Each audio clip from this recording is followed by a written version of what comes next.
Well, hello, everybody. Here we are again. I've missed you, Jeremy. I have missed our Sundays together, staring at your gorgeous mug. This is fantastic. We are here for the 57th straight Jetsless Super Bowl. How you doing today, buddy? I'm doing awesome, man. It feels like a reunion, except it's freaking 70 degrees out here, so it doesn't feel like it makes sense. Reunion's a good way to say it. It's like it's been a few weeks. We watched the Buffalo Bills game against the Miami Dolphins. That was very division heavy, so we did that. Mm-hmm. But since then, it's been random. I don't know what the hell Sunday. What does Sunday mean anymore? I don't even get it. This is weird. So it's nice to be back with you. It's nice to be with all you guys in the chat. Look, I don't know if you guys are at parties or whatever, but if you're not, this is an option to have some camaraderie while you're rooting for two teams that have no friggin' affiliation to the one you love. But I got to say, Jeremy, before we get it all started and say hello to everybody in the chat, I'm rooting for the Eagles. I've made my decision. That's it. I'm doing it. I go back and forth. Since the Chiefs have been this incarnation of the Chiefs, I have found myself rooting for them in the Super Bowl, right? Partially because in the beginning they were underdog-ish because, new, young quarterback, the whole thing. And I hate lots of NFC teams. So I was like, all right, I'll root for the Chiefs. They're kind of benign. But now they're like up top. I can't root for the best team unless it's us. I can't do it. So you got that. And then you got the green. Like, even though they did the Giants dirty, I don't know how the hell, how far have we fallen that whoever runs the lights at the Empire State Building, dead smack, the symbol of New York, it's on the license plate, the Empire State Building. How could you possibly be so disconnected from the world that you take a little 20 on the side and you light up the damn Empire State Building green when they just knocked the Giants out of the playoffs? Who the hell are these people, Jeremy? So even though that happened, I still find myself, I'm rooting for the Eagles, dude. That's what I'm doing. Where do you stand? I'm so in the middle. Like, there's reasons to root for either team for me. I mean, I like history. Patrick Mahomes making history, kind of a cool thing in the future to say, you watched and witnessed, and he is amazing and fun to watch. I got a lot of friends in Philly, a lot of good friends in Philly. I always liked Jalen Hurts in college. I was a fan of his when he transferred out and got replaced and wanted him to prove Alabama wrong. So I like that he's proving people wrong in the NFL. But I think for today, I got to go with whatever Jets Forever wants because I'm just not in the mood to be irritated and annoyed by him. And it's easier to stay unannoyed and less irritated if you're on the same side as Jets Forever. That's a great way to put it. I really do I'm just not in the mood. I don't care enough to be at war with Jets Forever yet again. I like it. So listen, I'm going to put a poll in the chat right now. I gave you guys 4 options to choose from on who you're rooting for today. When we'll wait to see what Jets Forever, if Jets Forever is even here today, we don't know. He might be at. Oh, you did? I was say he might be leading the coolest party in New Hampshire. I don't know. He might. 17,000 people come to his Super Bowl party. Who knows, right? Got the best damn wings this side of the Mississippi. Who knows? But let's say hello to some people in the chat. Now, guys, we put the poll up there. Let me know who you're rooting for. There's a little jest in there as well. But go ahead and let us know. We have Snowball in the house. Yeah, man, it's nice to be back. Sully's here. Jets, I'm telling, dude, it's all about, Sully. Look, we have lots of time to get into this, but it's all about the quarterback. But I'm with you, man. I'm with you. Our good buddy Eric Craig and Beanbagger is here. That's right. I hope your beautiful, cute little daughter is having a good day today, Eric. Hope whoever she's rooting for, I hope they win. Even if I'm rooting for the Eagles, if she's rooting for the Chiefs, secretly I'm rooting for the Chiefs too, because I want her to be happy. That's it. That's what I've made. That's the decision I've made. Harry talking about Lamar Jackson. Harry's all business, man. Harry's got business face. So I like it. I'm with you, Harry, fellow beanbagger. Jets, GreenBean, who you rooting for? Well, there it is. I gave you the answer to that before I saw it. So I'm rooting for the Eagles today, or whoever Eric's daughter is rooting. I still publicly will root for the Eagles. Now, but I'll be secretly rooting for her. Now, I want to tell you, depending on how the game is going, we have a potential call halftime with an Eagles fan, and I want to just show you what he's doing right now on his couch. Okay? So there he is. We may get to chat with that guy. You know what's funny, Jeremy? When I moved to Virginia, that guy's kind of a legend in the field that I'm in Virginia, right? So when I was here, I was trying to make relationships, and I walk into the building where he works, and everyone thought, like, they would hear me talking. He's from Philly. They would hear me talking, and they would think it was him. And then I didn't have this beard. It was like, tighter. I was working, so it was like tighter, And he has the gray beard, and we have the same kind of mannerisms and inflections and everything. And dude, and that for 2 years, people routinely confused me for him and him for me. Oh, I thought you were GreenBean. That's what they call me, right? That's what they say. I thought you were, and they would say, "Oh, I thought you were John." So it's the guy's become very, very close to me. He's one of my closest people. Here in Virginia, die-hard Philly fan, takes it seriously, man. Nobody's at his house. He got a bunch of food for him, his sons, his wife, and his daughter. Like, that's it. Like, nobody. He can't have it, man. You can't have some half-assed fan like, oh, I like the Chiefs because Patrick Mahomes' hair. You're like, get out of my house. You can't have it. You know what I mean? Then the Chiefs score and they're clapping. Look at this. I'm watching Super Bowl's greatest commercials, and right now it's the Bud Bowl. Remember the Bud Bowl, everybody? Oh, Bud Bowl 1. Amazing. That's when commercials were actually good. Jets Mess is in the house, beanbagger as well. Jets Forever with his green heart. We got to find out who is Jets Forever rooting for. Look at this. I think who won Bud Bowl 1? I don't know. I don't remember, man. Budweiser won. No, they had the Nips. Yeah, Budweiser's fans are all tearing the goalpost down. Budweiser 27, Bud Light 24. Awesome. Nice. That was great. Nice. Ant Jets is here, Jeremy. Nice. What's up, What were you going to say about Bud Bowl? I'm sorry. No, I was actually going to just say a lot of people are asking when I'm eating because I'm already eating. I'm celebrating, before this weekend, I've lost 20 pounds. Yeah. And going? Lost 20 pounds. But, it's Super Bowl Sunday. We're laid back today. We're eating what we want.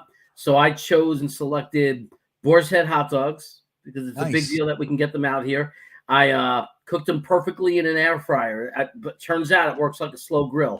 6-7 minutes in an air fryer. Perfect hot dog on a toasted French baguette. I just put like 2 or 3 hot dogs on one baguette, make a big fat hot dog sandwich. I love it. And I'm actually going to be having hot dogs in a few minutes as well. We're not having Boar's Head hot dogs. We're having some nitrate-free, only the finest cuts. It's like filet mignon fucking hot dogs. Who knows? Nice. A Fungus Among Us is here, but I'm proud of you, buddy, truly. Braden from New Zealand, he's rooting for the Eagles. Hello, Braden, beanbagger. I know a Fungus Among Us. Jets Forever. Let's not talk about Zach. Let's have a completely Zach-free day. Even if we broach like the potential quarterback signing, let's not bring Zach. Can we do it? Can we possibly do it without a second guessing? Oh, Zach, let's try for friendship's sake. Let's have a peaceful day.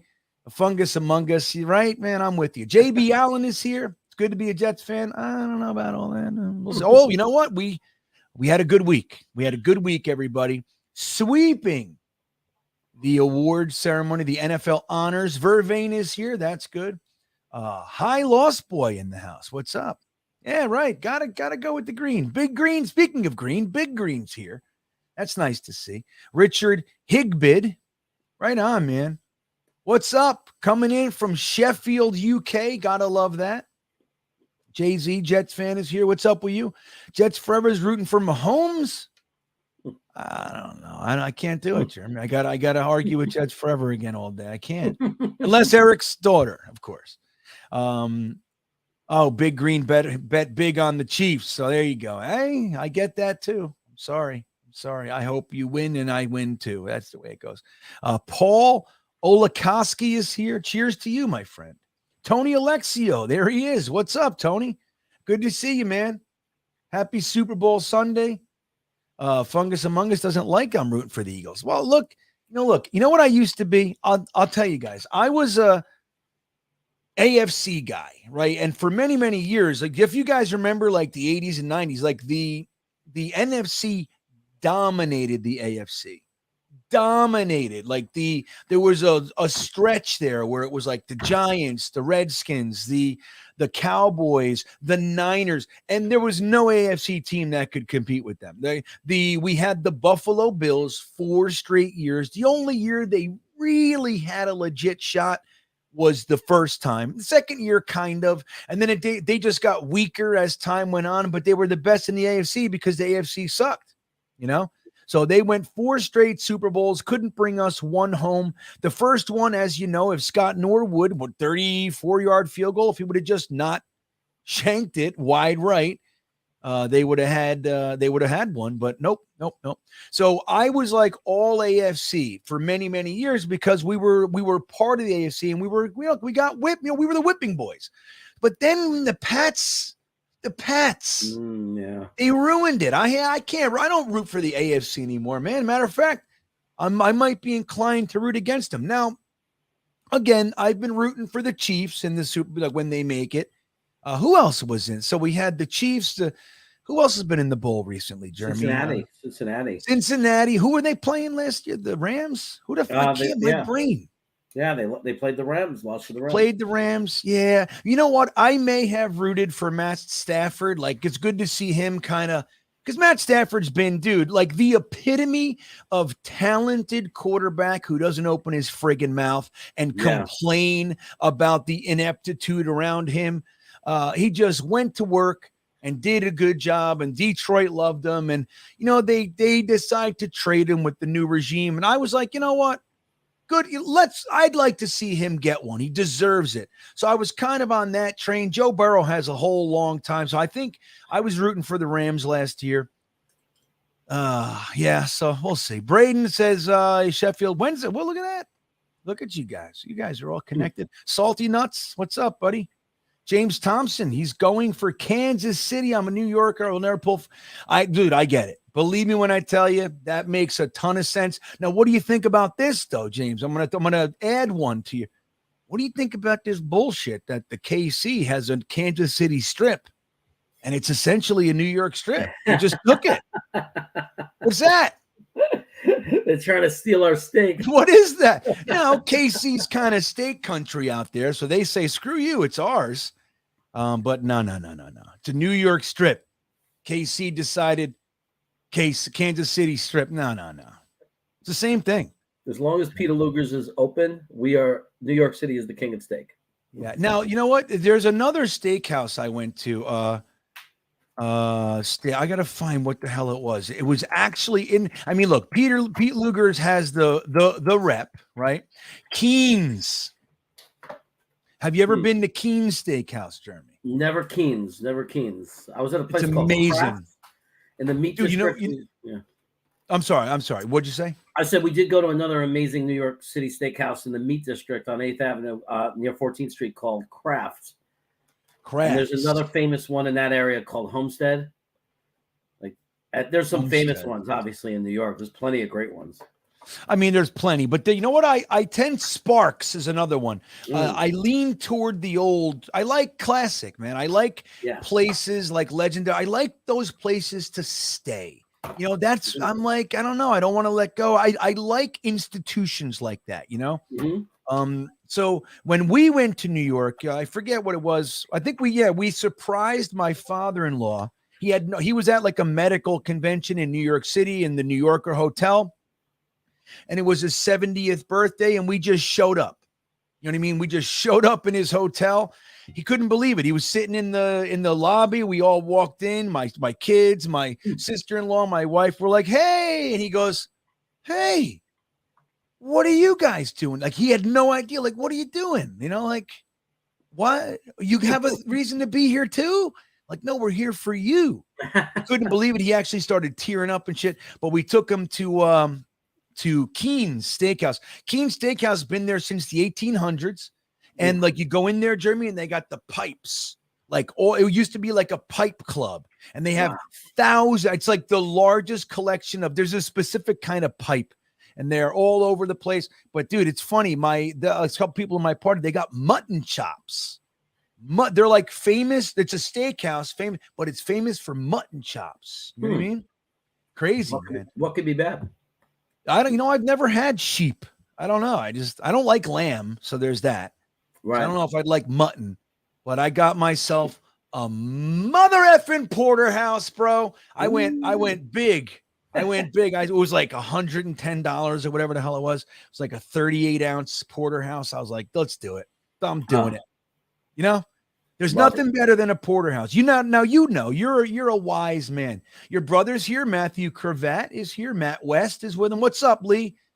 Or Matthew? That's funny. But Robert S is here. But a lot of people don't know this, but you're a world-renowned eater. Yes. So you know what a porterhouse consists of, right, Jeremy? Of course. What is New York strip on one side, and then you have the little fillet on the other side. And that's the Peter Luger go-to. Peter Luger, you don't even say what you want. You say how you want it cooked, and that's all you say. Yeah, that's it.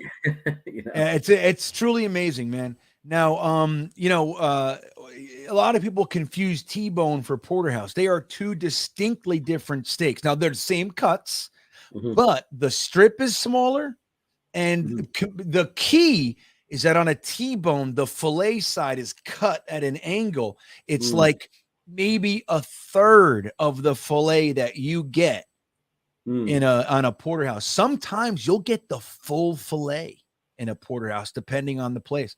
But I mean, if I have a cut, like I'm a fillet guy, right? Like all my friends, I have friends, like cowboy ribeye, baby, and I love it. Don't get me wrong, but I go for the 12-ounce fillet every day of the week, dude. I love it. Yeah, I love it. Ruth Chris. I gotta say, I know it's a chain, but their fillet is perfect every time.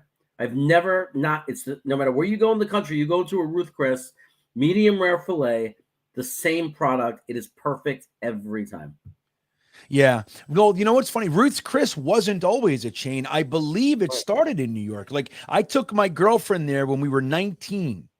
I was 19. She was 12. But the thing was different back then in the 1800s when I was a kid. It was a different time. No, I was 19. She was 17. And I took her for her birthday or something to Ruth's Chris. And we did like a little thing around Manhattan and the whole thing. And it was the only one. There was like one there, and I think one in Puerto Rico, maybe something like that. And then since then, they're everywhere, dude. Everywhere I go, there's a friggin' Ruth's Chris. But that sizzling steak, Jeremy, ain't nothing. That's badass 100% of the time. And it's just the fillet. I'd never get any other cut there. It's the fillet. I've gotten porterhouse at Ruth's Chris, but when you get I believe it's the ribeye or maybe it's the sirloin, whatever. But when you get that, it comes out sizzling. It comes out like with all the boiling shit. You hear it cooking as they bring it to the table. I'm starving, Jeremy. I have nothing in here to eat, not even a Pop-Tart. Mr. Terrible checking in. What's up, buddy? He says the NFL is rigged. The Bengals should be there. Well, Mr. Terrible, there's an increasing voice about this NFL rigged stuff. And look, man, I'm going to tell you, I believe that they are starting to look at the NFL as entertainment as opposed to sports. They can guarantee the money. And it's so stupid because they can totally make more than enough money just making it a sport. Just letting it be what it is. You're going to make as much money as if you didn't. But they can't have it, dude. Greed. They want to control every last penny. And it's bullshit, man. And I believe whether or not it's actually rigged right now, I think we're moving that way, and I certainly think that they impact the game. I mean, of course, with the referees, that's the number one way. But all these chips, man, when I was down at the Senior Bowl, our buddy Dom C and I just saw him. Here he is, Dom C, the legendary Dom C in the house. When we were down at the Senior Bowl, he and I were taken by this push for this new chip, Jeremy, the zebra chip, they were calling it. And they're saying, oh, look, you can clock, it's kind of like in Dom C's word, it's kind of like a comparison maybe, or a competitor to some degree to next gen stats. There's like these chips and they can tell exactly how fast you're going and all those kinds of metrics and stuff. But I think like that's the positive that they tell you. But the other thing they're not telling you is, oh yeah, we can control everything now. You know what I mean? I don't like it. I wish everybody would just fucking leave everything alone, So what's up, Dom? Good to see you. Let me know if you want to hop on. I'll send you the link and you can hop on whenever you want for as long as you like. I'll send you the link. Just let me know if you want. I don't want to waste sending the link if you don't want to be here, of course. I only get so many. Let's see. Bastiat, DW. For some reason, I cannot properly explain. I kind of develop a disdain for the Chiefs. I'll tell you what it is. Because you're a Jets fan and they're becoming the front runners, and we struggle to root for those. Like a couple of years ago, they were kind of the upstart. You want to see Andy Reid kind of stick it in the Eagles' ass a little bit for firing them and all those. Oh my God! Look what just walked in, Jeremy. Be careful. Oh, nice. Oh, wow. That's a lot. Hot diggity ding dogs. Is that all the mustard? Oh, yellow mustard? No. First of all, no. Yes. I said to him, no, I want brown mustard or the yellow about your mustard. Grainy. Yellow. No. Yellow and sauerkraut. That's how it goes. Yellow and okay. Sauerkraut is here. How much? Sauerkraut. Brown mustard. No. Brown. No. Goldens. I was just talking about when we went to Keen's. This is my GreenBean over here, or intelligent, help me with everything bean. She's saying hello. Who are you rooting for today? I figure it's not the right birds, but it's the birds. So I'll go for it. Birds. Okay. Now, Jigs, Teen Beans here. Oh, who are you rooting for today? Chiefs. Oh, we have conflict. Do I have a knife or anything to kind of? All right, hold on, Jeremy. You can talk about. I'm going to load up with. Where's Brain? Is Brainy Bean getting too old? Is she now too cool to be with the family? Is she like at a play date or something, hanging out with her friends? Oh, yeah, well, kind of. I mean, she had a sleepover last night. Sleepover. But she's just like, yeah, like you guys do you. I'm going to capitalize on this to do me. You know what I mean? Can I have a knife or something? Yeah. Oh. Dip it. All right, here we go. A sauerkraut dipped hot dog. Let's see. Yeah. He ate that. I need a napkin. Got tissues right there. All we got. What you got? All right, bye guys. All right, thank you. You know what I'm drinking, GreenBean? I went out to this gourmet supermarket and bought the Italian soda syrup. I bought cherry syrup. Wow. And I'm using the soda stream, and I'm making Italian soda, cherry Italian. I love it. Yeah. So, guys, tell us what you're eating today. What are you guys eating today out there? White Castle Steakhouse. Right on, Matthew Cravat. That was, one time I knew my brother was home, and they called home, my high school, and said, can somebody pick up Jeremy? He's not feeling well. Stomach's not feeling well. So my brother picks me up. He goes, are you faking it to come home? I said, no, my stomach's really messed up. He goes, well, what did you eat? Me and my friend had went to White Castle at like 2 a.m. and did White Castle hamburgers. And then I woke up. I had some wrapped up and I heated before I went to school. I ate like 2 of them. And then I had track and field and started doing track and field. And of course I got sick. So my brother never lets me hear the end of it. Because of White Castle. Yeah. Yeah. Well, it's funny. I think I shared with you guys when my son and we went up to, it was my 50th birthday party and the whole thing. We were up in New York, Staten Island. It just so happened to coincide with one of his absolutely favorite bands. Their last show of the tour, which they don't come down here. They were as a band called Lorna Shore. They were up there in New Jersey, so we went to the show and everything. And after the show, in my brain, after a concert, I usually go to the diner or something like that. Just what I do. It's like instantly came back. I want to get some food, after the show.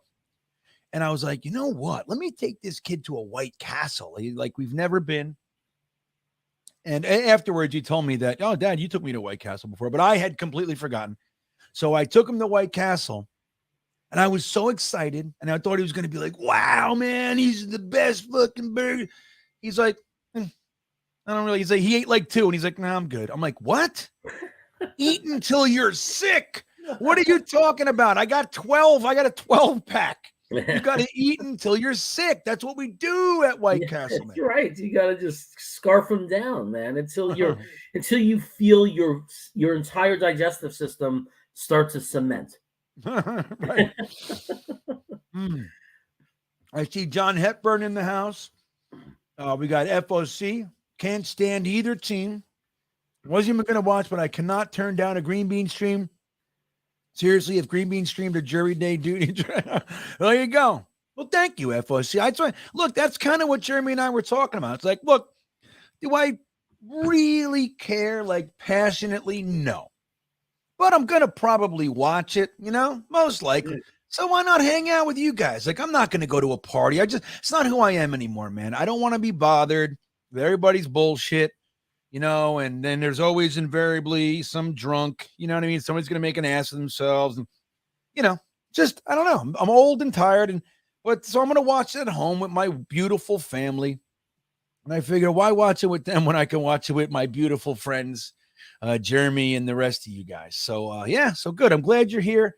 And we'll just take it mellow, take it slow, man. Randilla's here, Nix is here. What's up, guys? Good to have you. That's a great steakhouse internationally. It's called Outback Steak. Here it is. They used to be great, and then they got bought by a big corporation and it went to crap. Well, you know what? It's with all those places. The taste is fine. If you get it, you're gonna like it. It's fine. But you have to know it's frozen. It could be a year old. The whole thing. It's just a frozen steak. It's coming on a Cisco truck. It's probably really low end. It's not prime. No. Not that you always say choice is great if you get it good choice. But Outback, it tastes good. I love the bloomin' onion. I love their dipping sauce. The coconut shrimp. I've never had a bad Outback. It just is what it is. You know what I mean? Yeah. I was gonna say their app stayed good. The blossom, the awesome blossom onion, that's fine, and so and the coconut shrimp, is always good. Mike Rubino, says mutton is just older lamb. That's exactly right. Sheep. That's what it is. Remember that. Eat your mutton. Eat your mutton. That's right. Yeah. What is that from? Eat your mutton. It's from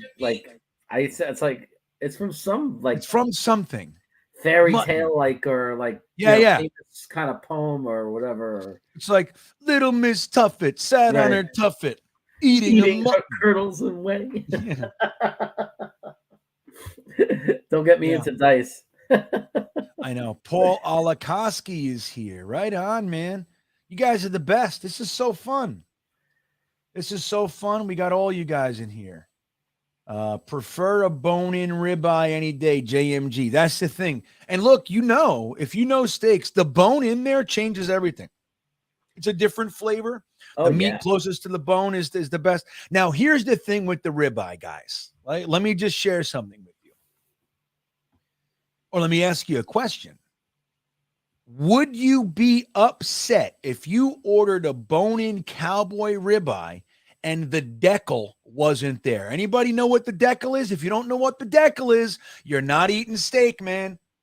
You got to know. A lot of restaurants will take it off, and then they take the decals and they make a whole beef. The decal just might be the best part of beef, the best thing out of any steaks, for surpassing the fillet. That's how good the decal is. You know what the decal is, Jeremy? I don't. Oh, really? I don't. Anybody, if you claim to be a ribeye guy, you gotta learn. You gotta know. Now, a lot of places just put it on there, and you've probably eaten some, but there are places that take it off, and then they make a whole different thing with the decals.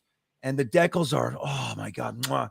It's like when you got a ribeye, there's like there's a little ribbon of fat, and then the meat on the other end, on the other side of that fat, usually about this thick, like this wide. I know what you're saying now. I can visualize it. That's the decal. Hey, Yeah, Tigo's in here. Why are you guys making me hungry when I can't? Why can't you eat, Tigo? What's going on, buddy? I like the fat cap of the decal then. I didn't know it was called that, but I like that. Yeah, I'm saying, right. You've probably eaten it. Harry says he buys a crypto wrapped tenderloin. I trim it out and slice it, or cryo wrapped crypto. Like, what's a crypto? I tell you, I'm also big thumbs up on a nice fatty prime rib, like a slab of prime rib. Oh yeah. Now, would you go queen cut or king's cut? When I was younger, it was always king's cut, but you know. I mean, queen cuts are fine, but the king has the bone in it, and so you get that little section next to the bone. Yeah, well, right, dude. And it's the meat right next to the bone, which usually gets taken off. It's some of the best. You got to pick that bone up. Don't be afraid. Don't be afraid of the judgment, everybody. You got to get in there. Just eat it. Suck that bone, the whole thing. Just get it all off there. I love it. John Holton is so funny. What do you say? Where is he? Well, he's 3 messages down from where you are. So you're getting there. Well, I know. I'm just scrolling around right now. He was right underneath Snowball. So like a couple more. Yeah. Oh, Holton says, fuck's sake, I'm off work tonight. I'm going downstairs to cook myself a bone in right now. I was saving until tomorrow. No, you can't. I know. Dude, I'm all messed up with these hot dogs. Jeremy, well, I'm glad I had, because you mentioned the Boers had hot dogs, and I instantaneously got envious. But now, again, these aren't Boar's Head. I mean, when you're on a monster diet, which I've been on, and I'm eating salads and white chicken meat, grilled chicken, I'm eating all these healthy things, and then I'm going to have a cheat day, and I'm in the supermarket, I'm going to pay and buy the good hot dog. Totally. I know where to get the Boar's Head. I go out and get the Boar's Head hot dogs. Different experience. You know what we did last night? Let me share with you guys so I can tell someone what I did to myself last night. So we had girls sleep over and everything. So we went and we had a Domino's night, which look, I'm not going to compare Domino's to any real pizza place, but the truth is it's good. Like if you're just going to eat something, it tastes good. It's fine, right? Get the pan pizza, you do the thing. I always get sausage and peppers or peppers and onions. So we ordered the Domino's and I said, I'm going to go to the store. I'm going to leave early and go to the store and get ice cream. So I got some Turkey Hill ice cream and a whole shitload of sprinkles and some chocolate chips and the whole thing. And then when I reached out for the sprinkles, I noticed my hand is shaking. I didn't eat like all day. So I'm like, all of a sudden right now my sugar drops and I'm all freaked out. So I go and I said, all right, I need something that I can eat right now. So I bought a whole pack of ice cream sandwiches. So then I eat 3 ice cream sandwiches from Food Lion on the way to Domino's. 3. And then I get into Domino's and they get my pie and I eat 4 slices before I even leave the parking lot. So I had already consumed 3 ice cream sandwiches and 4 slices of Domino's. And then I'm driving home. I get home. I have another 2 slices and a huge bowl of ice cream and Cheez-Its. I woke up this morning literally questioning why it is that God still allows me to be alive. I was like, what is wrong with this person? Cheez-Its have been my favorite snack for probably over 30 years now.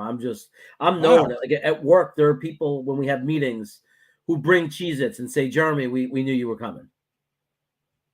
So, I mean, those things are just the most addictive snack I've ever experienced. Now, do you like the white cheddar and all the combo things? No, straight up. The only ones I'll do other than the original are the extra toasted. Ah, interesting. I don't mind the burnt ones. They have an interesting flavor, but I got a little tired of it. I was like, yeah, it's good when it's like 1 out of every 15 of them. Yeah. Well, all right. We're doing the coin toss right now. Let's see what we got, Jeremy. Receive. The Eagles are going to receive. Oh, you're ahead of me again? I guess so. They're hugging already. They had the. They're hugging. All right, they're handing the coin to the lady. She wastes no time, throws it right in the air. I'll hit the pause button right before kickoff. Cool. All right, so the Eagles receive. Oh, that Lots was of Kelsey people walking there. around. Okay, I'm watching Kelsey walk around. 62 Kelsey, the Eagles Kelsey. It's kind of strange. Interesting, right? So I saw something that the Kelsey mom is the first mother ever to have her sons both in the Super Bowl playing against each other. First time ever. That's pretty nuts. Wow, Pretty nuts. Well, It's a historic night. I mean, we had two brother coaches coaching against each other, so that family had to deal with that situation. Right. That's tough too. Yeah. So Kev Chada, let me just tell you, my cholesterol is actually excellent. I have not low, but I have good blood pressure. And my cholesterol is right in the pocket. Isn't that fucking crazy? Pardon my French. I don't mean to say crazy and offend anybody. You know what I mean? Sometimes cholesterol levels could also be genetic too. Like my dad got away with eating steak and butter and like he never had a cholesterol problem until probably he was 78, you know? Yeah. JW says the ribeye is his favorite. I mean, a ribeye, there's nothing if you like steak, there's nothing to complain about with the ribeye, especially when you get like the tomahawk, the big bone-in cowboy ribeye. But again, I'd say 9 out of 10 times, if I'm not getting a porterhouse, which is it for me, there's nothing better. I don't want to hear it. Like for me, just stop. But if I'm not doing a porterhouse, like a $90 porterhouse, I'm going to get the filet 9 times out of 10. I think it's amazing. It's the best. It's delicious. There's a place called Texas Star. I mean, I think it's a chain now. I mean, I ate it when I was in Texas, but they did fillets where they like dry rub them with different seasoning, and it was that's Texas. Yeah, Texas is dry rub land. Yeah, out of this world. Love it. So Tigo says that the reason he can't eat, he had all 4 wisdom teeth taken out. You're on the Jell-O pudding diet. Oh, well, Tigo, I am sincerely. I'm empathizing with you. I've been there, and I'm sorry. That said, ain't nothing like a porterhouse, Tigo. So what's Judy Sprague? She says, hello, GreenBean. It's Judy Sprague. Can you please let my husband William back on your channel? I told you about him. Yeah, remember? you did. All right, I'm going to look again right now. Judy, which, by the way, I think this is William. It definitely is. William. All right. So just so we put that out there. I hope so. Yeah. Well, either. No, I love it. Judy, if it is you, amazing. Good wife. That said, I still do think it's William. All right, I'm going to double check right now because I don't see any reason why you would be. I mean, I think that like we went to block like one of those spam sites. Sometimes on the you hit the wrong name or something. It's happened to all the moderators have made that mistake at least once. All right, I'm double checking right now, William or Judy. Sorry, hold on. Let me see here. Permissions. Okay, Judy. All right, let me see if you're in here. So here's my hidden users. Hold on. See William in there? We got Bengal Babe, George Mulatto. I remember Bengal Babe. You blocked her. And Austin's mom, I'm on Facebook to marry me, ho. She's a BYU fan. Hey, William Sprague, there he is. Holy shit. Unblock him. I did. Okay.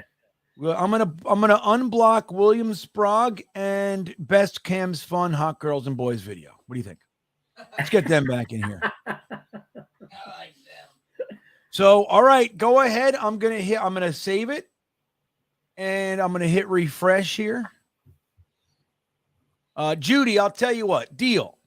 Now I ask you to hit subscribe on the channel from this account. How's that sound? I don't know why William would have been, again, Jeremy said it was definitely a mistake. I don't recall. And I recall, You know what I mean? I know why. Like, look at all those names. I go, oh, yeah, that asshole. Like William Sprague. I remember William. I don't know why. I would never have done it. Maybe fucking Wat2K. Wat2K gets ornery sometimes. Someone says He gets something mad. I got to talk to him sometimes. I'm like, hey, you didn't have to ban all 13 of those people, dude. Like, just because they disagree with you. You know, hey, we all have those moments. We're Jets fans, you know. Maybe William said something about cutting Corey Davis, and that was just too much for Wat2K. Yeah, it's it. No, ban him. So let me say this: accept my apology, Judy, and tell William he's good. Come on back in, and yeah, man, and hit sub with this Judy Sprague channel. What do you think of that? That would be appreciated. And Judy, if you haven't already, make sure you subscribe to the channel. Well, that's what I'm saying. Yeah, I'm just literally what I'm saying. Hey, and don't forget, everybody, if you're not subscribed to our boy Jeremy at Jets Chaos, that would be appreciated. And as always, this is a Jet Nation live stream. So if you would be so kind, let's not forget to show Jet Nation some love. It's appreciated, man. Jet Nation is the shit, guys. They've been doing it forever since, I think, 2005. I think Jet Nation was created. That's a long time, man. What is John Bass doing? John dude, Bass. You gotta knock it off, dude. What's he doing? I don't see what he's spamming. Why? I don't know. He's doing one-letter things. Like, why is the Super Bowl? He's putting racist stuff. We gotta block this guy. Hold on, let me get rid of him. Oh wow, look at this guy. Wow. What are you doing? How do you we gotta get rid of this. Okay. Oh, you already did it. Let me see. You got it first. Sorry, everybody. You know how it goes. You always get a jerk. You always get a jerk. We got rid of it. Yeah. Yeah. All right, there it goes. I got a kickoff, Jeremy. What do you got here? It's a touchback. I didn't even notice. I got them coming into the huddle. So all right, let me I'm gonna end the poll and see what we got here. Tell me right when they snap it for you. Okay, I will. All right. So the poll ends. The Chiefs took it 59%, and all three Eagles options collectively have 39%. So look, this is a Chiefs house. We're in the Chiefs house right now. Very interesting. You coming out of the huddle yet? Oh, is it? All right. I got let's see, 3, 2, 1, and I got 11 on the snap clock. They're playing games. And Jeremy snapped at 6. Bouncing it outside. Look at this. Oh, he should have ran. Dude, why did he cut it again? He should have never cut it that last time. What do you guys think? Yeah, that last cut was a mistake.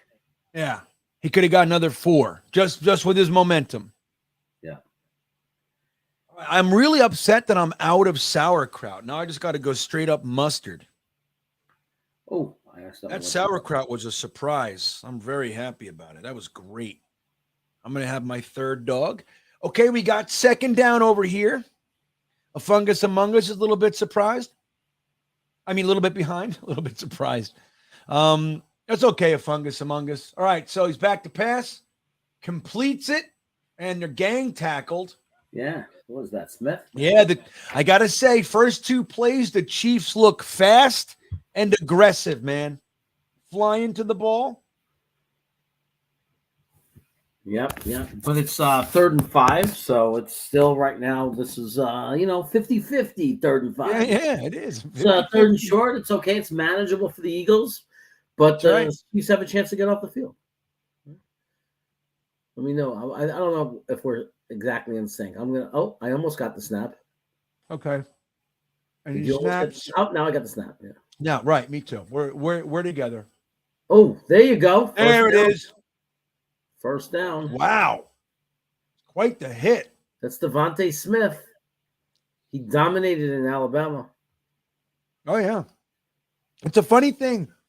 He was a guy, like, obviously you always look at like the lighter or smaller receivers and you wonder how they're going to do in the NFL. He was so light. They were reporting 180. But there were reports that he's closer to 165. Wow. He was a guy that I was literally, oh my God, what do we got here? He caught it. But was he in bounds? Just out of bounds. Wow. Wow. But Devontae Huh. Smith, he was a guy I thought they're taking a very extreme risk. I didn't know if he was going to make it, man. Like just by his body being able to hold up, he's fine, dude. Well, I'll Looks tell you, good. they had a touchdown right there that they gave away. Gobert was wide open. He could have thrown it right up the middle of his tight end, and that's a touchdown. So he was looking too deep. Sometimes you got to look what's there. Take what's there. They gave you the tight end play. That's a touchdown anyway. I know, man. 2nd and 10. Oh, Jalen Hurts is taking off. He gets He got the first. Wow. You see that? It's good to have mobility sometimes. That's it. That's what you want. Like Jalen Hurts is mobile, but he's not a running quarterback. He's always looking to pass, you know? Yep. Look at that. They're all covered. You can see it. Yep. Look at Devontae did a good job there. Yeah, totally. For a tiny guy. He's a football player, man. He's 165, but he plays football. I think they got him at 185, 190 now, right? But coming out. Good block, pick up. Nice pass. He's good. Yeah, I don't know what it all looks good. You see the running back? He didn't have to, he just got in his way, pushed him off of his route for enough time, and Jalen Hurts trusted him, said, I got it. Zach takes off. I'm sorry, not to mention Zach. I'm just saying in general, like that's what we've seen, whether it's Sam or whatever, they take off instead of that trust. We got to develop that trust. Jalen Hurts still has the ball. Oh, first down. First Devontae down. again, and there he goes to the 10-yard line. Wow. He's good. Devontae Smith, man. Simple. That's the thing, Kev. It's like if the Eagles win, they're going to totally destroy Philly. I don't get that. I don't understand it. Yeah, let's burn our city down. Let's burn our city down. Let's break everything. All right, handoff. Right up the middle. Look at this. Wow. It's crazy because you can see it, Jeremy. The Chiefs are playing hard and fast, and they just can't take it away. The Eagles' offense, man. The Eagles inside the 5 are almost unstoppable. They score every time. FOC says he's a little bit more excited than he thought he'd be. Yeah. That was a waste play. I like it. Hey, there's Y2K. What's up, buddy? How you doing? Good evening to you. You blocking? New York Sports Wicker Media, president of the Virginia Jets fan club. Tell you one thing you can't say about Y2K is he's not invested in the Jets. Can't say it. I mean, you can, but you'd be dumb. He's invested. Here we go. 3rd down. Big play. This will determine whether it's 7 or 3 points, I think. Yeah. All right, here we go. Look at that. And he's right in. Punched it right in. Yeah. The Eagles score first blood. There it is. Now, it's interesting, too, because a storyline that I thought would be much bigger out there. I saw it, but I didn't see it as like the main deal.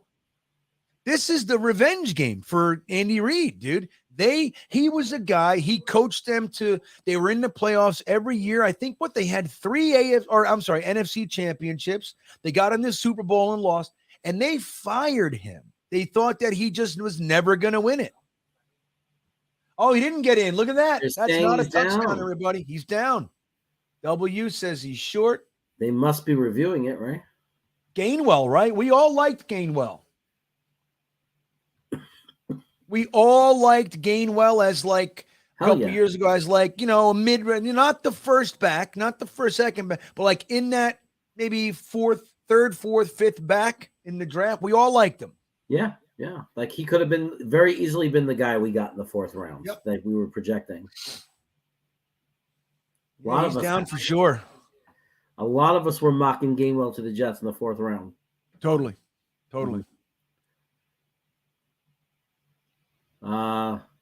They must be reviewing it, right? I mean, it's the Super Bowl. They're not going to have Oh yeah, of course. Yeah, touchdown that's not a they took touchdown. it off, right? Yeah. There you The go. Juice Main says the Bengals got robbed. Yeah, I saw some stuff. I don't know if I would call it robbed, but there's definitely question marks, man.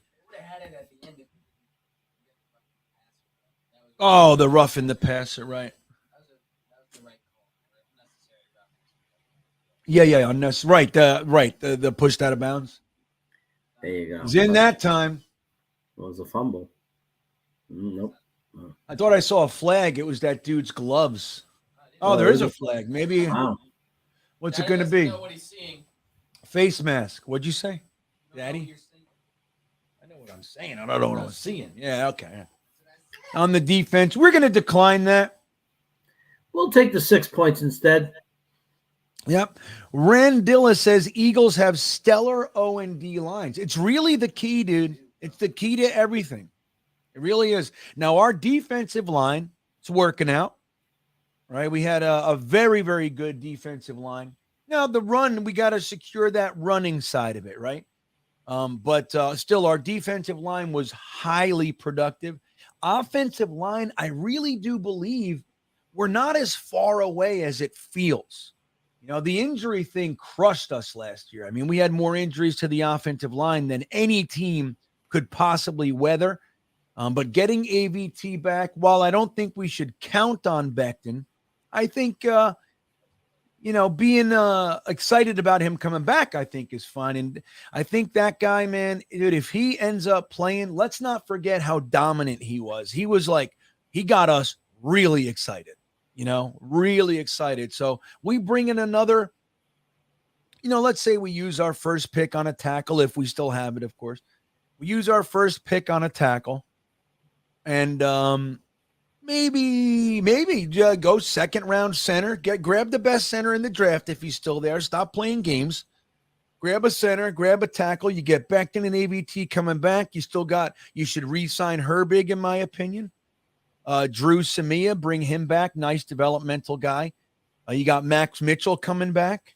You still have Tomlinson and maybe Dwayne Brown sticks around and, or retires, whatever. But you got a nice crop there. Who knows what we do with Fant? Fant isn't going to get the contract that he would have if he had another year like 2021.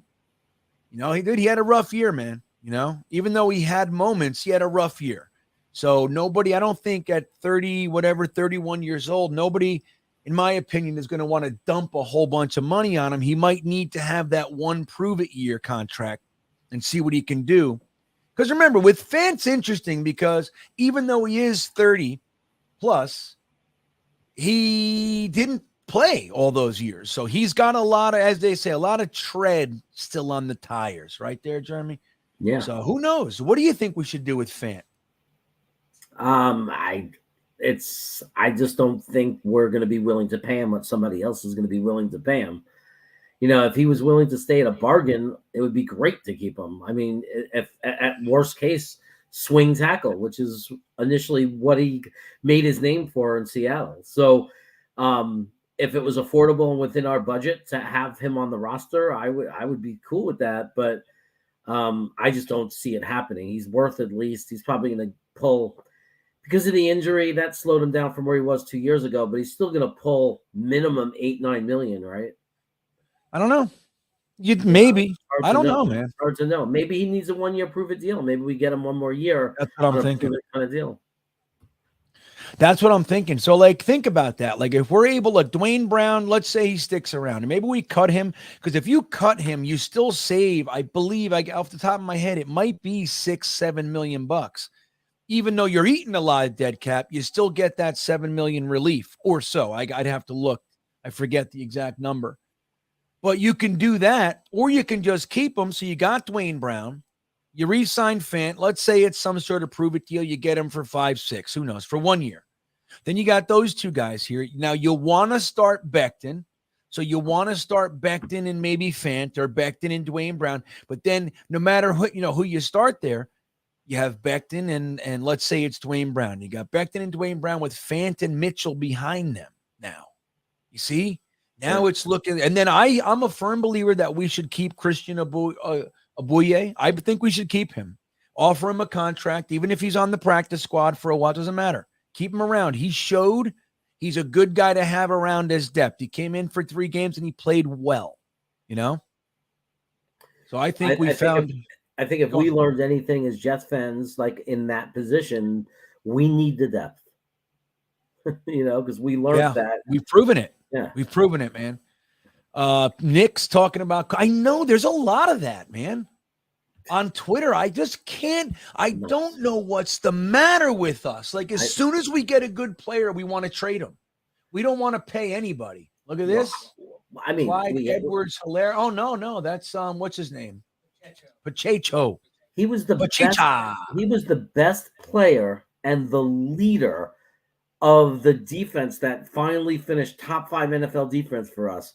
How could you possibly want to move him? Like, it makes absolutely no sense. It's just... I mean, it really doesn't, dude. Like, who is the guy that we want to pay? Like, it doesn't matter. Like, let McGovern go. Fucking trade Quinnen. Cut Carl Lawson. Like, who's the guy? We have to keep some continuity around here. Nice pass to the tight end. You're going to see a lot of that today. I mean, when we had that moment where he was screaming at the defensive line coach and he was angry, that was the birth of our defense. It really is true. I mean, dude, from that moment on, everything changed. Even in that game, they scored one more touchdown, like the whole game after that. Yep. So, Kev saying, Steve Smith was talking about Zay Flowers. And I mean, look, the truth is, if we did decide to grab a wide receiver, it'd be an incredible positive. You know, there's no doubt in that, but I just think, like, we need to make sure that the trenches are, like, you've seen it. Joe Douglas is the first GM in a long time for us. In his first 3 years has used 2 first-round picks on offensive linemen, 2, plus an additional 2 fourth-round picks on offensive linemen. We've never seen this with our draft. I mean, with our GM. Ooh, oh my God, bounces it. Look at this. Wow. Who was that, Tony? Pacheco. Wow. Pacheco. Wow. I thought that was a wide receiver for a second. Pachooch. Pachooch. Yeah, man. Looking good. They just find players, Kansas City, man. Running backs. It's system, dude. Look, Andy Reid knows what he's doing. Right? He knows how to scheme around people. You see it, dude. It doesn't matter who he gets. They look good because he knows what he's doing, as opposed to what we've seen, taking super talented people and putting them on the bench because they don't fit my scheme. Like, this bullshit. He just bulldozed for 5 yards. So Kev Chada again, Dwayne Brown. This is, you know what? That's funny. I was just talking to somebody about this, and it could very well mean that Dwayne Brown hasn't had the surgery yet. But the one thing I'll counter that with, Kev, is that Breece Hall also waited for the surgery. I forget exactly how long, but it was like 6 weeks, 5-6 weeks. And there's a new kind of mentality out there that there's having the surgery right away. It actually elongates. Look at that. Look at that. Oh, my God. Mahomes is so good. You want to see what it's like to have a quarterback? Look at that pass. Yeah.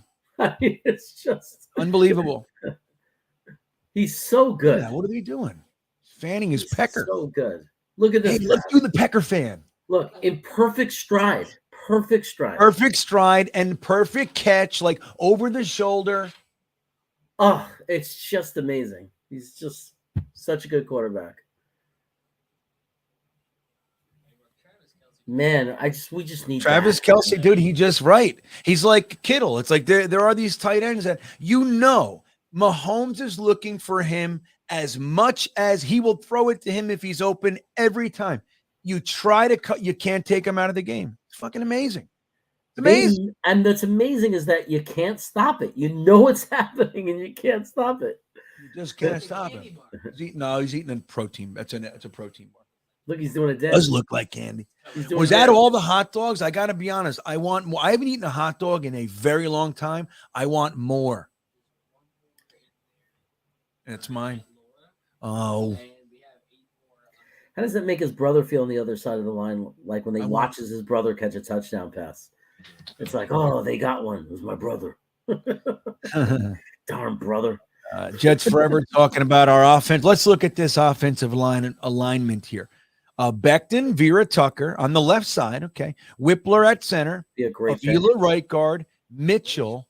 Yeah. Max Mitchell at right tackle. Herbig, Lakin, Remmers, undrafted free agent tackle, elite. Now, I would be very happy with that. That said, that there's would some be big question marks on there, though, too. Big. Well, I mean, I imagine Jets Forever is assuming that those two picks would be second and third rounds. Yeah, I don't think round. either one of them's making it to the third, honestly, Whippler or Vila. But Maybe Jets forever. I mean, how could you possibly say that? Mike Remmers, you want to keep Mike Remmers. He played in fucking one game and looked like ass. Obuye literally shut down Von Miller, dude, almost entirely in his first game as a Jet, being here for 3 weeks. Now, again, I'm not singing his praise. I'm not saying he should start, but as depth, he's shown more than Remmers. Remmers is older. It's just, I don't know what eyes you look at sometimes. I don't get it. I don't see how you could say he showed nothing. I mean, he was our fifth, sixth guy on the depth chart, so you can't expect him to bulldoze people. But he held it together for us, right? I mean, a lot of teams, if you have your fifth or sixth guy on the depth chart in there, they're going to get run over. It's going to be shambles, but it was not shambles when he was in there. Yeah. And look, Drew Pacabra getting my back here. So, but he was not awful, dude. I mean, look, was he what we want to see from Becton or even AVT? No. But that's, we were 4 deep at that time into the tackle row. We think about it. We went to the practice squad of the Texans 3 weeks earlier to get him. He was on the team for 3 weeks, and his first game, he's got to just in sudden duty, he's got to play against Von Miller, and all but took him out of the game. Von Miller's going to get his plays, right? But we thought it was going to be a bloodbath, and it wasn't. He played for, I think it was 3 weeks, and then he got hurt. And 2 of those games were surprisingly good from him. Crazy. The big mystery is, I would pay. We should have a contest. I would pay money to know Jets Forever's age. He's 12 or 90, one or the other. That's what I'm saying. He's either 12 or he's 90. Exactly. It's not in between. He's either 12 or he's 90. It's guaranteed. Watch UK saying Mitchell's ceiling is so. Well, of course. Yeah, I don't think that's up for debate. No doubt about it. I mean, although Obuye was, he was a first-round pick. So who knows? Maybe he needed a few years to settle in. Who knows, right? It happens. He was a first-round pick? Yeah. I didn't know that. Oh, yeah. Not even that long ago. Let me see. 5 years ago, I think it was. Hold on. Maybe he just needed a coach, or something. Maybe he had something going on. Who knows? Yeah. Let's see. Let me just see. Let me double it up. Let me make sure here. Drafted by the Bengals for 2015, a little bit longer than I thought. So he was 2015 draft. Yeah, 8 years. Maybe got older and wiser. Yeah, he was a 21st pick. Wow. Huge bust for the Bengals, I got to tell you. Oh, yeah. Oh, yeah. But sometimes a huge bust when you get them for free off the junk pile could be good value for you. If you play, Yeah. Again, look, optimally, I think best case scenario would be that Becton returns.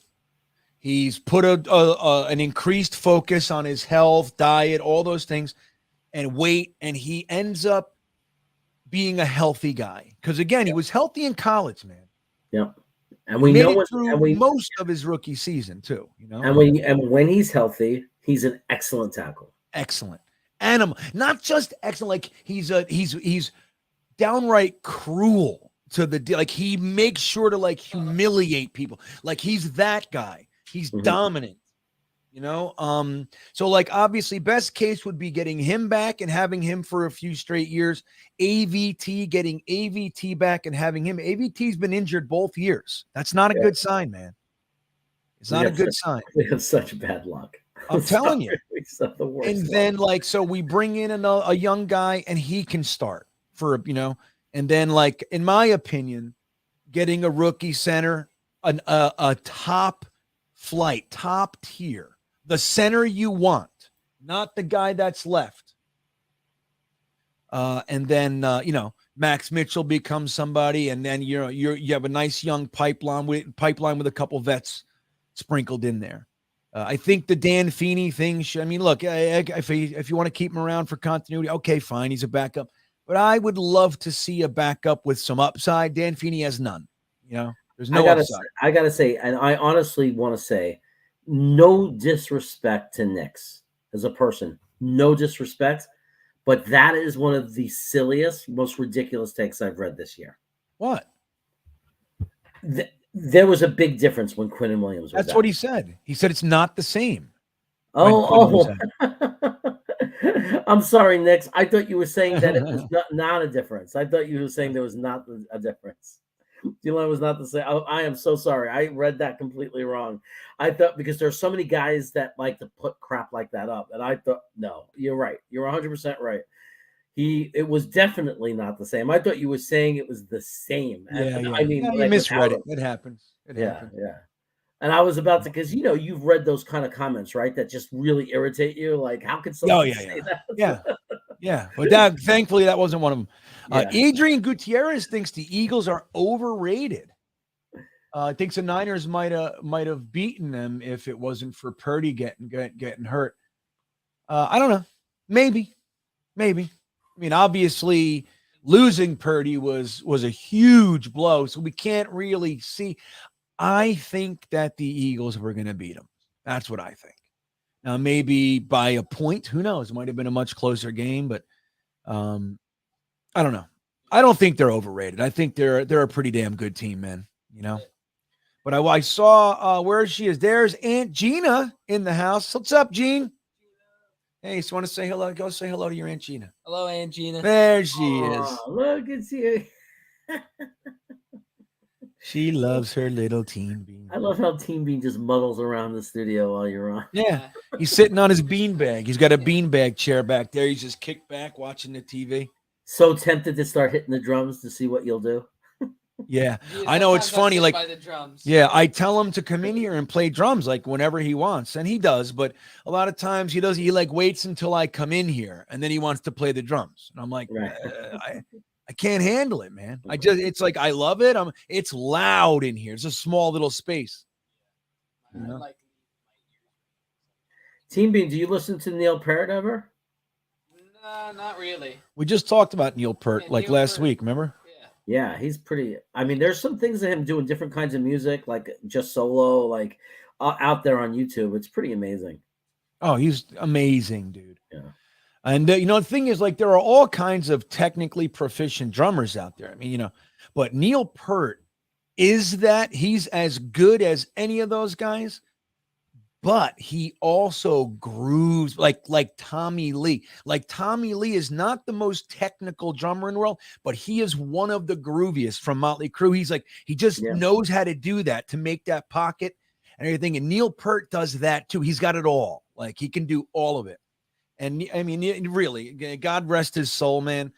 Neil, I'm so glad that I got to see him the last tour before he died, or maybe, I don't know if it was the last one, second to last, but it was amazing, dude. I'm just so glad that I got to see him. That's amazing that you got to see him. That's so cool. Yeah. So Knicks, I've seen, there's only a couple bands out there that I really wanted to that I haven't seen. Like The Who. I never got to see The Who, and I almost went twice. I just didn't. And I don't know why. I almost went, and it was literally going to be like $350 a ticket. Me and my wife looked at each other and we said, we can't justify it. We can't do $700 for a show. You know what sucks, Jeremy? Yeah. When I was going to see them, it was like their initial reunion tour. Tickets were expensive at $40. Yeah, I remember those days. Upper level. Yeah. You could get lower level for, 90, 80, 90. Well, I was very relieved. I saw Tom Petty the last time he was in the Sac area. I saw him at the Greek Theater. I'm so upset. I would do. My wife and I, We read Tom Petty's. Look at this. We read Tom Petty's biography, right? It was amazing before he Yeah, died. I read that book. It was really good. And Really good. and we got all into like Mud Crutch and everything. And Yeah, Tom Brady was going to come around. We were like, oh, we're definitely going. Petty. What'd I say? Brady. Tom Brady. No. Thank Tom you for Petty. correcting me. All right, hold on. Let me see this play Sometimes here. it's needed. We have, what is this? What is this winter storm warning? I can't see what round it or down. 2nd and 4. Hands the ball off. He gets corralled after 2 yards, man. And let me tell you something. He may have been from Florida, but San Francisco loves Tom Petty. Like he is like they adopted him, man. You could hear him everywhere in San Francisco playing. They play his music everywhere. So you didn't get to go? No, dude, we dropped the ball and then we're like, oh, we'll get it on the end around, and he died. The sad dude. I was so up. He's another one that I never got to see. Right. Oh yeah, we got to thank you, Kev. We got to make sure that we pay attention to the commercials. I completely spaced on that. Yeah, that's actually my favorite part about the Super Bowl. Not the game. I Yeah. love the ads. Yeah, Vafaduced. It's a funny comment, Kevin. It really is. He goes, I'm not sure we play the same sport as the Chiefs, right? It looks so different. Now, granted, our defense was pretty damn good this year, man. It really was. And we're gonna remember it's only the first year of this core, right? New era. This new era, right? Look at Look this. at- Well, oh what? my Now, God. how Look, the hell does Kelsey? How can it be so How? open? It should never be. It's impossible to It's understand impossible. Sometimes I just think, Oh, let's watch. like, let me see. So who's got him? Look at him. He lets him go. Oh, no, he slipped and fell like a moron. Absolutely. He was burnt though too. He was burnt. Look. Oh my God. Did you see that move? That Unbelievable. linebacker was toasted. I don't know if I've ever seen toast made like that. Unbelievable. Really is funny. Oh my God. Dude. The blocking. And look at, all Look the at that. time You he see that? has. And nothing. He had all the time. Beautifully thrown balls. Damn. Yes. There's certain Even plays. says hi. There's certain plays they miss Hill, because I'll tell you what, that much time, there's no way Tyreek Hill wouldn't have been wide open with that much time. Like he would have broke. Yeah. free at 100%. some point. Yeah, but his whole thing was like just throw Yeah. it deep to me and I'll catch it. Yeah. See, Jets forever. Like you're just not true, buddy. It's just not He true. never lets it go either. Like, I he's know. gonna It's hold like it. it's just not true. I know you might feel that way. You might remember more of those because that's what happens. It's like the Braden Mann effect, He's like a top 10 punter, and we only remember the bad stuff. It's like he Right. sucks. He's the worst, and he's not. I mean, we might move on. We cost $3.5 million or whatever it is. It might not be worth it. He's not as consistent enough. But the truth is Braden Mann does a lot of positive things. We just don't remember those. We remember it's more glaring that, look at that. Oh, that was almost a pick. That was dangerous. That was dangerous. John Holton, what's up, Holton? He says, I was going to try out for center, but my wife put me on a diet. I'm down 200 pounds now. I guess I'll just have to play free. Say, Holton, wait, you're down to 300? Like you made it to 300 to 200 pounds, or you're down 200 pounds? He lost Down 200 around pounds. He must. That's be a lot. 200 pounds. Either way, dude, good for you. Or, I mean, it sucks that we're losing our center, of course. I mean, there are people in the world that have lost 200 pounds. I mean, there's guys who have gotten up to Yeah. 600 pounds and gotten down to 300, 250. Totally. They have to have operations for the skin, though. And he missed it. Oh, missed think it! That, you think that He missed it in the Super Bowl. You're not supposed to do that. no. Doink. Right, Zach? Doink. Oh, I miss John Madden. Nobody called a doink better than him. I know. Doink. He used to call it. Uh, I watched that movie, The Replacements. I'll watch that movie just to hear John Madden. You know what I Really? mean? Just to hear him. no, Just to that's hear him. funny. I love him. You're so, him. yeah, it hurts your heart. I love him. He was the best. Nobody called the game like All right, him. let's look at the commercial. Hold on. What is this? Temu. Now this company's probably won their entire marketing budget. Yeah. Never heard of On Their this. entire marketing Temu. budget. Now, does that even touch Bud Bowl? No. Dora, What about the old Pepsi commercials with Michael J. Fox? Those were amazing. Yeah, they were good, right? Amazing. Sylvester Stallone. What is that? They got everybody in this one. What is this? The Budweiser commercial when the horses knelt down and honored the World Trade Center from New Jersey, looking across the water. That was amazing. What the hell was that? Paramount. Dude, they had Dora and Sylvester Stallone in the same commercial. Yeah. That's Oh, somebody's talking about Coca-Cola. how- Here we go. Hold on, Jeremy. Who's this? Oh, the guy from All right. Billionaires? That's yeah. What's that? That's Looks like KFC guy. look at this. Michelob Ultra. Everybody. Michelob Ultra. Knock that off. This is like a Caddyshack commercial. Yeah, totally. It's definitely a ripoff of Caddyshack. That guy's playing Ted Knight.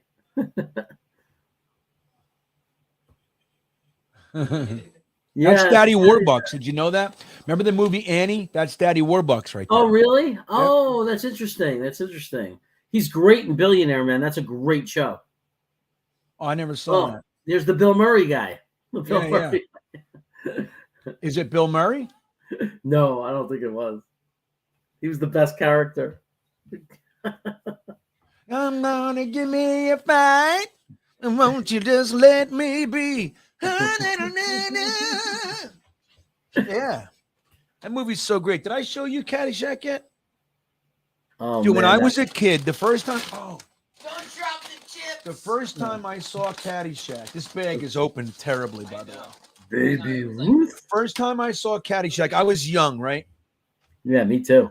The turd in the come on.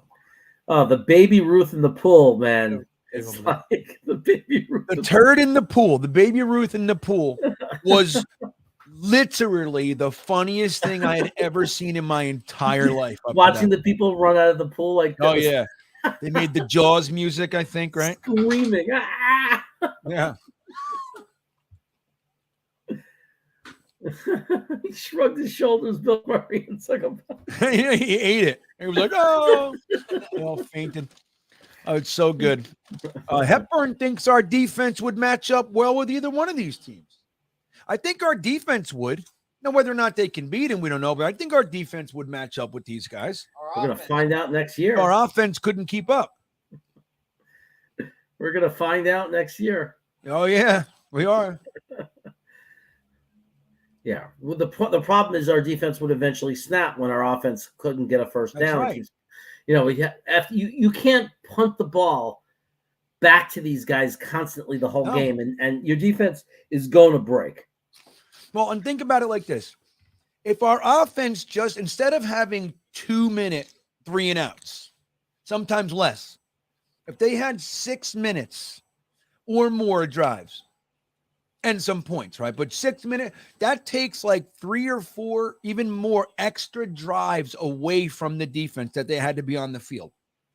Yeah. 3 or 4 less chances for the other team to score points. And our team and our defense was holding them to 1 touchdown. I mean, the most was like, you know, for generally all year, 22 points or less. Yeah.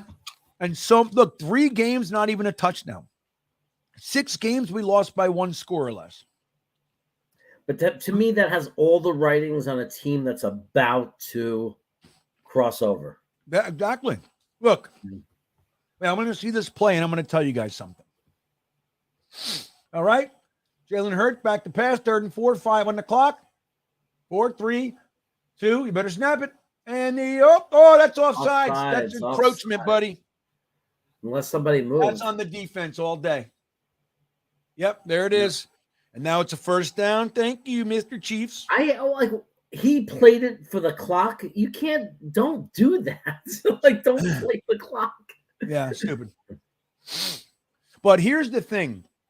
In the beginning of the year, what we said, we all agreed, most of us anyway, and something I said often was, if we lose games, I want them to be by 1 score, like we're in the game and we just can't close it out. It's painful and it sucks, but that's what we saw this year. Up until Seattle, Jacksonville. Yeah, right. The Seattle game, it was like we were lifeless. Look at this. Lifeless. We had a good defense in the first half too. All the other games was livable. Yeah. You know, as angry as people were, Detroit, Minnesota, but all those games were what we asked for. We were competitive. Even the loss to Buffalo, we were competitive. All those games was like a huge improvement from what we've seen in the last 8 years before it. You know, it's funny. Wicker Media, this game is in Arizona. You know that there's almost no water left in Arizona? There's no water. Wow. Lake Mead is almost completely dry. Did you know that? Wow. That's And crazy. here they are. They're just pretending. Look at that first down. They're pretending everything's They're okay. pretending all's well. And they're still building. Like in Vegas, they're still building. There's no water, everybody. They gotta figure that out, man. It's like why would you move there? Wouldn't you be afraid? I don't know. Maybe they have a solution in mind, but I don't know. There are parts of the country where people are living without water. It's actually very Look at Los Angeles, dude. When crazy. I was living in LA, we used to the water. It was number one as a water shortage, but the water that was coming through the tap was so bad we couldn't drink it. You can shower in it and everything was like yellow, but there were all these like tankers of water around, and you would walk with your jugs over to the tanker down the street, and you would fill them up, and that would be the water that you drink. You couldn't drink. God, Crazy, man. third Just world like country. it's all good. It's crazy. Joe Pekulik saying Bonham and Keith Moon were the best. Let me tell you, I know I'm with you. I think Neil Peart's better, but doesn't take anything away. But Keith Moon is one of my favorite drummers. Yeah. I love watching that guy, man. Yeah, he was great. He was great. He's just so good. He's so entertaining. We love Keith Moon over here. Billy SBC, this one's for you, Teen Bean. He says, check out Bernard Purdy's drumming sometime. Bernard Purdy, Purdi. He plays quarterback and drums. He's pretty good. He's pretty good. There it is. We call that the low-hanging fruit. Might as well grab it, right? It's sitting right there. Easy little pun joke, you know? Yeah. Little groaner foul. Adrian Gutierrez likes Bonham and Pert, and it says the drummer for Tool. Another one. You know who wanted? I'll tell you what. If you guys don't know, there's a drummer out there named Mickey D. I was just about to say that. Yeah, Mickey D. D-E-E. He played with King Diamond for years, but then he played with Motorhead for like almost 20 years straight, 15, 20 years. Played with them right till Lemmy died. Now, wait, who's he with now? Now he's with the Scorpions. He is such a tasty drummer. He's probably my favorite drummer in the world. I just love him. Well, it's worth checking out. He's amazing. Yeah, you have to be a pretty good drummer to be on a heavy metal band and have them sound good. Because if a heavy metal band without a good drummer, it's noise. I mean, you got to hold it together. That's why I program my drums. What are you saying? What did you say? I didn't hear you. What I was chewing. That's why I program my drums. What do you mean? Like this. Yeah, because Without a drummer, that's why I program. yeah, that's why he programs them. yeah, I mean, like heavy metal, it's like you have to have a good drummer. You just have to. You have to. You can go 240 BPM. Yeah, that's right. 240 beats per minute. Billy SBC says Jets are AFC, so I'm always for the AFC. I was just talking about that before, Billy. I used to be that way. And when the Patriots just started dominating I couldn't root for the AFC anymore. But I was almost exclusively AFC. Remember back in the day when it was the Cowboys and the Giants and the Redskins and it was like and the Niners. It was just Dallas. Right. They just were dominant. I hated. I always rooted for the AFC because they were the AFC. But now, not so much. Even though I did root for the Chiefs, I didn't root for the Bengals last year, even though they're underdogs. Look at this. Wanted to see Stafford get the Oh my God! Holy cow! Holy cow. That's what a big, strong number one wide receiver does for you, dude. That right there. Hey, man, I bet Garrett Wilson. Garrett Wilson can do that, but he's not as big and strong, excuse me, as A.J. Brown. Not yet. He's shifty. Not yet. He might be one day. That was amazing. He's pretty thick, though. You're right. Amazing. This guy's very strong. Look at him. He's thick. Oh my God, that was beautiful, guys. Wow.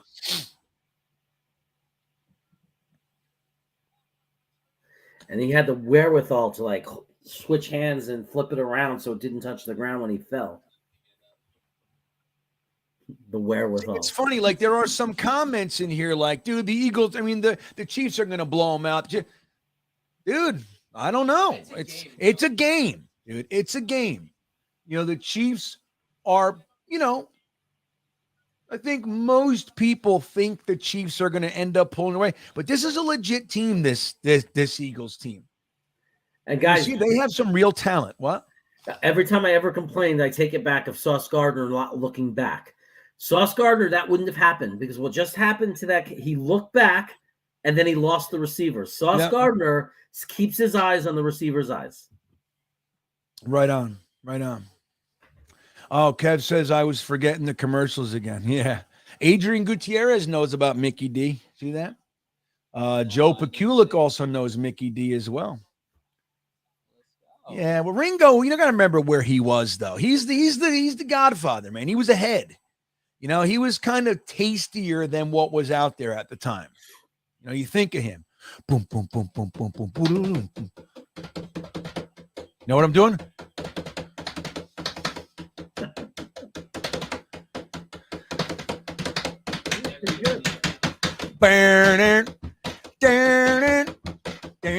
I don't know. Does that come through, those beats? Can you like hear that? I don't hear it through the beats because I'm dyslexic. So that's why I could never play drums. I don't have any rhythm or beat. I'm just saying, like, ear, like, can you hear it? Like what I'm doing? Can you hear Yeah, it? I can definitely hear what you're doing. Yeah. What? Yeah, it's close. It's yeah, it's not that. That's not the. It's the end. But that whole sequence, I forget which part of it is. I just got notified that there's a GreenBean Jetsfan video. It says, "I can't help it, and I'm sorry." Okay. Yeah, did you see that? That just popped up on my computer. I just look at it. I'm apologizing to Eagles fans because I made the decision to root for them. Oh, okay. And that's terrible. And Gina, I did not make my famous wings today. You know I have famous wings. What's wrong with you? You never make them. I've made them numerous times in your Mommy life. always makes the wings. Get out of here. Lies.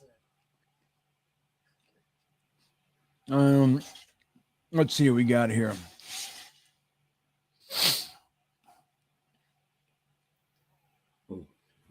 Well, Chiefs. So 14-7 Eagles, guys. they're working. They're going to answer right now. Let's see. What's Terry Coyle? What do you mean acting different? Am I acting different? What do you mean? I need to know what that means, Terry. Well, it's not a Jets game, so you're not going to be the same. Like, we're all going to be emotionally. You're not under stress. Yeah. We're different when we're right. You're going to come off as different when you're relaxed and just watching a game you don't care about. It's like, right. That's a when we're doing difference. the Jets, we're very tense. Yeah, totally. Oh, I wasn't even looking. There's no flag. Shut up. Bad about it. Can you see him? Shut up. Oh, look at it. Maybe there is. Well, did you guys hear Oh, dude, what? Yeah, that's PI. That's Was a it? little bit of. You guys hear look, you hear about the new offensive coordinator for the Jets and all this kind of stuff. And then obviously we heard like the last 2 years, like just because this staff couldn't use Mims and falling out with Elijah Moore, like we just think that it's the player, right? And everybody jumped off, oh my God. What the hell just happened? Oh Oh my God, he missed. Get him. Yeah. But, we make these assumptions like, oh, well, clearly Mims sucks if the staff doesn't like him, right? Like when they were putting Tariq Black in the lineup over Mims. It's like, that doesn't mean anything. It just means that this staff sees it that way, right? Now, here we are, that offensive staff is gone. And now we have a new guy who tends to like some of the, styles of, measurables and stuff that like a guy like Mims has. But Brandon Marshall was talking about, I think it was Brandon Marshall, talking about if he goes, do you realize like what this offense has? Like if they have, like he used Derek Carr. He said he would prefer Derek Carr over over Rodgers because of the longevity and to be able to the time to build a team and, you know, kind of be around a minute. But he said, could you imagine a really proficient quarterback with the talents of like Elijah Moore and Garrett Wilson? So like these guys are sick, you know? Yeah. And that's the thing. Like, if we could just, number one, have an offensive coordinator that can recognize it and build with them, with the talent that he has. LaFleur couldn't do that, right? Now, again, his schemes worked, but it was like, he just didn't have any ability to kind of work with his players, clearly. And that includes Zach, right? But if Hackett can, and these guys, and a quarterback that can just find them. Everything's on the table, bro, as far as our dreams and what we think is going to happen. Playoffs, Super Bowl, it's all there. Yeah. Breece Hall, man, if he comes back healthy, 5.8 yards a carry. Breece Hall. He's special. Yeah. He's special. Yeah. Hey, look who it is. Williams Prague. Hey, look at this guy. William Sprague. Welcome back, buddy. And please accept my most sincere apologies. Sincere. I don't even. Oh, commercials. Hold on. Will Ferrell. Driving a Humvee. Yeah, Will Ferrell. With his Christmas sweater on. All right. Oh, he's doing that for that show. Death Games or whatever.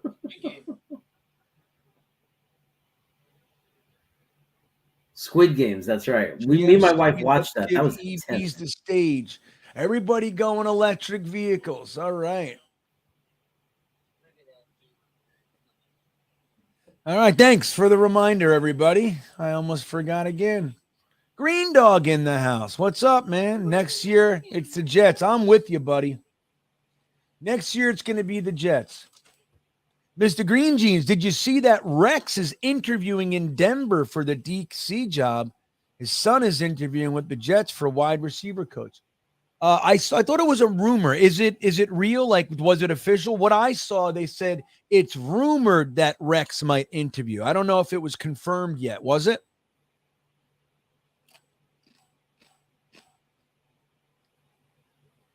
Wow.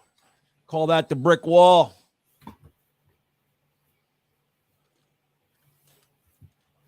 Dude, FOC. Denzel Mims, Super Bowl. What's that? 58 MVP, calling it now. Could you imagine like 3 touchdowns and like an onside kick reception and whatever? Imagine all that. Crazy. Lead blocking on 2 Breece Hall touchdowns, like key blocks. Look at that screen. Oh, and they got it. It was nicely developed. He had 3 blockers in front of him. 3.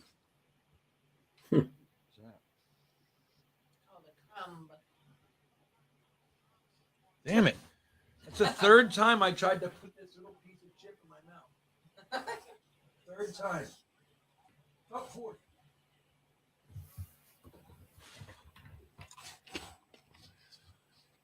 All right. We got us 3rd and 8, everybody.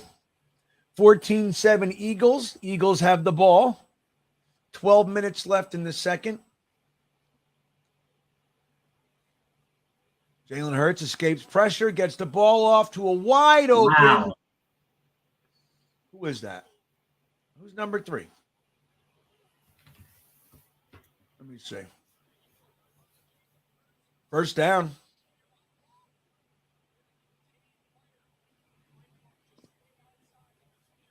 Oh, Pascal. Right. Right.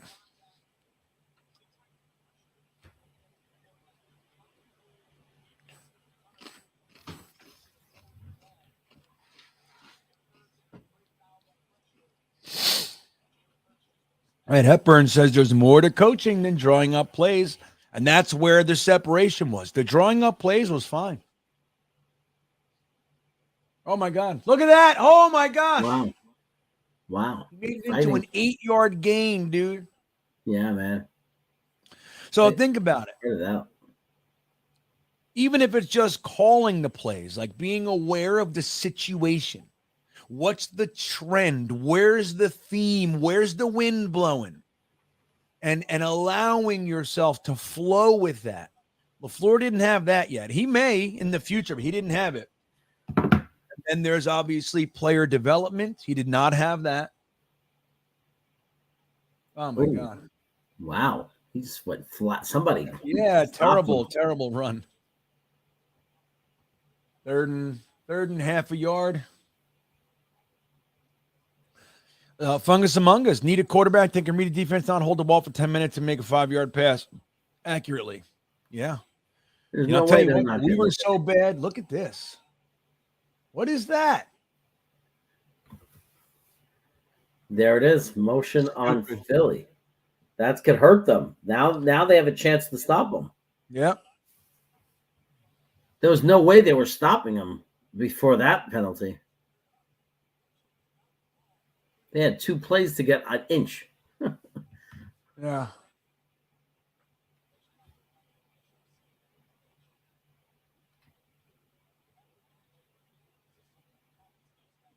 Look at Kelsey. Wow.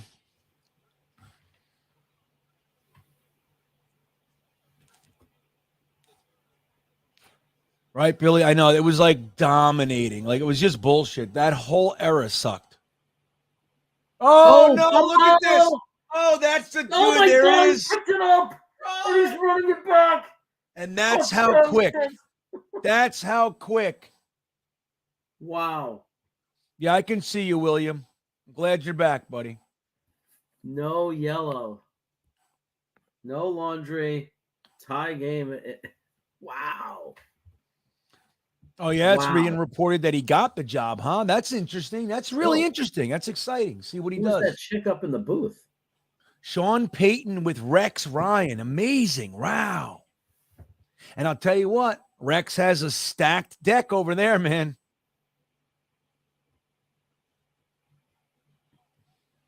Let's see. Wow. Who was that on? Was that just Hurts' fault completely? That's Hurts just dropped it. Yeah.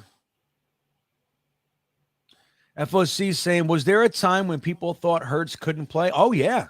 There was a large and increasingly loud voice for him to be either moved on from or cut or whatever. Yeah. Amazing. You see that, guys? That's how fast. That's how fast it can change. Wow. I mean, I was literally about to say, if the Eagles score a touchdown here, it's going to get ugly. It could possibly get ugly. And now all of a sudden we got a tie game. Yeah.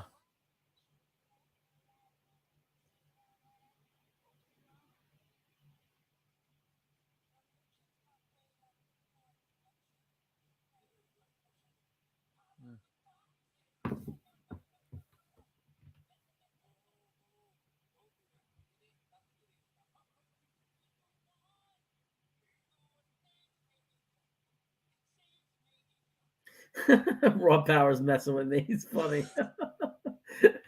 He says Rex back. Wait, hold on. I'm doing commercial. Hold on, Jeremy. Okay. Hold on. Uber One. What's that? A membership for Uber now? What is happening in this world? Don't we remember what the thing was with Uber? It was cool. You can get a ride from me. That's it. That's all I need from Uber. Uber Eats, Uber this, Uber that. Uber Eats is good. They're out there anyway, driving around. So, hey, go to McDonald's and pick up a few double cheeseburgers for me. I've never done it. I've never used, what's the other one? DoorDash.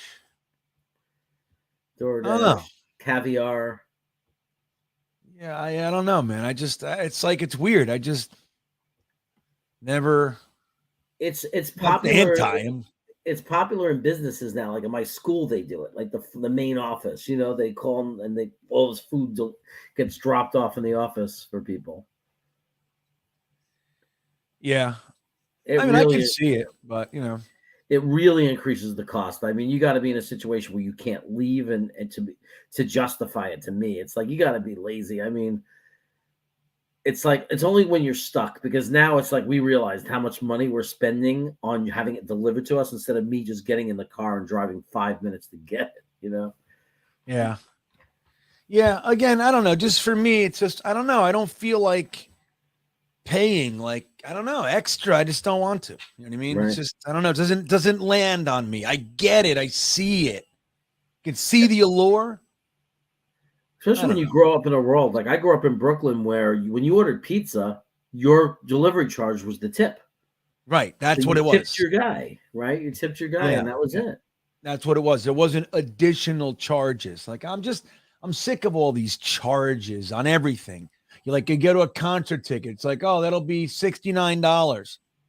And then when you go to checkout, it's $112. Yeah. It's like, what the hell? What is, convenience, but this, but that, $8 here, $4 tax.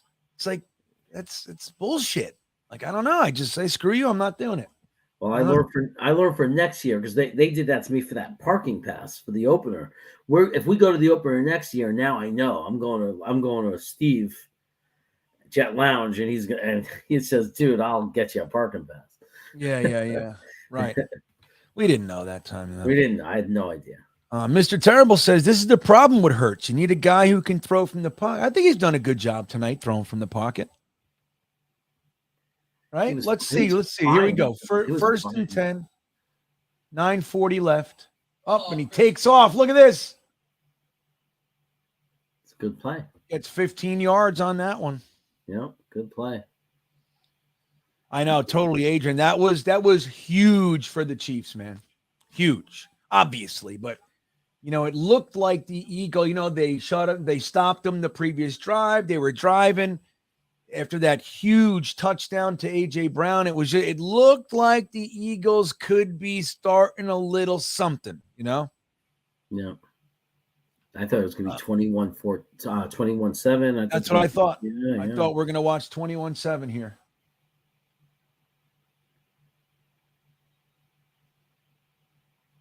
Who's that? Okay. That was weird. Here we go. Yes, Deep again. Bomb. Deep again. And I thought it was going to get picked. Now That was dangerous. Jets Forever is going to put it right in right now. Sauce would have had that. Watch. Right? Right, Jets Forever? Yeah. Sauce would have caught that? Nix wants to know if I saw the article about the potential stadium. Yeah, I don't think it was all that substantial. It was just a guy that works in the local government talking about it, right? That's really kind of all it was. This guy saying, hey, you should come out here. I don't know if it was much more than that. I definitely saw it, and obviously we talked about it for a few weeks. But anyway, I don't know. I don't think it's too real. Oh, I like that they put the 2nd and 10 on the field like that for me. Oh, look at that. Look at this. Okay. Little screen action, running backs make people miss. 1, 2, 3, 4, 5. It took a juked 3, and the 4th and 5th made the tackle, but not before he gets across the first down mark. Look, 1 boop. This guy, see you later. A cornerback right here. Here comes the linebacker. Up, you two, fuck off. They used 3 different running backs effectively. Yeah. 3 guys. Doesn't matter. And one of them's hurt. Their main guy's hurt. So they're using Gainwell. They're using Yeah. They got Adrian says Rodgers is the best option. Well, I agree, man. I think he's only going to be here 2 years, so you got to know that. But I think bang for the buck, I think Rodgers would be the best option. The problem with him is that you got to give away probably 2 firsts, guys. I mean, that's probably. And that's the reality. Plus, you got to pay him $5 million. So it just sucks. Like, this team was built for the rookie quarterback contract window. That's what it was built for. Yeah, if that worked, we had it. Yeah, that's it. I say it all the time. It just killed us that it didn't work out. Like, it killed us. The whole build was set perfectly. But it just had to be that we had a quarterback. Like, think about this year. If we didn't have to go, and even if it's just the money, go and spend $45 million on a quarterback, We keep everything. All of that money, all of it could be toward just keeping Carl Lawson, just keeping Corey Davis, and like taking that extra $15 to $20 million and just kind of getting the defensive tackle or using your picks. Like it was all gravy it was all like to plug those final holes, get that free safety in here, Nope. Yeah. Instead, we have to use all these resources, man, and it sucks. It sucks. So one argument for Carr that I can understand and not argue, though, like one definite argument is, it was announced today, and I knew it would be because it would have made no sense for him to accept the trade. He's going to be a free agent, so it's just money. So yeah, Jimmy G's that way too. So that's definitely, that's valuable, dude. As long as they it'd be one thing if they sucked, you don't want to, but both of those guys can play. Obviously, Carr has the health thing over Jimmy G significantly. Yeah. But both of them, you're going to get them, it looks like, for no picks. Right. Unless the Niners do a franchise, but they're not going to. No way. They're not going to franchise them. They just can't. Way. They're done with him. And they're so stupid. They should have gotten anything for him. I guess not, because he did end up playing the whole, a large chunk of the year. And I get it, but I don't know. In my opinion, they never should have traded 3 firsts and a third for Trey Lance. Silliness. And I think they wanted Zach anyway. They were hoping for Zach. Yeah. All right. Hurts running again. What is that? Why? What is? All right. He gets. Look at this. I guess so. If it works. It works. Just remember, everybody, what you're seeing now. The Jets are not the only team that misses tackles. It's part of football. Just saying. I know it's frustrating, but it's not just us. No, of course not. I still don't want our guys to miss tackles. No. But I'm just saying, sometimes it feels like we say it's only us. We're the only team that can't tackle anybody. It's like, no, it's every game. Every fan base is mad at their team for missing tackles. Hey, look at this. This is amazing. Carmela Albori's way. GreenBean, my daughter turned 2. Your name was the 3rd name she ever said. That's amazing. I love it. That's incredible. Yeah, that warms my heart, man. Thank you for sharing that. I love it. That's beautiful. And happy birthday to your daughter turning 2, man. And that's amazing in and of itself. I love little kids. I love them. Changed my life, man. It does. I might have to go down and get myself a can of bread. Yeah, you got to talk about that. You got to bring in the can of bread thing. Jeremy went out and got a can of bread the other day. Can bread. I want a can of bread now. Can bread. Yeah, that looked bad. His knee. All right, get up. Okay, good. It's funny is it's the baked bean company, B&M. Yeah. Did you taste it yet? No, I'm gonna review it. I'm gonna do a food review on it. Oh, amazing. It says to get it out of the can, sometimes you have to open up the other side. So it comes out shaped like the can. You slice it to desired thickness, toast it, and it suggests cream cheese or butter. Amazing. You have raisins in it? Is that what I saw? Yeah, this one said raisins, so I assumed it was more of a sweeter bread or so. With butter. It's gonna be gross. Look, I gotta say, I love raisins, love them, but I hate cooked raisins. When they're soft and they pop, I hate them. It's so weird. I could eat bags of raisins. Yeah. As soon as they're heated up, nope, I don't like them. Wow. It's weird. Wow. Yep. I'm the kind of guy that can appreciate raisins when I'm on a diet, on a non-cheat day. All of a sudden, fruit tastes amazing. I can eat raisins. Oh, it's sweet, it's yummy. But if I'm cheating and eating what I want, I don't want raisins. Yeah, right. Exactly. Totally. I get that. If you're cheating, you're cheating. Right. It's I'm not wasting anything on raisins. Give me my triple chocolate chip cookie, which I got here. Yeah. Amazing. Triple chocolate. So Snowball has a question for you, Jeremy. Would you trade Quinnen for Aaron Rodgers straight up? Straight up? So the question is giving away Quinnen better than 2 first-round picks? Now, emotionally, it sucks and I hate it. There's no way I'm going to feel good about it because I love Quinnen. But at the same time, Quinnen we're going to have to pay real soon. A lot of money.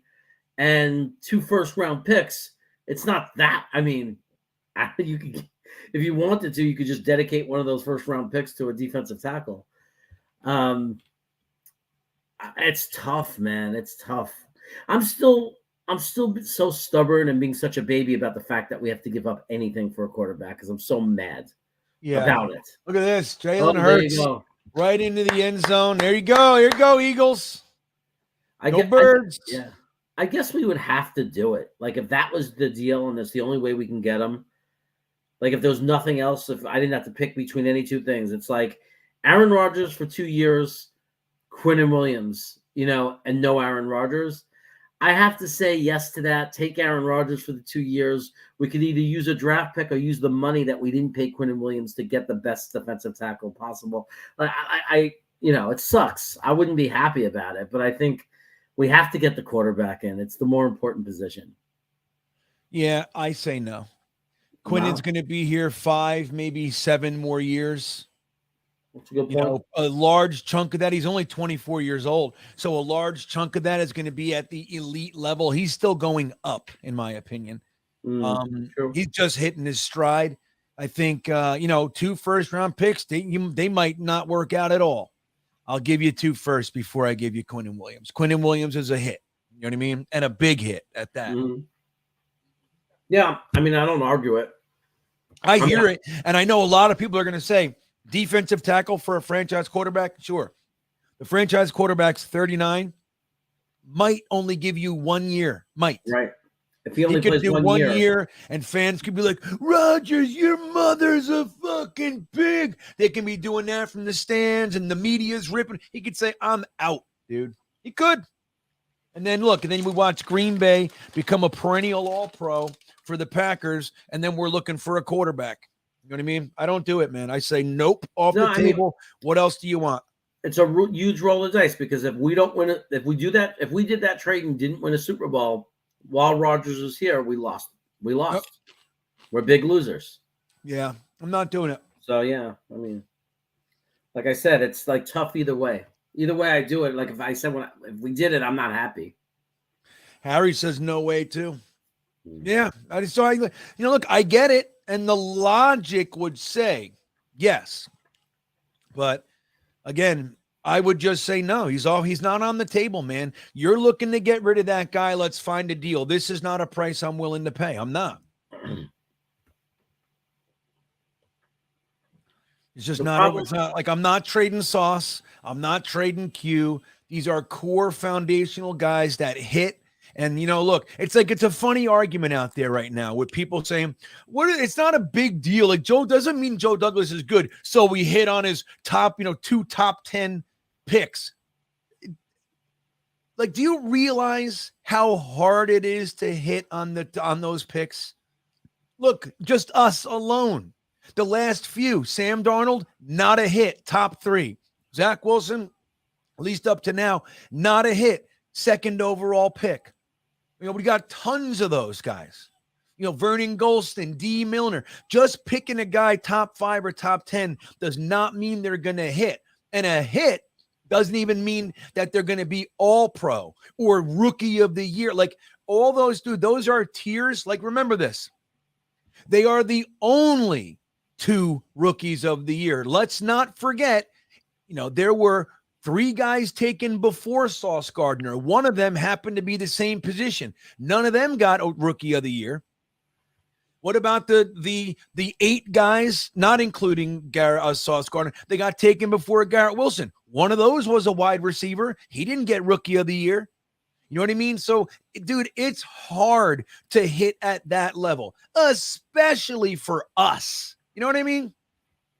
Like, we have to stop it, man. We have to stop always finding the way to be grumpy or find the fucking little negative wrinkle. We got to cut it out already, man. Like, we're doing some good things and things that we've never seen before here. Never.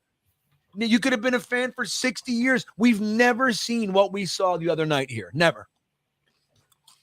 It's a positive, and we should not get cocky with those types of hits. They do not come every year, man. They don't. You miss. Plenty of teams miss in their top 10. Plenty. There are Jet fans on Twitter, I'm not making this up, that would pay 3 first-round picks, $50 million a year, guaranteed like 5 years, and Quinnen Williams for Lamar Jackson. And I think they are out Morons. of their mind. Like out of their mind. Yep. Because what are you left with? You're tying up all your money. You gave away all your draft picks. So all the guys you have to cut, all the guys you can't afford to sign, you have no way of filling those roster spots. So what is Lamar Jackson going to do for you? He couldn't win a Super Bowl with the Ravens roster around him yet. What makes you think he's going to win it with our roster? It just doesn't make sense. That's right. It's like, it's crazy to me. And then add to that, he's missed 5 games each of the last 2 years. When his team made it to near the playoffs, like in the playoffs this year, they were on the lurch. They had no fucking Lamar Jackson. He wasn't there. And he chose not to fly with them because he was sick. Bullshit, man. He was making a statement to the Ravens. That's what he was doing. Right. It's bullshit, man. I don't want anything to do with Lamar Jackson. Now, don't get me wrong. If we did it, son, I'm going to root for him. I'd be excited. He's a great player. Don't get me wrong.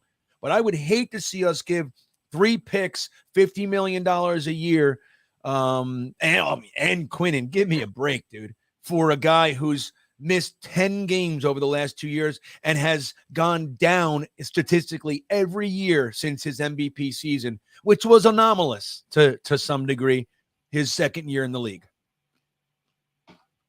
Makes no sense to me. No sense. You got to be careful what you give up. You got to live because you still have to have the roster around the quarterback. Right. You need both. Yes, you need a quarterback, but you also need the roster. You know, and I watched the Giants win 2 Super Bowls, and Eli Manning is not a superstar elite quarterback. He's a good quarterback. So if you have a great roster around a good quarterback, you can win a Super Bowl. Yeah. Yeah, I mean, going all in, like Joe Douglas said, I love the way he said it, and I believe in it so strongly. There's a difference between being aggressive and reckless. We're very aggressive. We hold the line at reckless. That's where it is. I love it. Mr. Green Jeans talking about Iberian ham. Let me tell you something, and how much I love Iberian ham, Spanish ham, like from Spain, right? Oh, I Dude, love it. Love it, man. When I was in Spain, like every cafeteria that you go into, I was still drinking. So every day we'd go to a cafeteria and I'd get like 3 or 4 whiskey and Cokes, whiskey y Coca-Cola, por favor. That's what I would say every day. Usually Johnny Walker, red or whatever, or white or black, whatever it was. But, so I'd get that. And then as soon as you ordered a drink, they would shave you like 3, 4, 5 pieces of ham and give you a couple nuts, like an almonds or like a couple slices of bread, like 5 almonds and 5 slices. That was just part of the drink. You got the drink and they handed that to you. Amazing, dude. It's very, very similar to prosciutto, like you said, but it's not the same. It's not. It's close, but it's not the same. There's a definite difference. Before the pandemic, me and my wife went to Barcelona. Mm. And in the mornings for breakfast, the hotel would have like the buffet kind of thing. You go into the breakfast, and I didn't know it was called that. But I remember it now. That stuff was good. I just thought it was like a different kind of prosciutto. Yeah. Yeah, look, I'm all about conditional picks, but J1, let me ask you this. So the Titans and Raiders are totally fine giving 2 firsts. Aaron Rodgers would choose the Jets if you just match the offer. You're not going to do it? Like, don't forget, like people seem to think that we can play hardball. There's going to be probably 5, 6, 7 teams that are going to inquire and be sincerely interested and trying to see if they can get them. Dude, I'm telling you, at least 3 or 4, at least. They're going to be calling saying, what is it going to take? They say, well, the Jets have a first and a conditional third that could go up to a first if he gets them to the Super Bowl. Say, hey, take the condition off. I'll give you 2 first. They're going to go, done. If Aaron Rodgers is agreeable. I don't think they're going to make him go anywhere he doesn't want to go. I just don't think they will. But let's say all things are equal, just like with what they did with Tyreek Hill, right? Like the Chiefs said, like, here's the teams that we have that are willing to trade for you. Here, we're fine with either offer. Ooh. We're fine with either offer, pick. And I think they're going to do something similar with Aaron Rodgers. Because look, he's been there for 20 years, a lot of high-level play, Super Bowl, all that stuff. They're not going to screw him, But yeah, so that's the thing we have to remember. It's not just us saying, hey, man, take it or leave it. It's like, if we want him, if that's our guy, we got Hackett in here, we have the whole Zach Wilson relationship with Aaron Rodgers and all that kind of stuff. We have to remember that. We're not alone in this. They're not desperate, I assure you.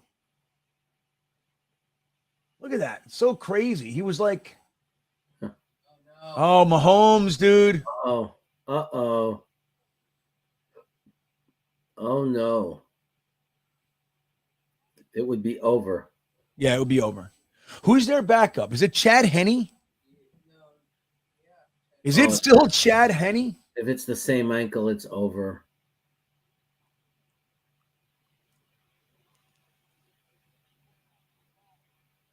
Oh, boy. You see that? Let me see. Look what happens to his ankle. Oh, yep. Little bend and twist, man. Matt West says, no way I'd give up Q. Salah has not shown he can develop anyone, right? He hasn't yet. Now, Sherwood looks good. He really does. He looks like he's ready to come in and play. You can say Quincy Williams' development has been solid, although he's tied for the most missed tackles on the team with 17. That's not good. Like, who else have they? Bryce Huff. You could say Bryce Huff. Holy shit. You could say Bryce Huff is a he's been a great development. Yeah, he's been with Salah for 2 years, and he looks like a different player. You know what I mean? So you could say that, but there's no proof that, like, we're going to trade Quinn and get, keep the picks and then just get a guy that's going to produce like him. And look, let's say he does, but it takes him the same amount of time to get there. That happens, man. You know what I mean? So it's not like, I don't know. People, I think we forget just how difficult all this stuff is. Mm-hmm. Let me see here, Kyle. All right, I'm going to send my guy the link. See if he wants to come on and say hello. See how an Eagles fan is feeling. He'll come on. He won't stay too long. 5 minutes, and we'll see how that goes. Right.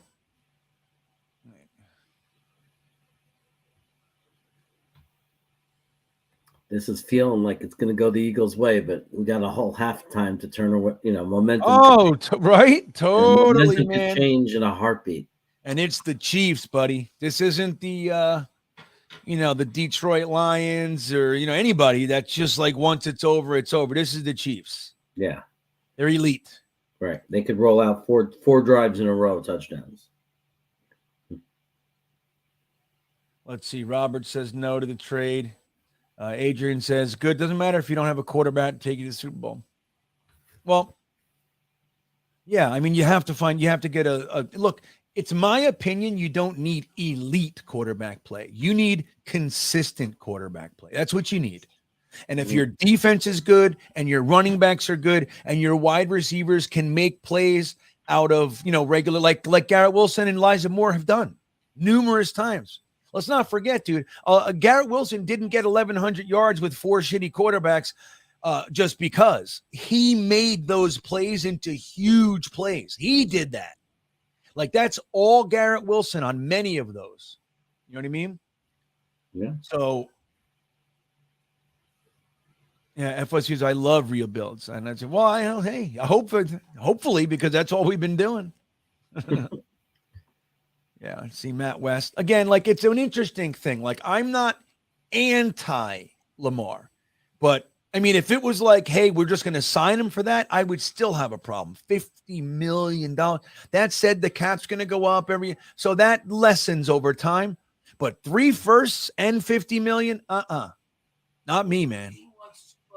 It hasn't worked out yet. Russell Wilson, Deshaun Watson, like it hasn't worked out yet, dude. Tell me where it's worked out.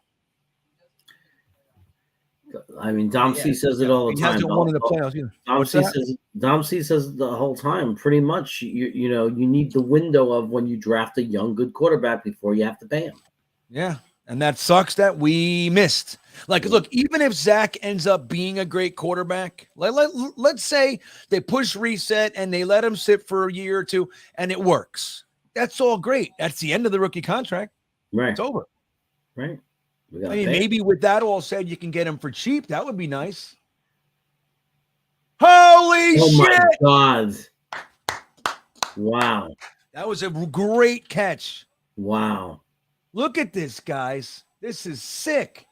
Jalen Hurts. I would love to have this going on. Hey, that's a catch. That's definitely a catch. Was he bobbling a little bit? I was only looking at the feet. Oh, they were running to snap it, and he said no, the ref. Hell yeah. Running to snap it. Let me see. I can't see there. I thought he had it. I thought he had it pressed against his shoulder, but I was looking more at the feet.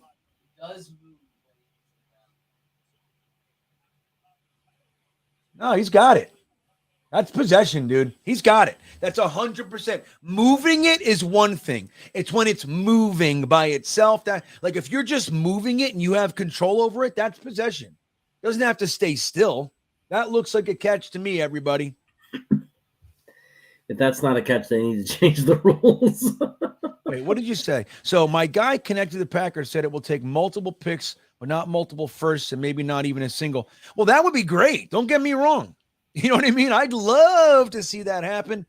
Again, I think with the competition out there for the guy, I think it's going to go up. Now, here's the only counter to that statement. Aaron Rodgers might say, look, I'm not going to the Commanders. I'm not going to the fucking Texans. I'm not. Like, I don't want to do any of that. I don't want to be a part of a rebuild. I want to at least have a team with some semblance of a chance to be good to go into the play. I don't want to have to wait 2 years for them to get pieces. I want them to be there. We have a lot of pieces. And look, if we get Aaron Rodgers, let's say we trade a first, we give the 13th, and this is Ryan from Jets Talks idea. At least that's where I heard it. You trade 13 overall and a conditional whatever for Aaron Rodgers and the left tackle, Bakhtiari. So then you don't need to use 13 on the tackle. I mean, look, he's old, but Rodgers trusts him, the whole thing. So you get that locked-in tackle. You get the quarterback. You give the first-round pick. Then it's okay. Then you're talking. Then you can use your second on a center, or maybe if you use your second on the free safety or whatever it is. But now you got, because you already got your left tackle, Becton and ABT are coming back. Like, you have a lot there now. You know what I mean? That's a different story. I would love it, man. Like if the Jets, if Robert Saleh and Matt LaFleur have been kicking it all month and they've kind of worked it out, like, hey, look, this is really what we want. We'll talk to Aaron when he comes out of his 4-day dark shop, and we'll just make sure he's cool with it. But if that's cool, like, we're good. You give us, maybe a second this year, a conditional third that goes to potentially to a first next year, like whatever, something like that. I would be ecstatic. Or a first this year, and you get, like, would you do that, Jeremy? Would you do like a first this year and a condition that can go up to a first for Rodgers and Bakhtiari? Would you do that? Yeah, I would do something like that. I would prefer if we keep our picks this year and it's the first, we take the hit next year, because we need the picks this year, I think, like, to protect an Aaron Rodgers. But if that's what it takes, one thing I'm thinking that can help us is if Aaron Rodgers has the power too, so he might decline the other teams. So that could work for us in a negotiation. What's working against us, I think, and we didn't talk about this, is Woody Johnson needs to shut his mouth. Because when your I know. owner goes out there and says, we'll pay any price and we're going to do whatever it takes, you're killing the negotiation. So stupid. So stupid. I mean, he's, for a wealthy guy, I mean, he's stupid. He's a dumb person. Well, Because let's be real here. With all due respect to Woody, he didn't build this empire. He was born into it. Clearly, You know? because number one rule in negotiation is you don't show that. You don't show your emotions that you're desperate and you want something. That's the dumbest thing you could possibly do. Yeah. Now, Ray, I see a lot of you guys like saying, like, you know, our 23 picks are off limits. And I mean, that'd be great. Don't get me wrong. How can you possibly think that we're going to get a quarterback that 2 years ago was a back-to-back MVP and on a down year had 3,700 yards and fucking 30 touchdowns? How do you think you're getting him without picks in 2023? I don't understand that. Like, maybe I love it. Don't get me wrong. But of course, JD wants his picks. Of course. But how can you think we're not going to give them? Why would Green Bay want to do that? They're going to be having a young guy, Jordan Love, and like, why? They're going to want it too. Yeah, they're going to want some draft capital.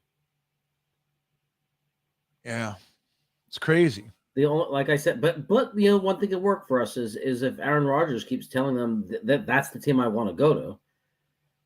You know, that's like the thing that they're going to have to hide. But they're probably smart enough to not show those cards. They're not going to go out and say, oh, well, it's only the Jets, so we got to get this deal. They're not going to do something stupid like that. Yeah. Yeah. So. Yeah. And this is an interesting, Matt West, this is an interesting narrative that a lot of Jets fans feel pretty confident about. I don't think Joe Douglas is going anywhere, period. He's not. Even if he whiffs on this whole coaching staff and needs to rehire a new staff, I still don't think he's going anywhere.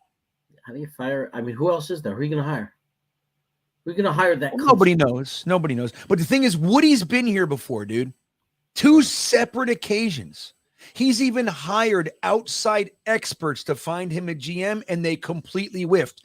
He knows, even if Joe Douglas misses on this, overall, the guy knows what he's doing. And you give him time to keep getting better. Again, the Jets have never had an offensive rookie of the year. We've never had a sweep of the rookies of the year. Never.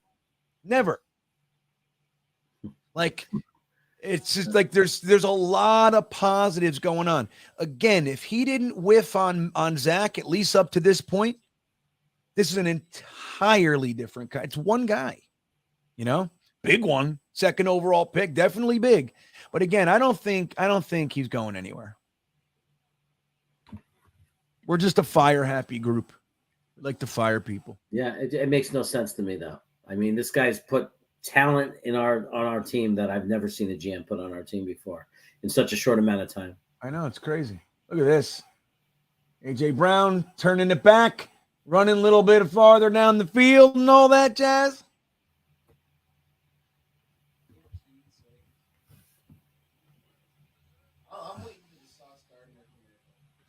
Does he have one? Oh, there's a halftime Sauce Gardner commercial, huh? Oh, that's right. Yeah.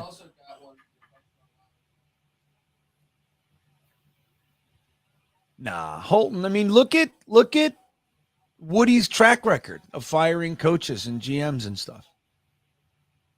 Really, he fired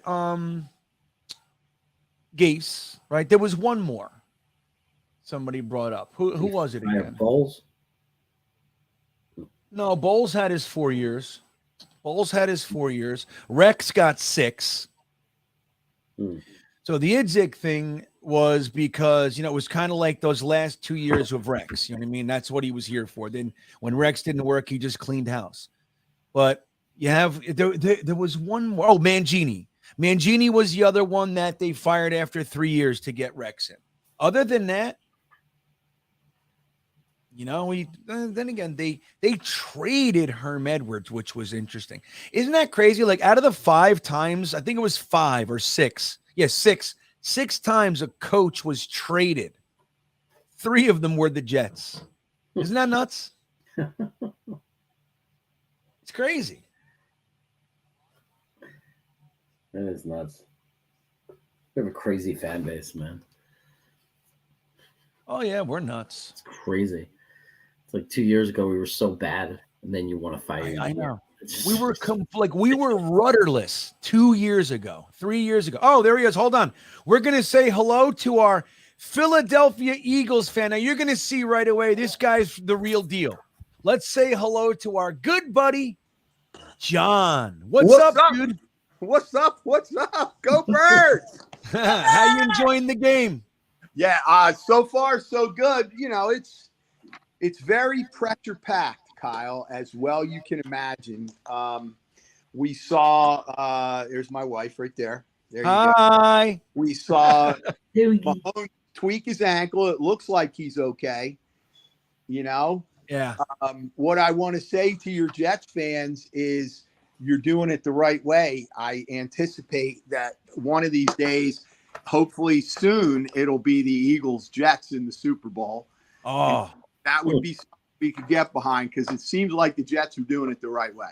I gotta say. yeah. Well, thank you. You know, we Going were from the born trenches, man. Big from the trenches. You know what I mean? That's right. That's right. Well, I'm going to say I'm really enjoying your face. I like the green beard. I've contemplated if the Jets ever get to a position like you're in, I would imagine my beard is going to be green as well. But you look fantastic. When did you decide to do that? 5 years ago when they did it, when they won the Super Bowl the first time. The green beard, yeah. And then we got the chance to go to the parade and do that kind of stuff like you guys would. Go visit your own. Let me just tell you, I had a chance to go to the cemetery where my family was buried, and we got a chance to look around, and there was nothing but Eagles jerseys and Eagles hats at the cemetery. At the cemetery on all the grave sites, and that's what we did. So it's just such an emotional thing. I got a picture of my folks over here. I got my immediate family with me, and it just means a lot. Like you and I always talk about, football transcends a lot of things, and it's a truly emotional thing. Yeah, it really is. Now, John, I want to introduce you. The guy you see on here, his name's Jeremy. He's out there in Sacramento, California. But what do you think? If I painted my beard green, you think we could get a nice design on Jeremy's head? What do you think? Absolutely, man. You could probably, no offense, my friend, but we could put the whole JETS, Jets on there. Yeah, a big melon. That would look pretty good. I like He's got enough space.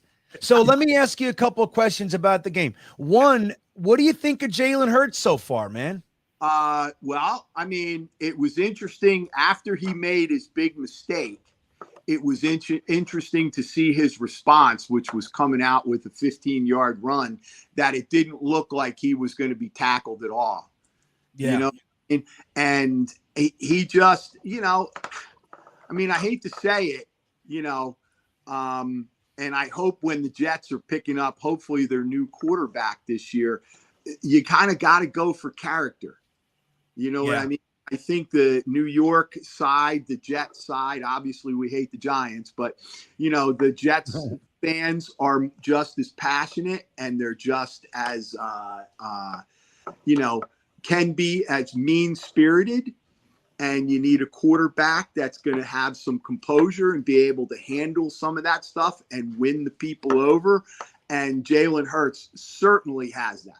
Yeah, that's a great point, man. Because look, a lot of quarterback, that was a huge mistake.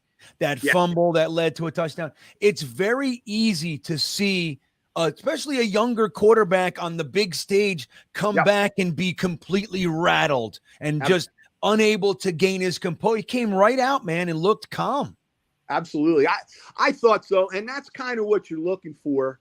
I mean, he's such a young guy too.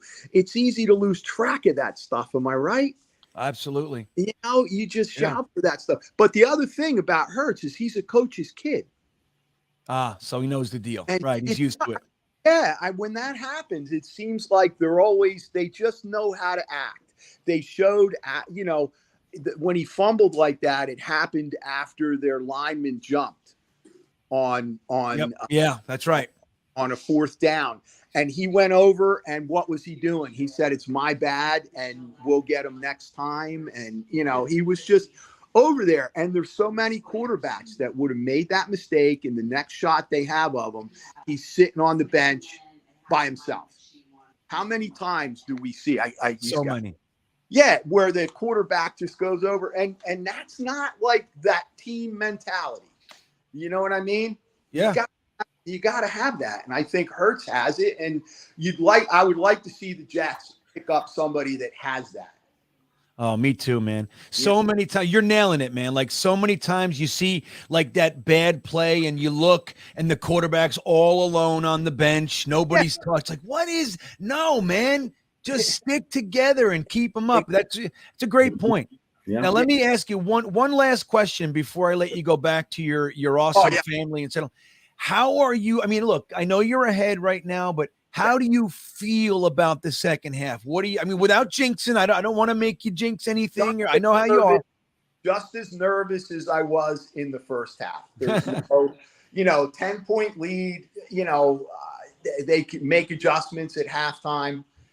They have double the time, which means hopefully they have double the time to do that. Kansas City is not a bunch of slouches. No. They really, at this point, they could gimmick it up a little bit. You know what I mean? Yeah. Come out with some gimmicks and some, like hitting the gap blitzes or whatever. I'll tell you what the Eagles have going for them, though, more than anything else, is throwing the ball downfield. It doesn't seem Kansas City has an answer for that. Even when he misses it, the Eagles receivers, even when he throws in double coverage, they're still getting their hands on the ball. Yeah. I'm telling you, I'm impressed. That's the deal, though. It's like, I don't think they can cover that downfield. We haven't seen a pass to Dallas Goedert yet. Yeah. Right. It's very interesting, and they also seem to be handling that pass rush pretty well. Yeah. So, all right, last thing, John. How's Sam, your son? He has a son. He's diehard, and he's into all the stats and everything else. How's he handling it? Is he okay? Sam, here he is. Right there he is. What's up, Sammy? What's up? Are you nervous? How you handling it? I'm hanging in there. Well, you guys look good, right? It's a good first half. You should feel okay. I know you're nervous. But I think you guys are going to – look, I'm rooting for you. I think you guys are going to pull it out. I feel pretty good. Again, I don't want to jinx anything, but I feel good. I think we're on the right path here, man. We're not climbing any poles yet, brother. Yeah, right. All right, well, listen, you guys are the best. Go and enjoy the rest of the game, and good luck, buddy. Have a good podcast. We'll see you soon, man. Thanks. All right, John. There he goes. See ya. All right, there he goes, my buddy John. He's my neighbor. He's only 24 minutes down the road. That's where I live. So he's 24 minutes down the street. And you can see, Jeremy, you think there's any question about his diehardness? No doubt. I mean, one of the giveaways is just the nerves. You could see, that's how you know the difference between someone who jumps on a wagon and they're winning now. We're going to start, acting like we're big fans. The real fans are nervous. They're never confident. They're nervous. They're scared. They don't want to say anything. They don't want to ruin it. They don't want to jinx it. They're just like, okay, we like the way it's going, but we're not there yet, Yeah, it's so true, man. Like you could be like dominating in some respects, and you're still like, no. I don't want to say anything. Nope, I don't want to say, because it's you never know, and you don't want to be that little piece of jinx. You know what I mean? You don't want it. I was like trying to be real careful about what I asked him and stuff, because I know, man. I know. It's funny. He was talking about he contemplated having people over to his house, and then his wife said to him, like, I think we talked about this earlier, but, she said, like, do you really want anyone here that's not like, that has the potential to say the wrong thing? Like, it'll ruin your damn day. Just let it be us. And he's like, you're right. I don't want anybody here, just him and his family. They're all Eagles fans. There's nobody poisoning the well, tainting it, saying the wrong shit. And I'm going to be the same way. Like if Jets are in a Super Bowl, I'm not going to some Super Bowl party or something like that. I mean, I might if I went to the game or something like that, but I might hang out with some Jets fans, but I'll probably be right here just like this. I don't even know if I could do a live stream, honestly. I don't know because people are going to invade the chat and say things that are going to piss us off. Yeah, I might just like leave it on so you guys can observe me, but I'm not going to be talking to the chat. That'd be great. Yeah, I can't do it. It's bad enough during the games, man. Sometimes I like think back to the games. I don't even watch like 40% of it. I don't see anything. It's like I'm like in here, you know. It's crazy. It's a very different experience. I think I'm gonna have to go downstairs and replenish some snacks. Yeah, go ahead. Get a drink. But yeah, Matt wants to go ahead, buddy. We're good. We're good. Okay. I'll turn you off. Just let me know when you come back. Shake the light and shit so I see it. Okay. No worries. All right, Jeremy's going to go take a halftime break. So Matt says you wouldn't be at the game. Well, let me say something, Matt. I would contemplate it. I would consider it, right? But honestly, I don't know if I would want to. Like obviously you guys know I'm way diehard, right? I'm also way emotional, way superstitious. Like I'm very superstitious and bad lucky and don't stand there. And that's, I'm all into that shit. And I just really don't handle if something's going wrong, like the opposing fan, like poking me, in your face. Like I don't handle that well. Now I'm older, I'm calmer, and I haven't been in a physical altercation in 2 decades. Or so, maybe, I guess almost, 2 decades almost, dude. 18 years. Rihanna, yay! This is so much better than Paul McCartney or Prince or Kiss. I love it. That's pretty cool looking, though, whatever the hell they're doing there. She better not fall. Be careful. That's all I can think. She's going to fall. She's strapped to it.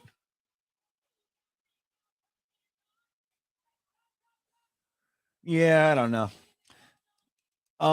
So anyway, I don't know, Matt. I can't, again, I haven't been in any altercation, but I don't handle that stuff well.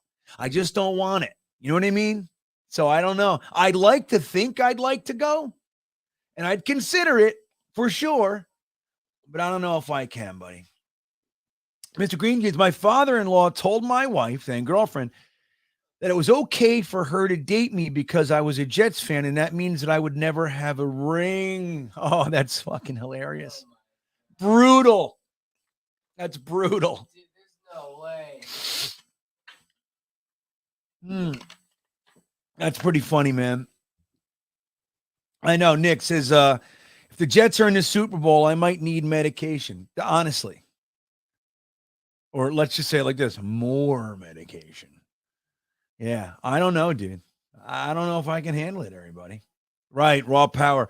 Only Jets fans. Like seriously, I don't give a shit if you're like my sister and you're staying over. Like, no, I can't have it unless you're 100% committed to rooting with me. If I stand up and aggressively high five, I want you to meet me there. Not like, no, I need it. I'll meet you there. That's what I need. My wife knows. My son knows. My daughter. Yeah, my son's right there with us. He's one of us.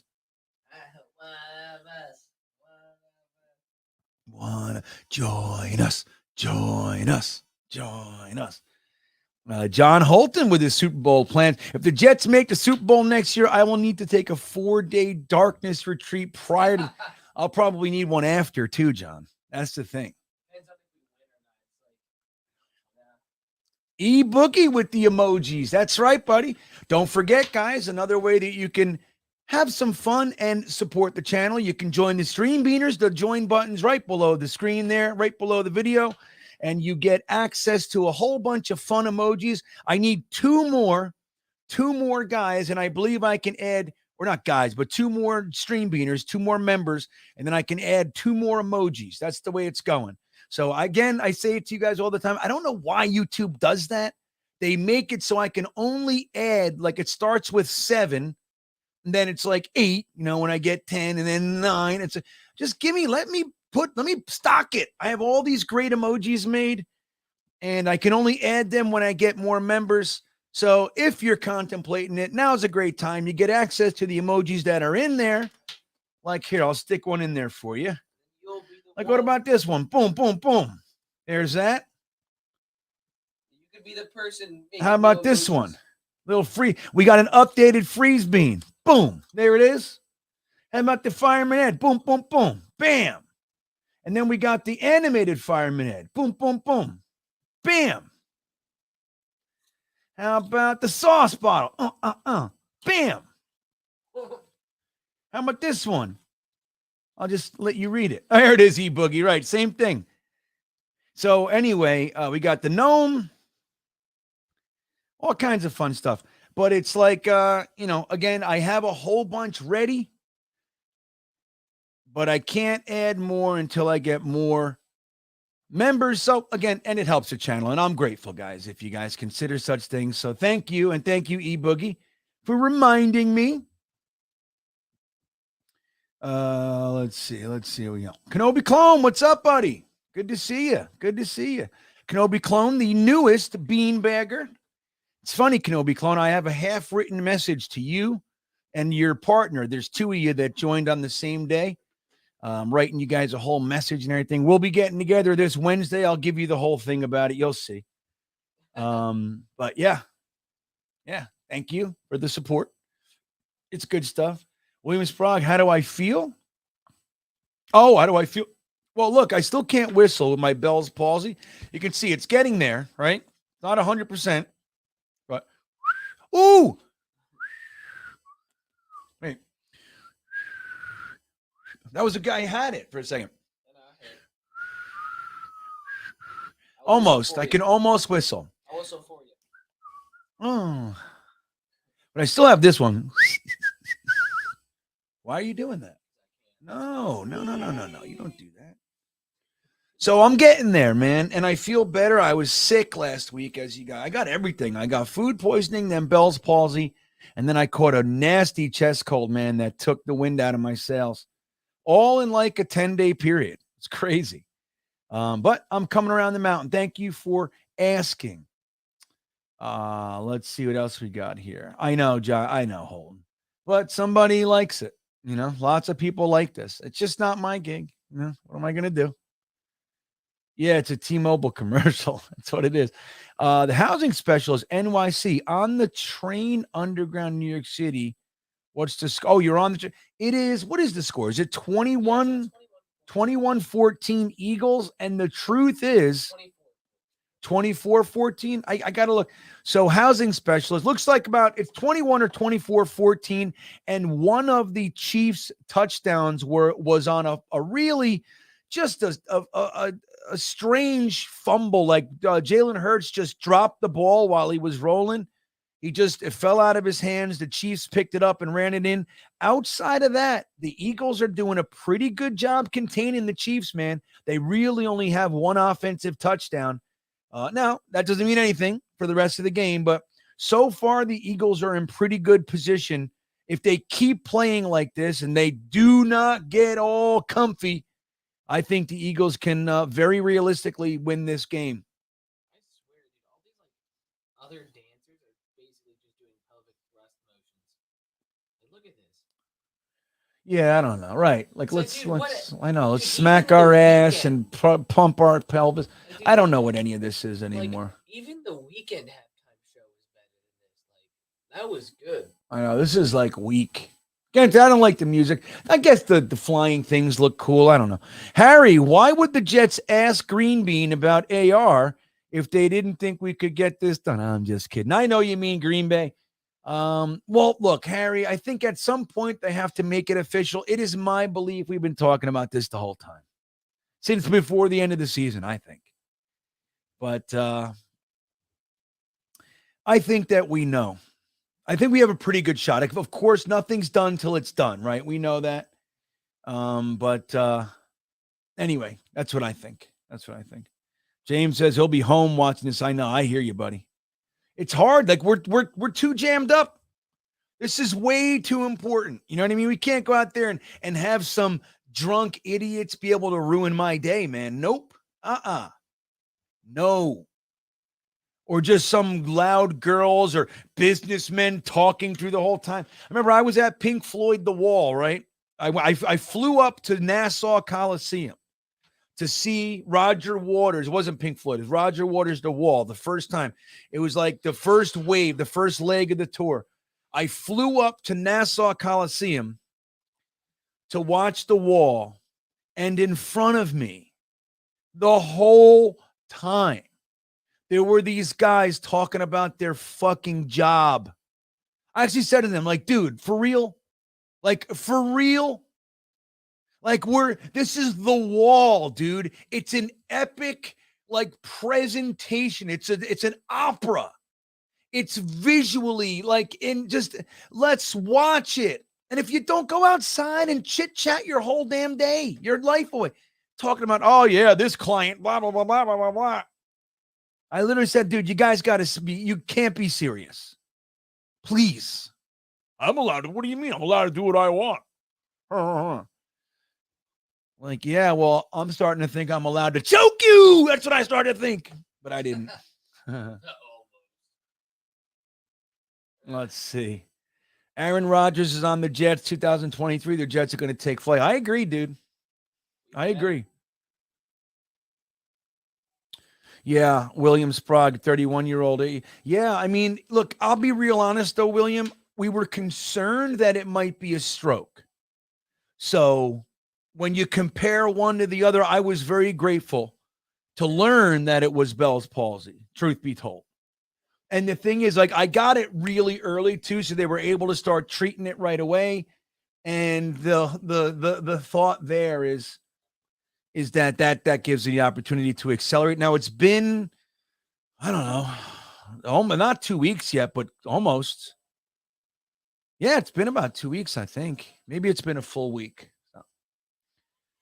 Man, Jeremy sure is like taking a second to refill that. Yeah, he's so listen, I have to take a little pee-pee, and since Snowball wants to hear you chit-chat, I'm gonna hand it over to Oh man, you guys are gonna see like it's just gonna be silent for the time. No, So just talk. socially Just awkward. no, you're not. Just not. You're alone. Don't. This is just a bunch of words on a screen. You're alone. If you see Jeremy, here's Jeremy. Here you go.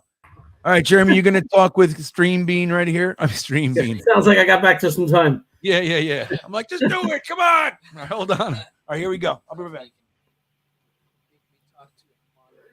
Again, you gotta remember, there's nobody really there. You're alone. It's just a bunch of words. But still, those words have people behind them. People have opinions. It'd be nice if they catered the halftime show to football fans. Imagine. Maybe. I don't know. I never liked the halftime show. I mean, the last one with Eminem, Snoop Dogg, that one was actually pretty good. I like that one. Sure. What could be bad? But Wasn't I good. mean, it's like, what are football fans like? We're the ones that carry this sport. I mean, we're the ones that support it all year long. Shouldn't we get like the show that caters to most football fans? Yeah, I feel like there should be like polls on Instagram or Twitter and all that, like let the fans choose. Right. Well, let me tell you why. Because it has nothing to do with fandom. This is about the opportunity for Pepsi or whoever to advertise. That's all it is. Yeah. It's a big commercial. Like, it's not what it used to be. It's just not. Yeah. I don't care. Yeah. Yeah. Turn on the lights on in here. What are you looking for? What are you looking for? What's he doing? I don't know. He's like looking for something. Turn on the lights on. I'm like, Hey, nobody's got to worry. You worry about yourselves. no. Teen Bean, who would you have on as the halftime show? Okay, Oh. I want to know who you would want. Who would I have as the halftime show? Probably somebody you've never heard of. So I've been getting into this band called Lorna Shore. I saw them in December, and I feel like they would be perfect for the halftime show. No, big bottle. But you guys have probably never heard of them. But it like mainstream wise, I would. And oh my god. Oh, it's Mainstream. Rihanna. I don't even know who it is. It's Rihanna. I'm not complaining about this show. No. That someone's asking if I'm not complaining about it. I couldn't care less. I'm just saying, are they catering the show to the standard football fan, the average football fan? And if you think yes, fine, you're entitled to your opinion. I don't know. I thought I guess football fans are very diverse, so you're never gonna find one band that caters to all football fans, right? But Yeah, Metallica would be a good halftime show, I think. Have they done a halftime show before in the last 10, 20 years? I don't know if they've ever done it. I never heard Metallica. I don't know, but I don't think Metallica. Stones have done it. Rolling Stones. Yeah, have Rolling done it. Stones. Didn't Red Hot Chili Peppers do it one year? Yeah, they were on there Remember once. Bruce Springsteen U2? did it a couple years ago. Paul McCartney here. Yeah, U2. What? U2 has done it. There's been bands that are just, I think, very universal. But again, you're always going to shut some football fans out. What is that? Aztec. What the hell are we watching? That's what we do. That's what we do in our spare time. Oh, Prince did a show. That's right, Prince. Yeah, Dude, Prince was a good one. Look, I honestly believe that the Prince one was the best one ever. Like in Minneapolis. Oh, this is sauce. Hold on. I think they're Hold on. all the same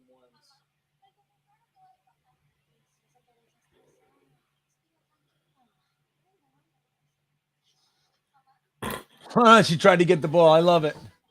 Oh well, there she goes. Good commercial. Who is that? I don't know.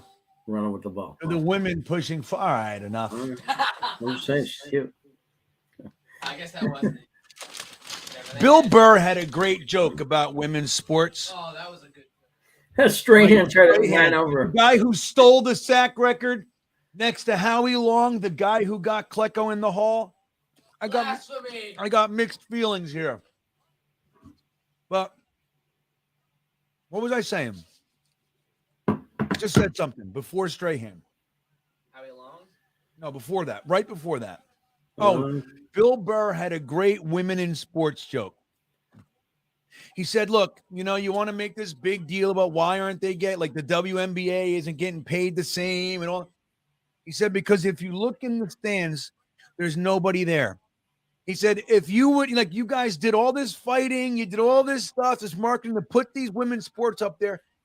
Why aren't you at the games? Why aren't you? He goes, you would think that there'd be 10,000 flannel wearing chicks making out with each other in the audience.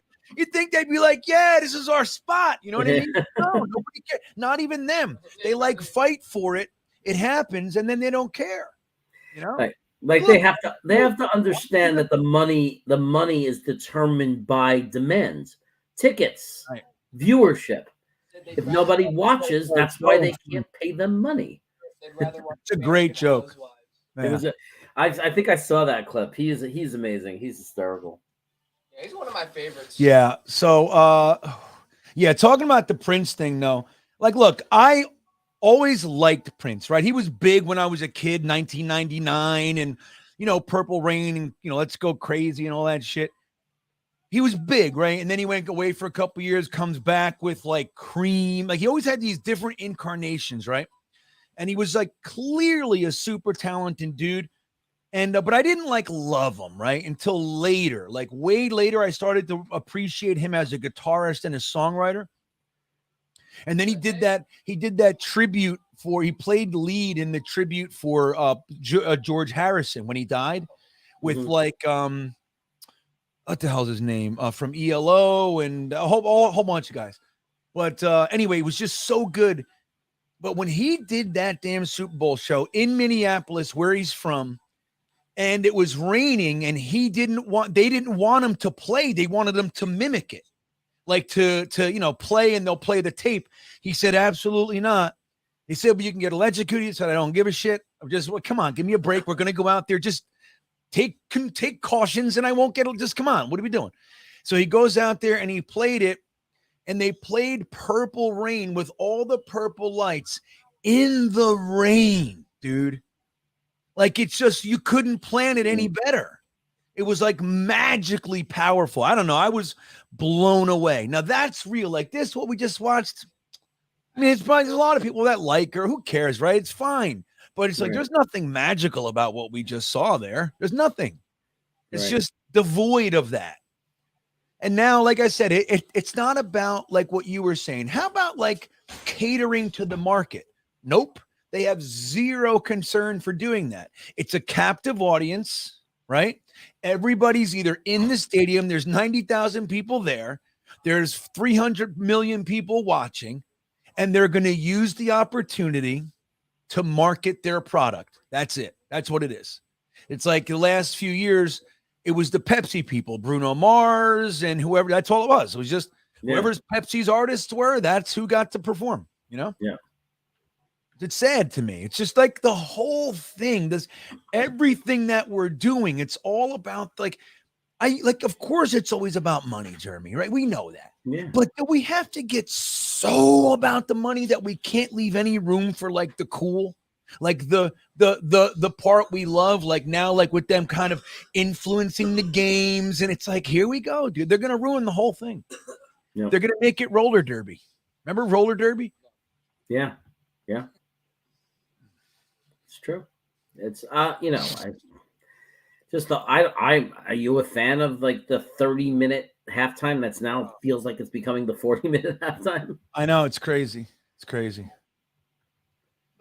Kiss did stop. What? I can't have that. I can't. I gotta beg him to come on here. Then I'm back and he's yelling in my ear. You know what I mean? Right. Come on, man. You gotta know, pay attention again to the surroundings. That's all. Kiss did I know. Well, dude, Adrian, remember I've shared this. Kiss is my favorite band since I'm a little kid, right? Since I'm 4. I got my first Kiss album when I was 4. Seen him a bunch of times, met him, all kinds of fun stuff with Kiss. When the Jets were about to be when they were in the AFC Championship game, they announced that Kiss was going to play the Super Bowl. The Jets were playing the Broncos. We had beaten the Jaguars. I was at that game. It was a home playoff game. When we beat the Jaguars, they announced it was Kiss. I literally looked up to the sky and went, this is what it's all been about. Like you were waiting, like everything in the universe was aligning for me. You know what I mean? It's the Jets and Kiss. The Falcons beat the Vikings they were going to get credit. Like there's either one of us were going to beat the living hell out of the Falcons. That I was like, dude, we were 10 up. 10-0 at the half. Like, God, thank you. And we know it didn't happen. It was like they gave it to me just to pull it away. And it just so happened the next year is the year that we went to Cleveland, 1999, to welcome the Browns back. And we went to Canton the day before we went to Cleveland. And as soon as you walk into the Hall of Fame, the first thing you see is like this Paul Stanley model guitar painted with these flags of the banners logos of the two teams, the Broncos and the Falcons. It had to mock me one more time. The Kiss guitar with the Falcons and Broncos logo. I wanted to die. It was like so much more painful. I'll remember that 10-0. I was in San Diego watching it with Lee. Miserable. We were miserable when they didn't win that game. Oh, miserable. Mr. Terrible. Bill Burr is crazy. I don't even know what are you made of over there? Bill Burr is amazing. Dude. He's the best. Right. Right now, he's the best comedian right now that's out there. I still think Chappelle's got him, but yeah. Well, yeah, and Louis C.K. is awesome. Louis C.K. is amazing. Yeah, he was my favorite before the whole Me Too thing happened and all that shit. And look, I don't have a side and whatever it is, but before that, I saw Louis C.K. like 4 times.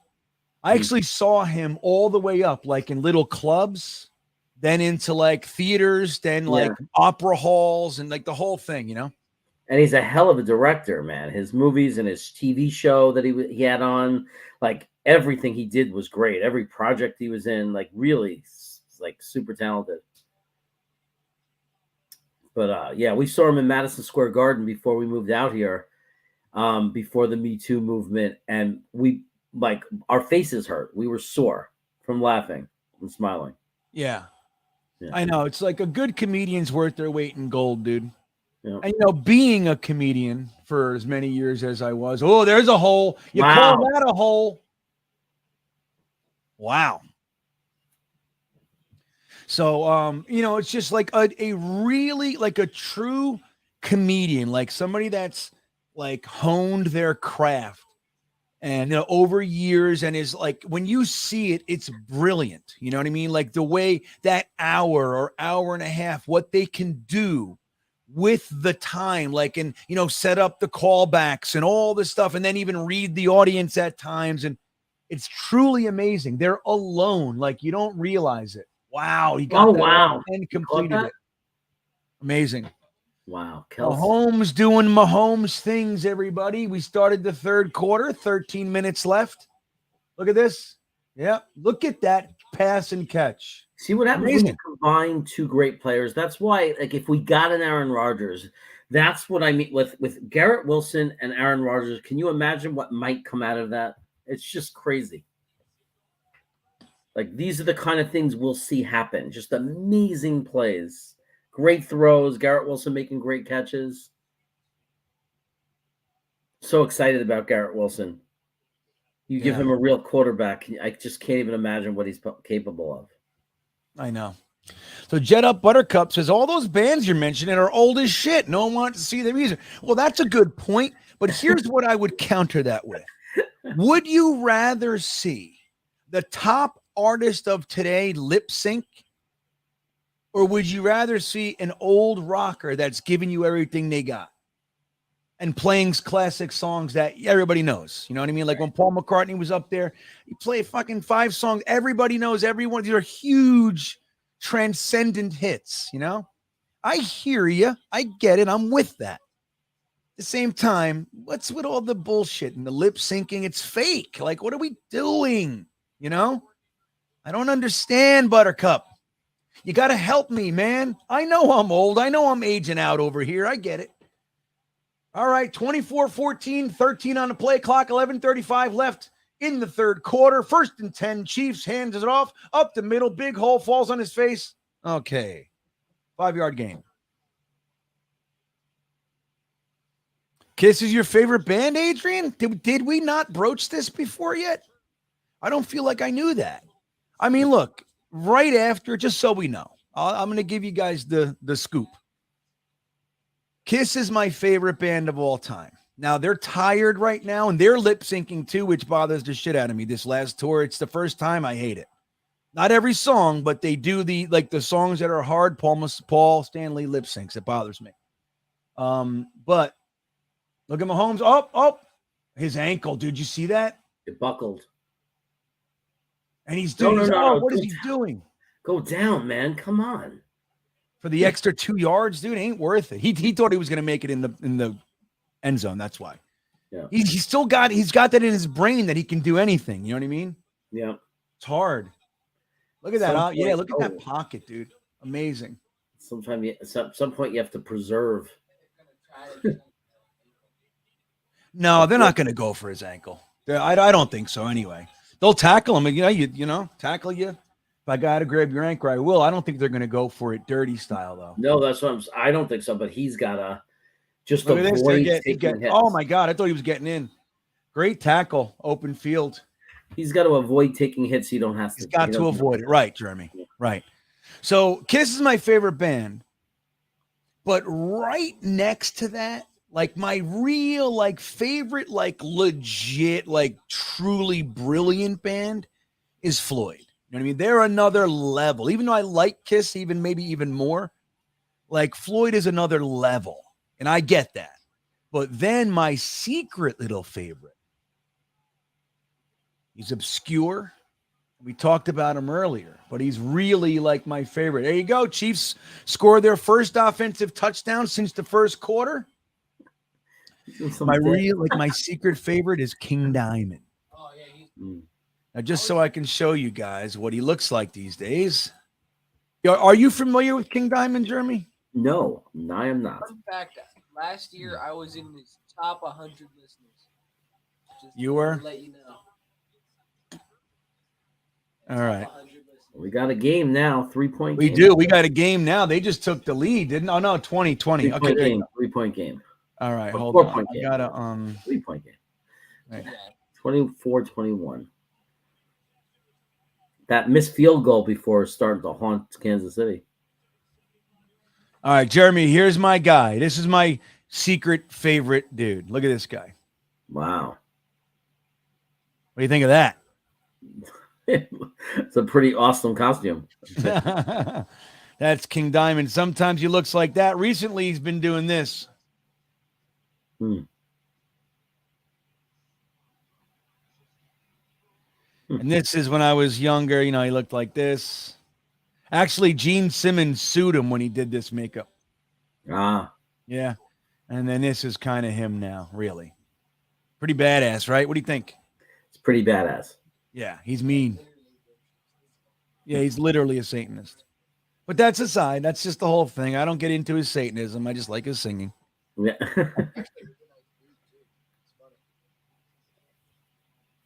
Gina's in 6 pools and hasn't won $1. Come on, Gina. Poor Gina. Gina, you gambling too much. You're gonna end up in an OTB, smoking a cigar, saying, "Give me this horse in the 5th." Our buddy Phil Adams checking in from Stoke-on-Trent, UK, saying, "Hey, good morning. Did I miss anything?" You know, I got to be honest, Phil. You're missing a pretty damn good game. Honestly, it's a pretty good Super Bowl right now. The Eagles kind of owned in many respects the first half. If they didn't get that one fumble from Jalen Hurts and the Chiefs didn't do that, it would really have looked like a blowout. You know what I mean? They would have just gotten up to 14. But yeah, anyway, it's a good game. See how the Eagles respond to that. The Chiefs opening drive went for a touchdown. Good drive for a touchdown. Let's see how they do. Let's see what happens.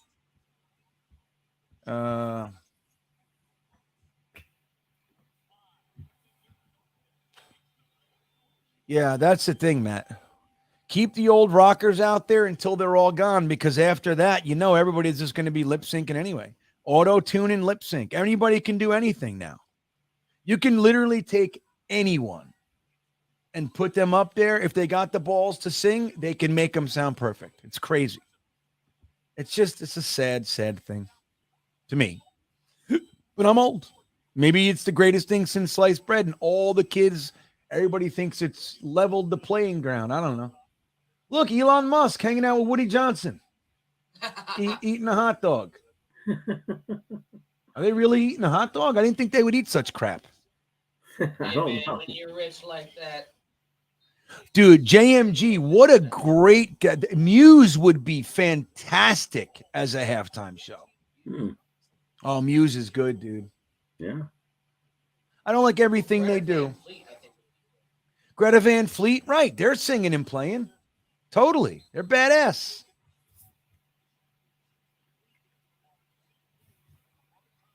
Right. JMG also says, G-Dub with 1,500 yards, and if Beast Hall is back, maybe 2,000 all-purpose yards if Aaron Rodgers is here. I feel the same way. I think it would be crazy. We have good weapons, man. We just need a quarterback.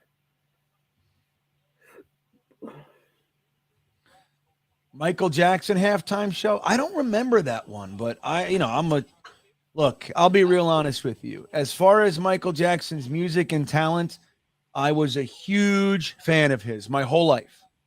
All the way back to Jackson 5. My mother was a big Michael Jackson fan with, Off the Wall or whatever it's called. That album's fantastic. And then obviously Thriller and all that. Oh, my God. Oh, that's a fumble. Is that live? Wow, is that a touchdown? It's a live ball. That's a touchdown. They're calling it a That's two. touchdown? He didn't have possession, did he? That's a touchdown. They're going to review it. Yeah, that's Let's no see. way. I don't think he had possession. Let's see. Yep, he had it. No, it's one step. No, but dude, he had it for like a good second. No, he did not have it for a second. That's incomplete. Look, one, boom. You got to have 2 steps. Is that not still the rule?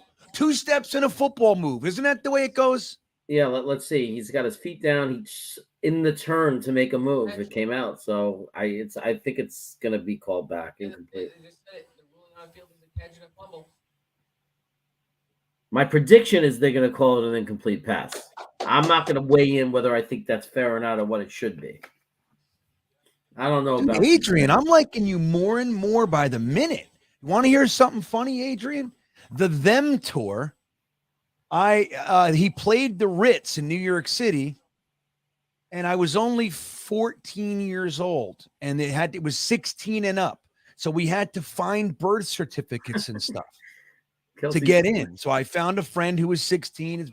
My other friend who I went with, I thought he had a birth certificate. He said he did. He didn't. He had a credit card that he thought he could only get if he was 16. When we got to the door, they let me in and they didn't let him in. And we were in New York and we were 15, 14, and 15 years old. There you go. What are they saying? Do it. No way. No way. But anyway, so I didn't get in, Adrian. Isn't that crazy?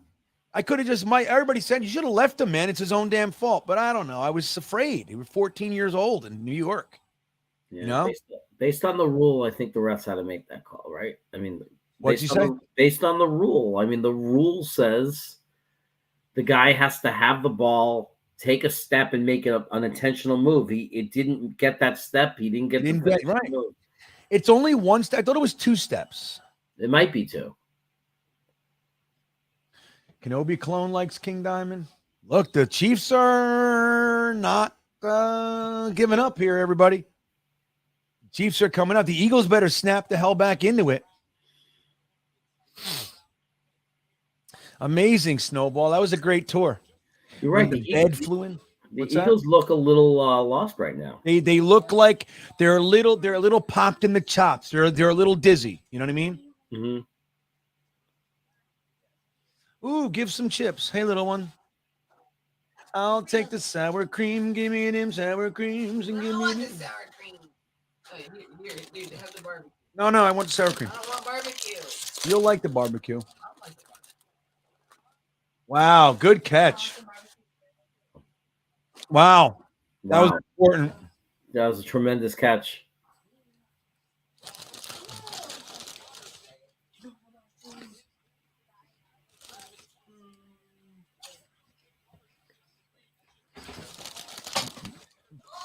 I agree, Nick, and I think that's sad. You should allow that. That's why this is the biggest stage in the world. That's why you make it to that stage, because you're less likely to do that. It shouldn't be, put anybody up there and just make sure they don't make mistakes. That's bullshit, in my opinion. Terry Coyle just saying, if Moore and Wilson get 1,000 yards receiving, would that be the first comp? No, that wouldn't. Both Trebet and Keyshawn did it, and I think Decker and Marshall did it as well. And I'm not sure. Maybe Toon and Walker. I don't know. Walker didn't break 1,000 yards that many times, believe it or not. He was a deep threat. Yeah, but he didn't break 1,000 yards that many times in his career.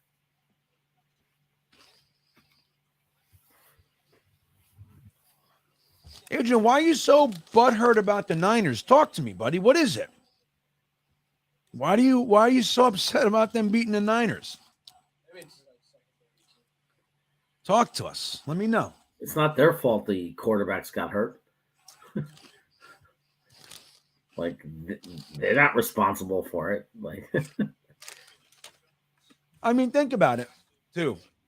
Everybody knows. They're like, oh, yeah, of course the Niners are going to lose. Look, they were down to their 3rd quarterback. What about us? We were on our 6th and 7th tackles. No?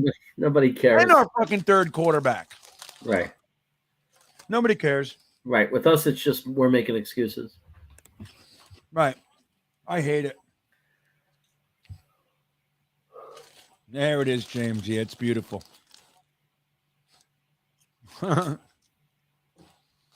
All right, Hertz. Let's go. Nice time. Run. You only got 2 yards on that one. Hell yeah, Randilla. A little scratchy album action. Oh my God, Jerome, could you imagine if all of a sudden out of nowhere Elon Musk goes, "I'm buying the Jets for $6 billion." Imagine, I would love it. It's like, is it no longer the Jets? Hey, would you think that was a positive, buddy? Jeremy? Tesla Stadium. Right. You know we'd have our own stadium too. Right. That's what I'm saying. Oh! Oh.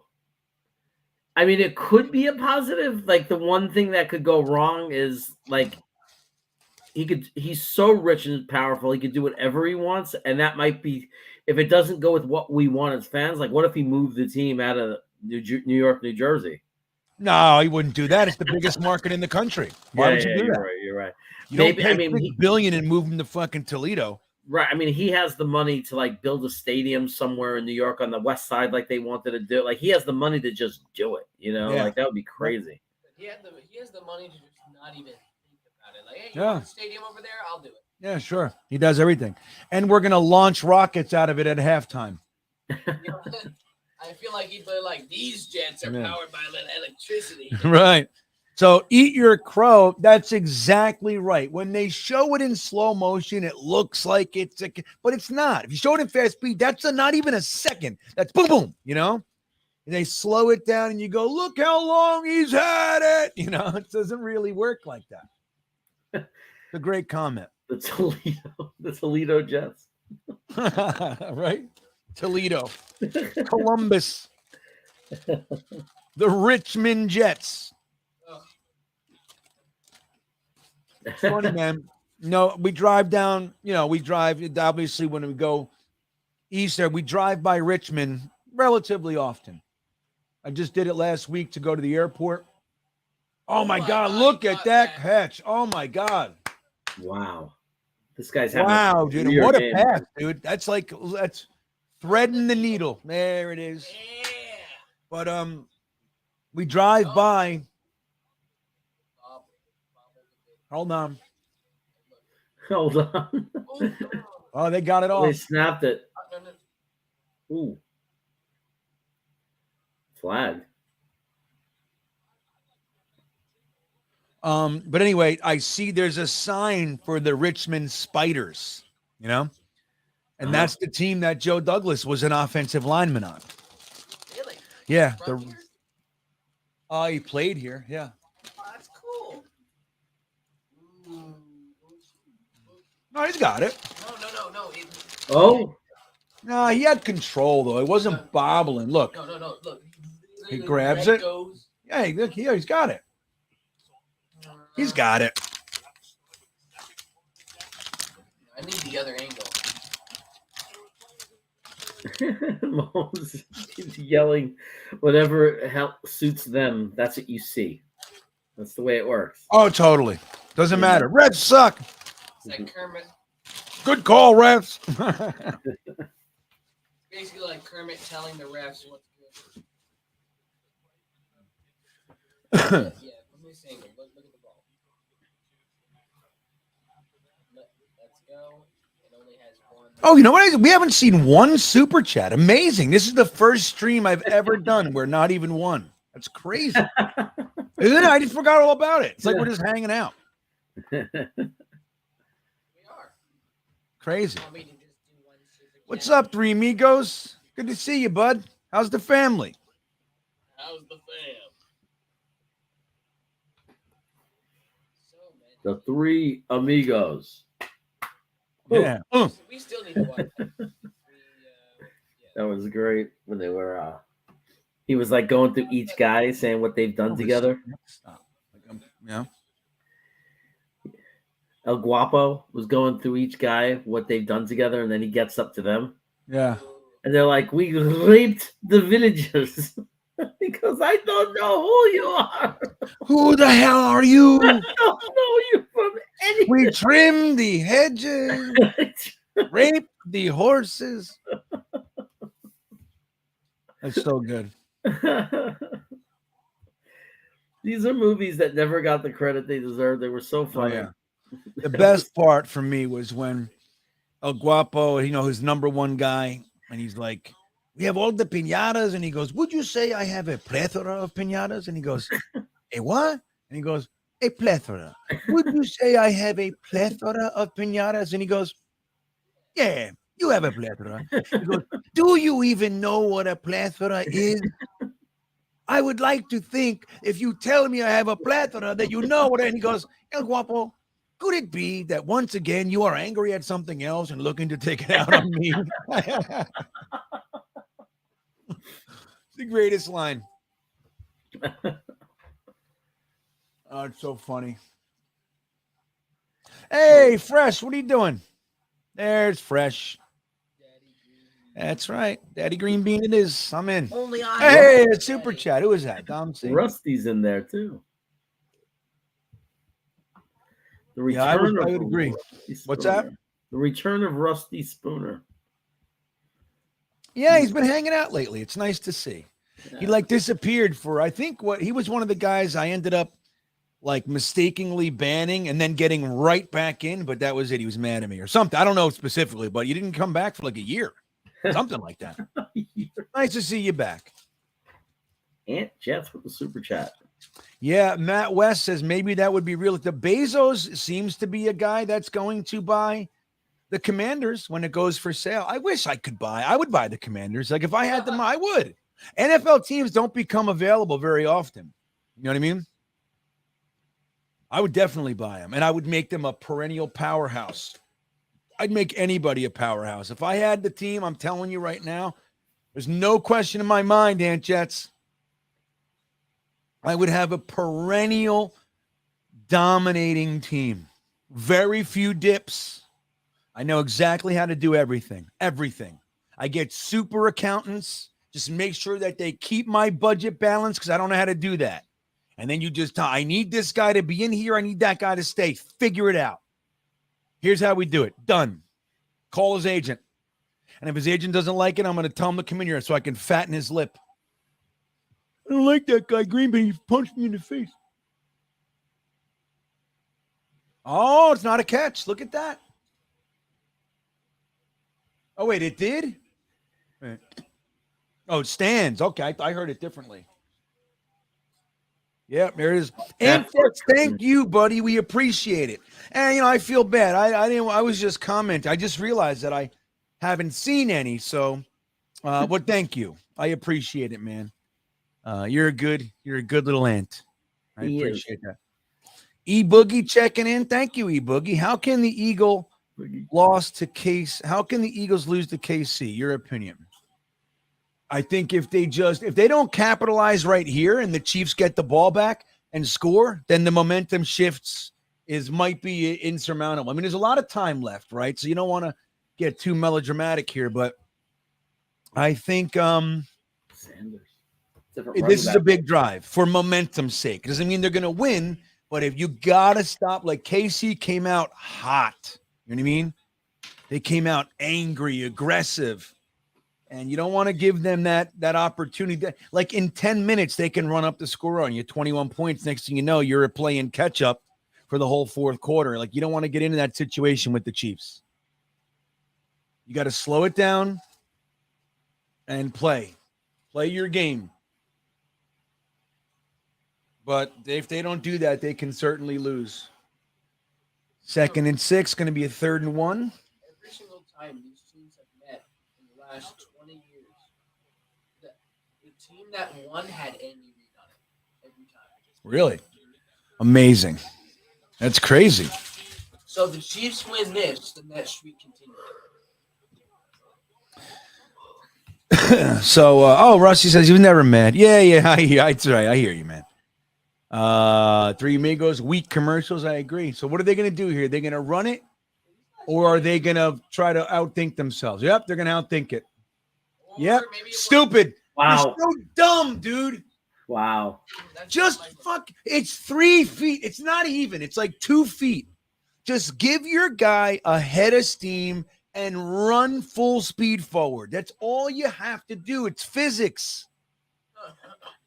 Plus, he could have cut inside right there. Oh, quick huddle. Ref stops it for some reason.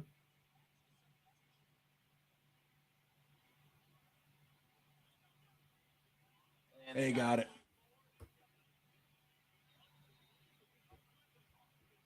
I'm gonna go inside. This is starting to get Boring. Why? I don't like these teams. Also, you won't let me talk. I just can't. I know, John Hepburn. All right, buddy. Well, Teen Bean's leaving us. Goodbye, Teen Beans. Been nice hang. All right, he's done. He's like, you know what? I mean, it's a great game, dude. I don't know why you would find this boring. This is like, I mean, you couldn't ask for a better Super Bowl. In the last 5 There was a touchdown the last drive, dude. last drive, That was an hour ago. pretty much. It was like there were still 12 minutes. All right, look at this. Get him 99, you big fat person. Big fat person. Big fat person, you. So John Hepburn says the Commanders are a terrible name. I concur. Truly, I think it's like dude. They should have been the Red Hogs. That's what they should have done. You keep the red, the syncopation, the syllabolic tone. Redskins, Red Hogs, and then you pay homage to their fans.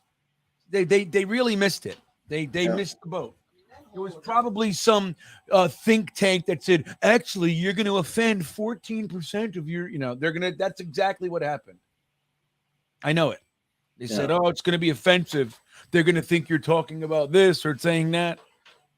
Should have said, how about this? Shut up. Whoever Bezos should come in and go, we're going to call it the Washington parcels. Boxes. Robots. That's what it should be. The robots. It's the Hogs. That would have been cool. The Hogs. Yeah, the Red Hogs, man. You know what I mean? I will say that organization is way worse than ours. It might be the worst in the NFL. They got 3rd and 11. Big play right now. Here we go. 3rd and 11. What are they stopping the clock? What are they stopping for? Timeout. Yeah, it was the last game was about to happen. That organization just sucks so bad. Dan Snyder, then the field itself sucks. Yeah. All right, listen, do me a favor. Take like this stuff in for me. I'll use the salsa. Take the mustard. Let me get one more little finger. Look at this. You, Daddy likes mustard. Oh, I can't believe I didn't eat that. Give me that. That's what we do here. We take condiments and eat them with our hands. I love a good condiment sandwich. You ever do that, Jeremy? Just condiment sandwiches? Yeah, I think I've had one or two in my life. When I was in, there was a detox I was in Verona, New Jersey years ago. Interestingly enough, it was in an abandoned insane asylum, Jeremy. Wow. Like those old creepy buildings, Oh, yeah. There was only 2 buildings left open. One was like where they cooked the food, and one was half of it was a rehab, and the other half was literally still an insane asylum. They had them like gated in. It was like this steel gate. Anyway, I was in there, and they were very low budget. So at night, they didn't have any snacks. Like they had like loaves of white bread and condiments. That's it. You know what I mean? Every now and then there might be like some cracker, something like that. So every night I would sit there, I would like wake up all ravenous, and I'd make these salad dressing sandwiches. Huh. And at first, everybody thought I was nuts. By day 3, I was having salad dressing sandwich parties. They're fucking delicious, man. Like, I'm telling you. It's like dipping bread in the dressing. A salad, you take the bread and you scrape it in the dressing, right? 100%. So Nick's talking about the Woody Johnson interview. Look, I think, you know what? Whoever he's talking about, Nick, I can't say specifically, but I was just worried that he was going to blow it, because that's happened before where we get tampering charges. Like they say it's tampering. Like you should not be talking about players under contract. So he got close, but he did make it. Like he didn't go overboard. He was close, but he kind of pulled back. He knows, he's learned. So as long as he didn't do that, I don't care. I think that at that point he was just fishing. He's just swirling around trying not to chop his own head off. You know what I mean? That's what I think. He went back to the thing of we're going to get a veteran quarterback, and that's it. Yeah. And chess is a pretty good game. It is a pretty good game, man. It'd be better if he just, I mean, the simpler thing for that, what he could say is, we're going to take every opportunity to make our team better. That's it. That's it. I know. That's it. Well, what does that mean? It means that we're going to check into everything. I trust Joe Douglas. We're going to do everything we can to make our team better. That's it. Right. A lot of good players are going to be available. We're going to look and we're going to do everything we can. If there's an opportunity to make our team better, we're going to take it. Done. Keep throwing it, spinning it back at them. Would you go for Aaron Rodgers? We're going to take every opportunity to make our team better. That's right. So we're going to take every opportunity we can to make our team better. And yes, we do want Aaron Rodgers. You can't temper. I know. That's what I'm saying. And yes, I would love it. Yeah. I mean, can you imagine what would happen? What's going to happen if that happens? I mean, if there's a day where it suddenly comes out, it's announced official, they come to terms, it's going to be official post June 1st, whatever. I mean, can you imagine what's going to happen to this fan base and to us and like the craziness that's going to come out of that? It's going to be great. It'll be so awesome. Well, I'm putting a new poll question in there.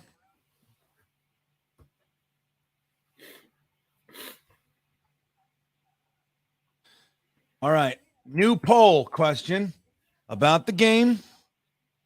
From this point on, we have a new perspective. Okay, so what's going on?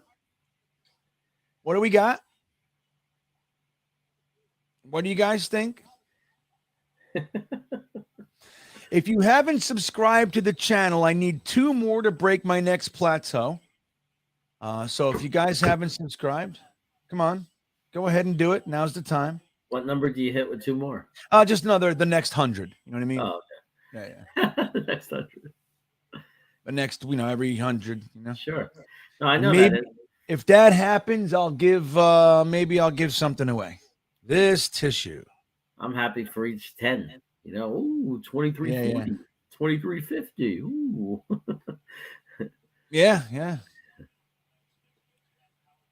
Let's see. What is this? Woody is a master manipulator. Yeah, I'd like to think that. I'm not sure I'm buying it, though. Yeah, he said the quarterbacks may have been mismanaged. They may have been. Maybe. It's just a shame, dude. Like, that should have been a thing. Again, I think, look, we're looking at a regime like we expect them to know everything. We want to chop guys' heads off. And like, the truth is this is their first time managing a rookie quarterback, having a death and, first time guys, like, they're figuring it out.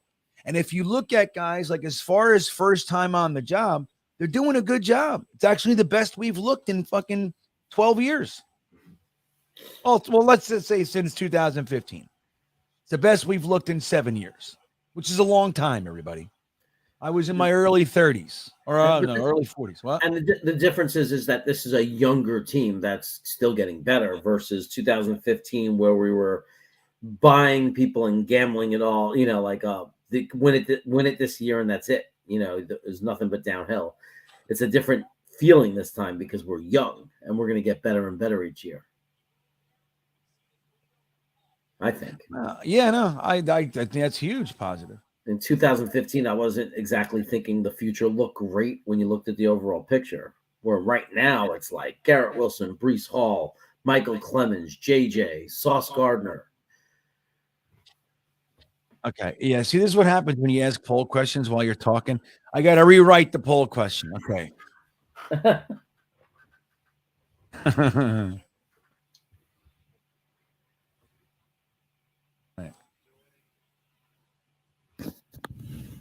All right, what do we got here? Oh, the third quarter is almost coming to an end. Look at that. Yeah, thanks for telling me. I know it's funny. I kind of asked it twice.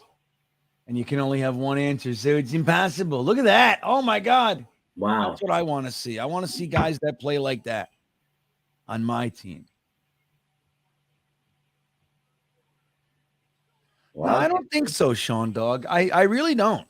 I think our defense can compete with these guys. I think our offensive skill guys like Garrett Wilson, Brees Hall, Elijah Moore, I think we can absolutely compete with these guys. Absolutely. Yeah, you got to watch when we were playing well in the middle of the season. Like the game against Buffalo wasn't no fluky game because we came back and played them tough again. That's right. We're just a quarterback away. Everything else was lined up with top. We were playing top quality football defensively. Totally. Championship defensive football, in my opinion. I mean, we were shutting down teams or holding teams to under 20 points that were putting up 30 plus against other teams. And that's with giving them the ball back, a million times because we couldn't move the ball. Yeah. All right, guys, Harry and Rusty and Phil and everybody, thank you for telling me. I rephrased the question for you guys. Thank you. Everybody's like, dude, I don't know how to answer. I'm going to be right no matter what I say.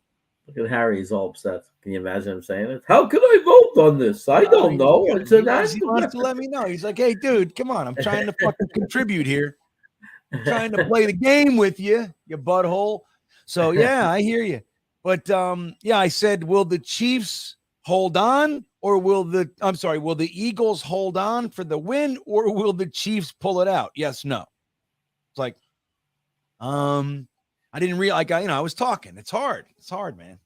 You guys don't realize how hard this is. And I don't mean hard like doing roofing. It's different, right? Like I'm not complaining, but it's hard, like brain-wise, bandwidth. It's not easy. There's a million things going on, chats and videos. And then I got this and then poll questions. It's just tabs. It's very easy to get confused, at least for me, for this brain. Let me tell you.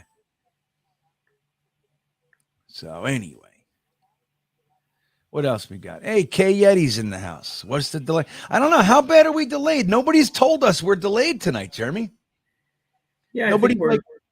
I was only like 25 seconds ahead of you when I did it, so maybe we're only 25 seconds back or something. There are some people throwing some things in the chat throughout the game, like telling us in advance what's going to happen, but I think it's only like one play ahead or something.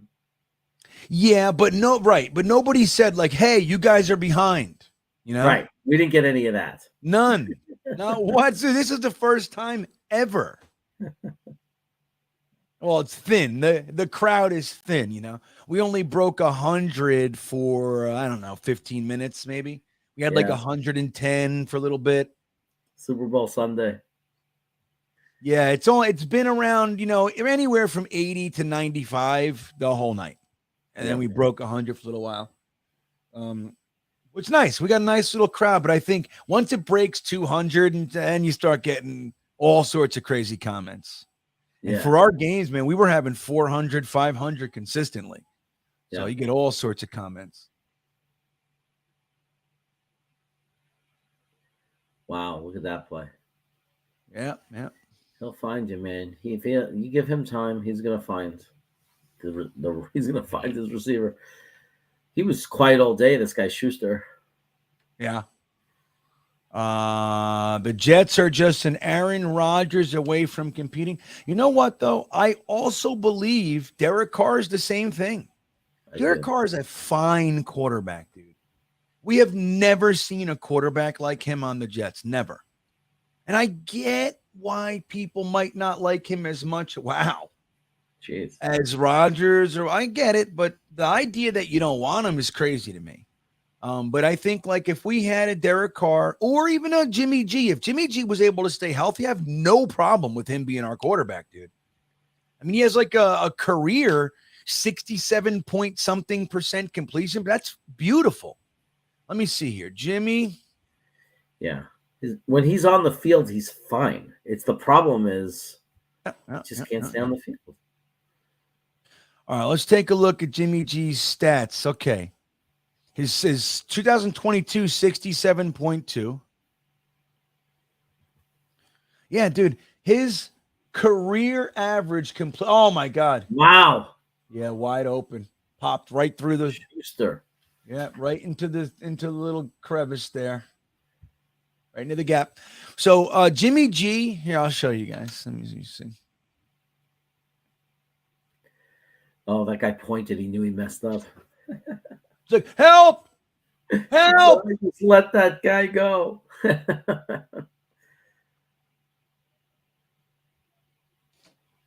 Hold on, watch this play, and then we'll talk a little bit. Yeah, this is getting really good. Yeah, it's a good ass game, man. Down by 6. Driving, they're on the 9-yard line now. All right, so you look, Jimmy G, his career average is 67.6. It's amazing. For comparison's sake, Amazing. Zach is in the 55 range. Sam was in the 55-ish range, if I remember correctly. Like, that's what we're used to getting. This is 12% or so, 11, 12% more as a career. Look at this. Hold on. Let me see this. Oh, wow. That was nice. I bit. They didn't, though. Still got 5 yards. Well, look at this. Just every year, right? From since he started, starting with San Francisco. 7 touchdowns, 5 picks. 5 touchdowns, 3. 27 touchdowns, 13 picks. That's his one full season. He had 69.1% completion percentage. 27 touchdowns, 13 picks. Next year, he has 7-5, 20-12. This year, before he got hurt, look at this, Jeremy. 16 touchdowns and 4 interceptions. I mean, it's amazing. We haven't even had more touchdowns. Oh, my God, guys. wow. What the hell was I that? mean, the key thing is when he's healthy. I'm not saying when he's healthy, he's not a superstar. Like, we're not going to go crazy. He's efficient. He's good, and he's very, very competent. And that's what we needed last year. Right. Last year, if we had competency, we're a playoff team. We're a playoff team, and potentially further. Yeah. You know? So, look, Aaron Rodgers, conversely, the good thing about him, look at this, 16 games, 16 games, 15 games, 15 games, 16 games. You got 2013 when he only played 9. So Kadarius Toney was the recipient of that touchdown, man. Not bad. He's pretty happy with the trade from the Giants. Oh, yeah. Then again, he follows that with 16, 16, 16. Then a 7 games, 16, 16, 16, 16, 7. Do you see it? Like, we've never even seen this. Never. We always have injuries, and they're always missing 3, 4, 5 games a year. But look at this, Jeremy. Career average, and this is over, what is that, 17 years? Yeah. 65.3% completion percentage. Now, I'll point out the Hackett years, though. Now, look, you can say what you want about Hackett, Aaron Rodgers. It just so happens that Hackett's years with Aaron Rodgers, 70.7% completion percentage, 68.9% completion percentage. The highest of his career, barring 2007, which was, he barely did anything. Right, barely played. This is still Brett Favre, Yeah. So the 2 best years of his career were with Nathaniel Hackett. You know what I mean? Like, say what you want, one way or the other. But then the year that it stops, Nathaniel Hackett goes to Denver, and he goes back to 64.6. Again, fine, beautiful. I'm with it. But it just so happens. But look at this, 2020, 48 touchdowns, 5 interceptions. Insane. 2021, 37 touchdowns, 4 interceptions. That's insane. It's insane, dude. And then you think, again, last year was a down year. 64.6, again, 10 points, 9 points higher than we're used to seeing. 36.95. That's 3,700 yards. That's 700 to 15 or to 1,000 yards more than we're used to seeing. 26 touchdowns, less than half of that interceptions. Dude, the last time we saw 26, I don't even think Fitzpatrick had 26 touchdowns in the miracle year. And it's when you look at the players on our team, and like the Green Bay had no receivers. They were rookies. They were just learning. There was injuries to them while they were learning. I mean, you give them Garrett Wilson and Elijah. Oh, my God. Hey, look, Kiss. Hold on. Oh yeah. Oh, I missed it. I saw Paul Stanley, everybody. So think about this, dude. Just real quick. We'll get right back to this. My favorite band. I got my first Kiss album when I was 4. That was 1976. They were already the biggest band in the world. So they had been relevant for 3 or 4 years at that point. So at 1973, it's 2022, and they're still in Super Bowl commercials, dude. That's like, say what you want about Kiss. You might not like them. They're corny, whatever. Dude, they have found a way to be relevant for the 70s, the 80s, the 90s, 2000, 2010s, 2020s. Like, it's amazing. That's 60. They're in their 6th decade of this shit. They're still in Super Bowl commercials. It's amazing. Wild. So, anywho, getting back to this, Jeremy, what were you saying? I didn't mean to cut you off there. I panicked. No, I was just saying, like, even if you just take a combination of his last 3 seasons, right? If you say he's not going to have he'll have a better year than he had last year because he'll have Garrett Wilson and he'll have a better pieces. But maybe you're going to say, okay, he won't have Devontae Adams or the he wasn't as, he was a little older. But if you took an average of the two, if you took last year and kind of like, or the last 3 years and blended it together, you're talking about 30 touchdowns, 8 or 9 interceptions, 4,000 plus yards. And if you put that on, if our defense is anything like it was last year, you really are looking at a Super Bowl contender by every definition. Absolutely. That's the truth. Well said. And like, let's say we only got last year 3,700, 65% completion percentage, approximately 26 touchdowns, 12 picks. That alone gets us into, I mean, dude, we're in the conversation. If our defense, look, you think, I would imagine our defense takes us at least a slight step back, right? You got to think about that stuff. We're going to lose some guys. We were remarkably healthy on defense this last year. You think okay, it's realistic to think that we get some injuries, and look at Jalen Hurts running for his life. They better not have hit him.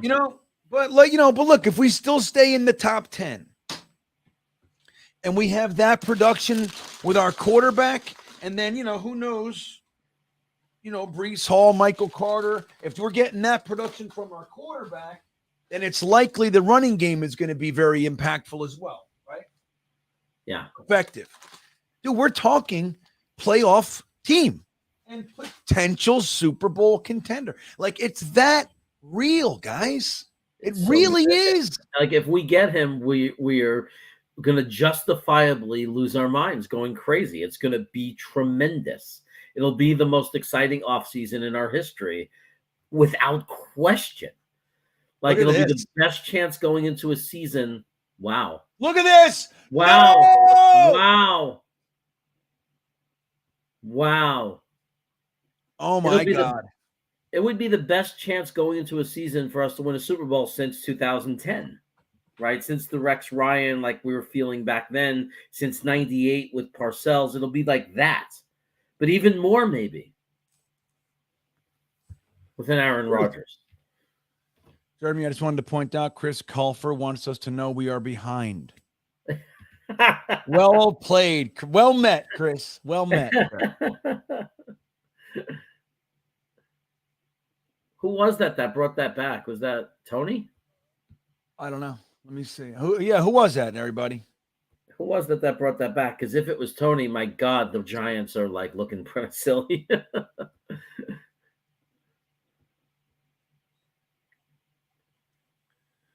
There's never been a punt return touchdown in Super Bowl history. Amazing. I didn't know that. Oh, Desmond Howard, it was kickoff returns, right? I'm sorry, what'd you say? I guess Desmond Howard, it was kickoff return. And that was a punt. Oh, yeah, right. I see what you're saying. Gotcha. And then the guy who for Chicago Bears, who we were talking about the other day, it must have been kickoff returns. The guy who, the Hall of Famer, what was his name? Who just went into the Hall of Fame. Oh, special teams. What was that great? Shoot, the guy for Chicago. no, he special- didn't make it. Devin Hester, Oh, he didn't make it. Hester. Yeah. Oh, he didn't make it. I No, thought they he didn't made it. vote him in. He was the one guy I was truly surprised that he didn't make it first time. Devin Hester was What's the this? best. What's that? Did you see that? What the hell just happened? They were What? spinning around like a weird. I didn't see that. No, I missed They it. were all spinning around like a merry-go-round. Who was? The players. It was the weirdest thing I've ever seen. They were like running around in circles around Mahomes. No. I swear to God, it was the I wish weirdest I thing I've saw ever it. seen. I think you're high. No, Eating too they much did sugar. some weird thing. I'm telling you. Look at this. Oh my God! Look, Look at at this. this. Wow. If they go for 2 here, they make it a 2-point game just like that. Oh my God. Now would not be the time to contact that friend of yours with the paint. No. And now he's gonna think that call ruined it. Oh That's what he's no. gonna think. No, Yeah, 'cause he didn't say anything to jinx it. He did nothing wrong. I know, but just the fact that he broke protocol and reached out and did, the whole. I know what he's gonna think. Believe me. It's like, I It's should not never over yet. fucking- It's I not should over never yet. made that call. You don't have to go for 2, right? Well, they can go for 8. Yeah, I see what you're saying. Because they're going to just go up by 8. Yeah, go up by 8. But if they did it go for 2, it'd be 9. And then if they missed it, it's still 7.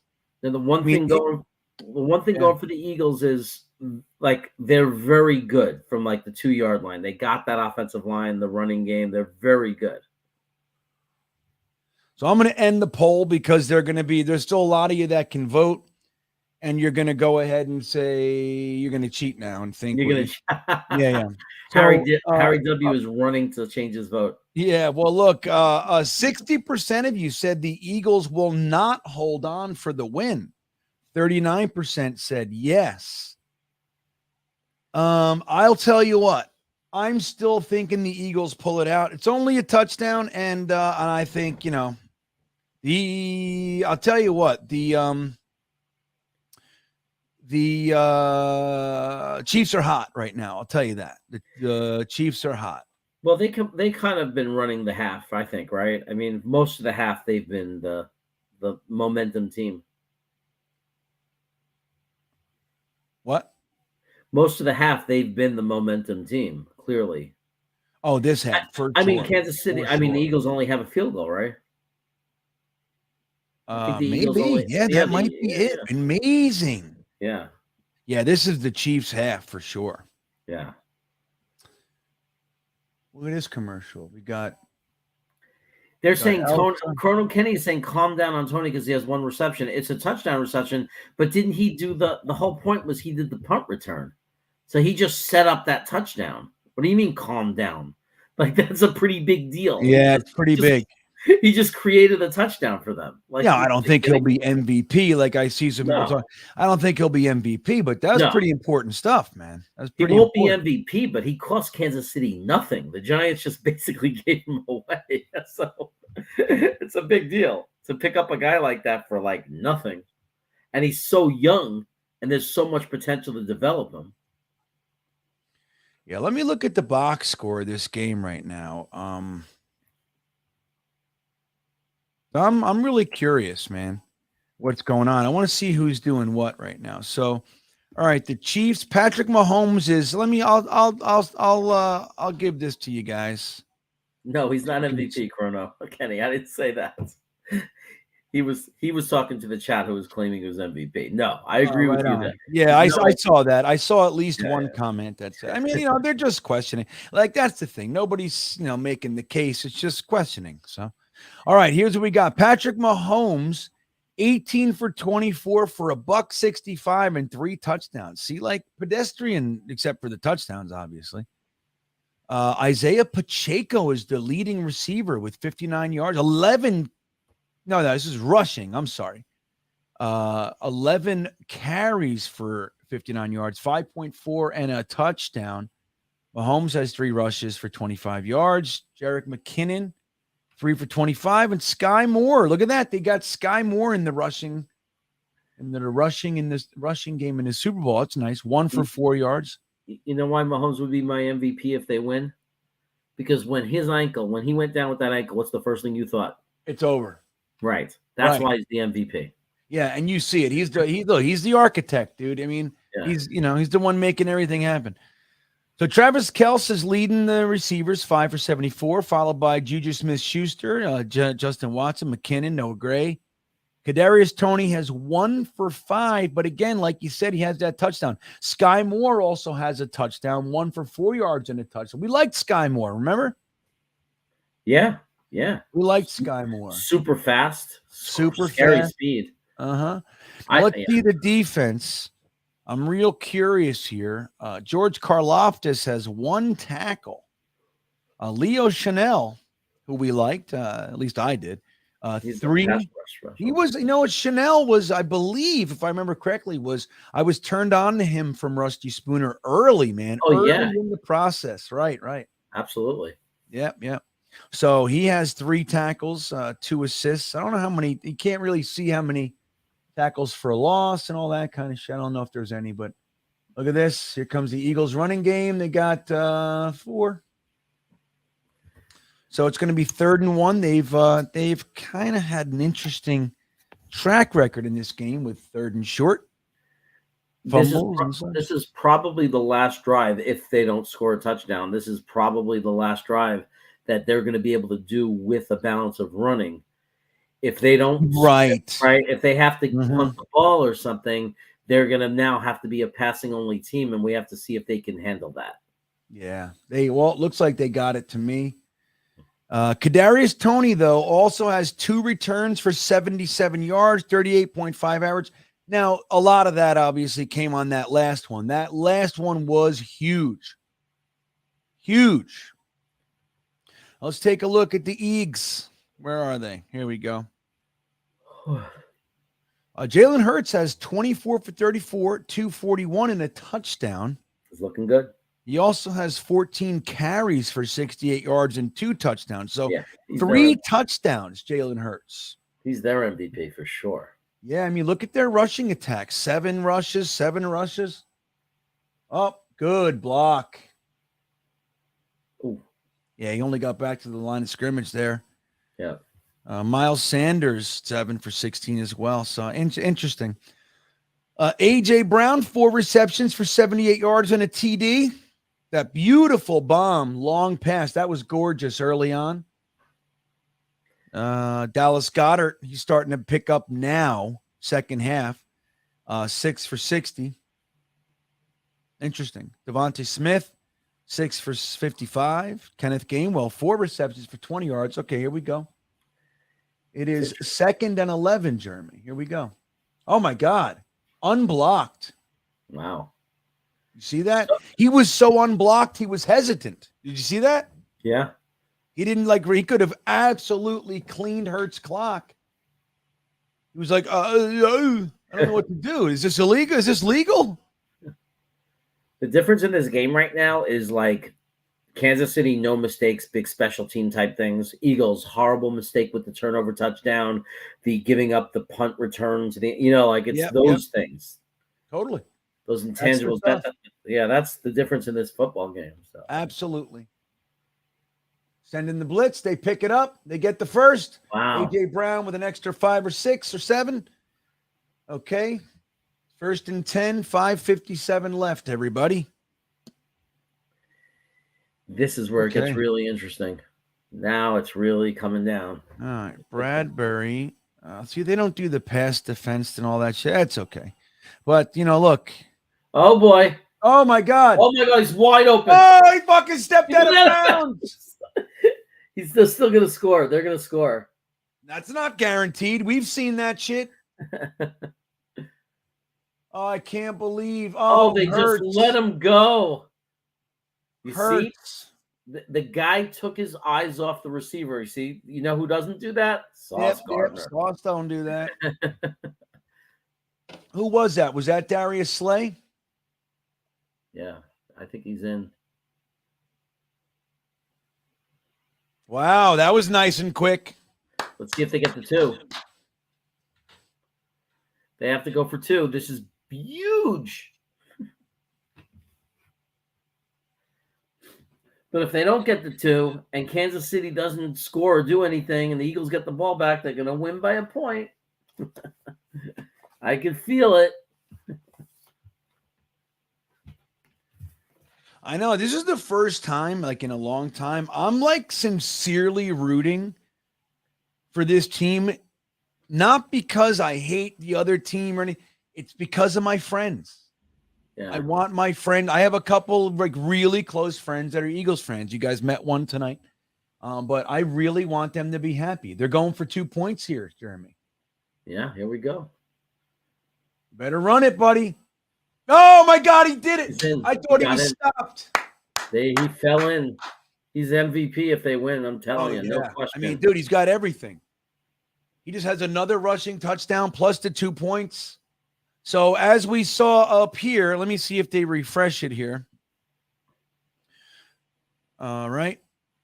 Eagles. So Jalen Hurts has 1 passing touchdown, 3 rushing touchdowns, and now a 2-point conversion as well. Yeah, guys. Unbelievables. Man, Devontae Smith, this is his coming out party during the Super Bowl.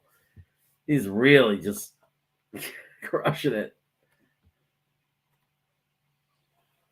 Yeah, GreenBean. I've been rooting with the Chiefs from the beginning. Oh yeah, totally, Adrian. I mean, like, right? We noticed that right in the beginning. You were pissed about the Eagles beating the Niners. You never told. At least I don't know if you said it, but I missed it. Why are you so jammed up about them beating the Niners? What is it? Are you like us? Kind of are the Niners like your side team? You know, lots of people have that.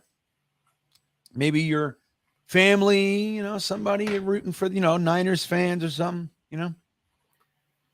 Snowball doesn't like when we do that share the screen shit. He don't like it. He wants to go back. Hey, you go back to full screen. Let's see. Harry's happy, and that makes me happy. Momentum with the momentum's with the Eagles now, everybody. You're the best Jets live. Well, thank you, Adrian. Tell you what, you wouldn't notice it by my recent numbers, man. I don't know what happened. Nobody's watching my videos this month. None. It's a weird time of year too, though. Yeah, it's weird. I don't know what's happening. It's making me nervous. Like nobody likes me anymore. I immediately go to that. Like you're not catering to everybody with an Aaron Rodgers in every single thumbnail and title. Maybe that's what it is. Yeah, you just have to do Aaron Rodgers videos all day long. I know I made a Carl Lawson video today. Let me see how it's doing. I made it earlier. Let's see. Oh, good. I have 600 views. There you go.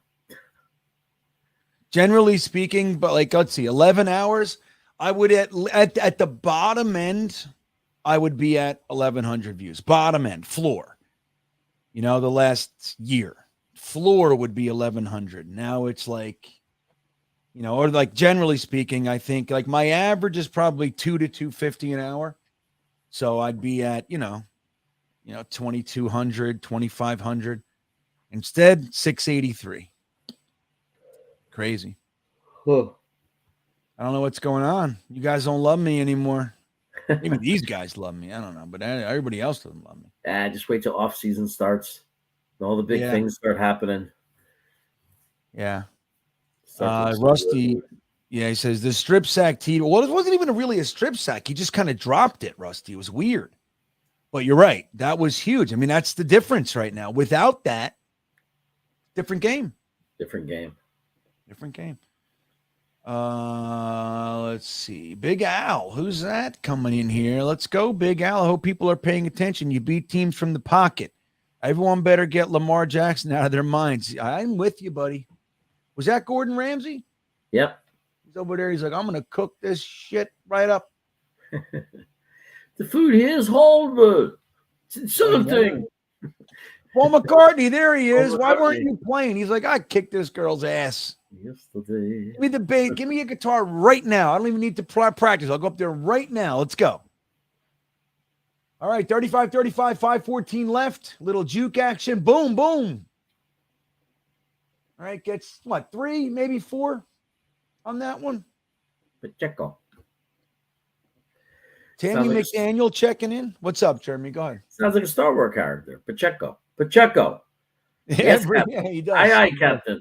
He does. Eagles D seriously exposed, no sacks, horrible red zone, and considered time to. You know what's interesting though? I would have said the opposite in the first half, though. JMG, Eagles looked every bit like they could control the Chiefs. Just kind of blew open in the second half. Wow. Tony again. Nope. Juju. I mean, look, it's a 35-35 game. You got two of the best offenses in the NFL going at it, and they're, it's going to happen. It's going to happen. Hello, Daniel. Daniel wants to say hi, Jeremy. What's up, Daniel? How's it going? Jets mess is in the house. What's up, Mess? He was here early. Yeah. Kind of left, went and drank some beers, made some wings, made a little corned beef hash. Holy shit. Oh, ooh, what a hit. That's a wallop. Yeah, dude, that had its effect too, man. See it? Look at him. He's like, dude, I'm not the same person I was before that hit. I'm forever different. Yeah, I'm different now. Yeah. I'm not the same man. I'm not the same man. Boom. I don't feel so good. Yeah. I know, right, Matt? I think he is. He wanted to play some Madden. I could feel it. He's like, I don't know. I'm just gonna go hang out. Like, yeah. He wants to go play some Madden. Look at these girls. What's going on with all this fighting? What the hell's going on, man? Just a lot of angry people. Everybody's so mad. It's terrifying. They got us. Let me tell you something. If you're on either side of anything like that, you're being had. That's why you know it's us against them, everybody. Make no mistake. They're doing this to us. We shouldn't be arguing about anything. We should be talking. All I want in life is to not be anywhere on either side of that. That's right. I'm telling you, if you're feeling that way, you're angry at our brothers and sisters, like, dude, it ain't it. They did this to us. They made us feel this way. That's all I'm going to say about that. I don't want to get in there. I'm sorry. Forgive me. Read the Steve Serby post interview. I did, Paris. What's up, Paris? I did. That's when they asked him about Mark Gastineau. Let me show you guys something here.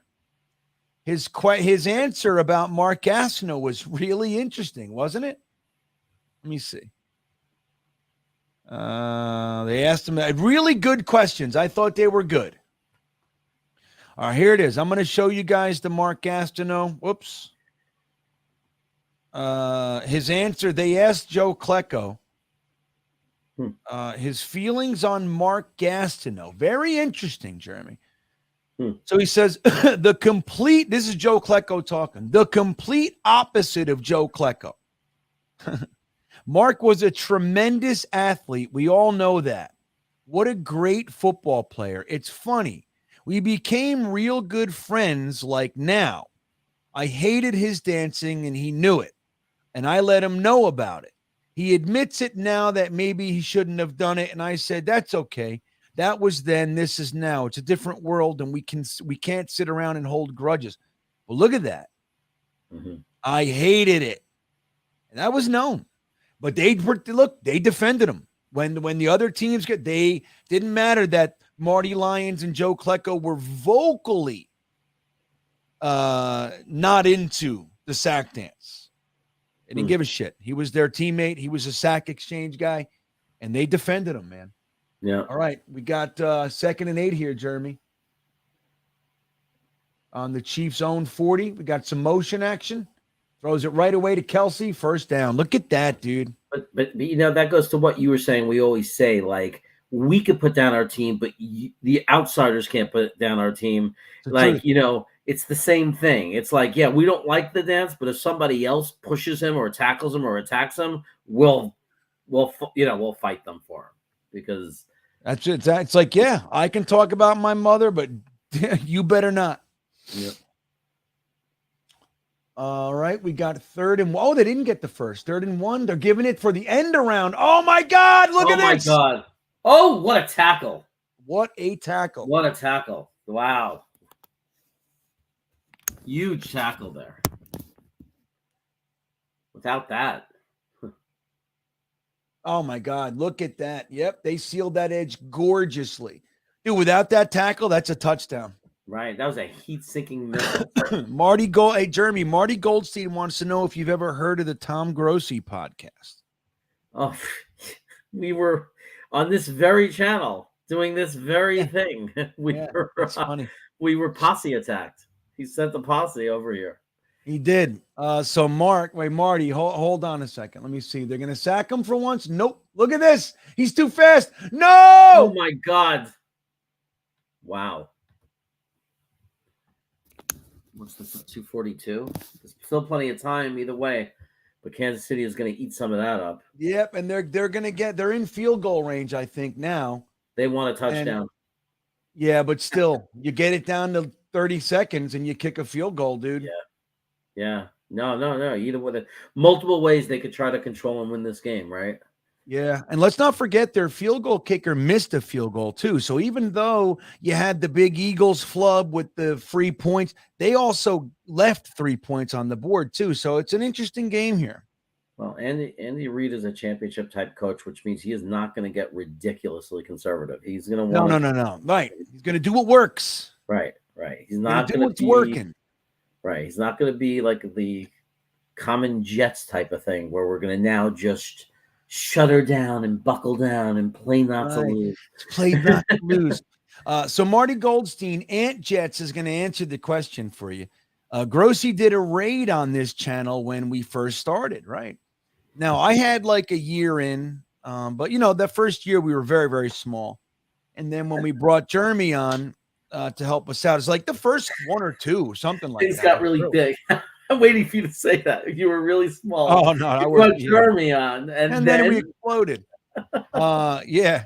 But so we got a raid, right? And honest to God, we had some experience recently, like, before that, with bots coming on, like specific bots, like you delete them, like this one Denise something. It was like, no matter how many times you banned this person, it was like another variation of the same account, and it just kept coming. Boom, boom, boom, boom.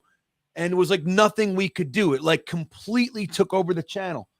So when we saw the Tom Grossi thing, one of the things they try to do to make it so you're a little bit, so it's softer, you realize, oh, okay, is they super chat. So they're giving $5, $10, this and that. And I just literally spent 15 minutes the whole time they were here banning them. I banned, I don't know, without exaggeration, 30, 40 people, right? And they're like, raid. And I'm like, fuck you, get the fuck out of here. I didn't know who this is. So then we took time and looked, and Jeremy even found the video. And the moment that he's like, oh, you guys want to find a raid? And he goes, all right, let me look for a raid. And he goes, ooh, look at this guy's epic beard. This guy, let's go to epic beard guy. And he went, and then he goes and takes a leak or walks his dog or something like that. They go raid the channel. He comes back. And they were all like, yeah, epic beard guy didn't want it. We wasn't playing. He didn't like it. He banned all of us. He sent all of our super chats back. That's what he said. He turned down all of our super chats. They probably gave, I don't know, anywhere from $50 to $100. I sent every dollar of it back. But he was like, oh, epic beard guy wasn't playing, huh? But yeah, that's what happened there. I reached out to him since, but he didn't. Like when we played Green Bay, I just reminded him, hey, but he's huge. He doesn't even see it, He's huge. Tremendous. The biggest. Adam says he'll watch the Lawson video. That's at least one more. Thank you, Adam. That's what it's all about. That's what it's all about. One more view. Thank you. 2nd and 10. Yeah, I was, Aunt Jack, because again, we had experience getting like raided by bots, and I just wasn't having it, man. Like, I'm like, why is this happening? We got a small little channel here. We're trying to grow a little bit, Why are they doing this? And they're like, we're not bots. I'm like, fuck you. Click, banned. That's really what was happening. I was like, nope, goodbye. Hey, dude, this is Tom Grossi. I'm like, I don't give a shit. Banned. I don't know. Housing specialist NYC. Remember, he's working right now. So here's where we are, dude. 35-35, 154 left in the game. It's 3rd and 8.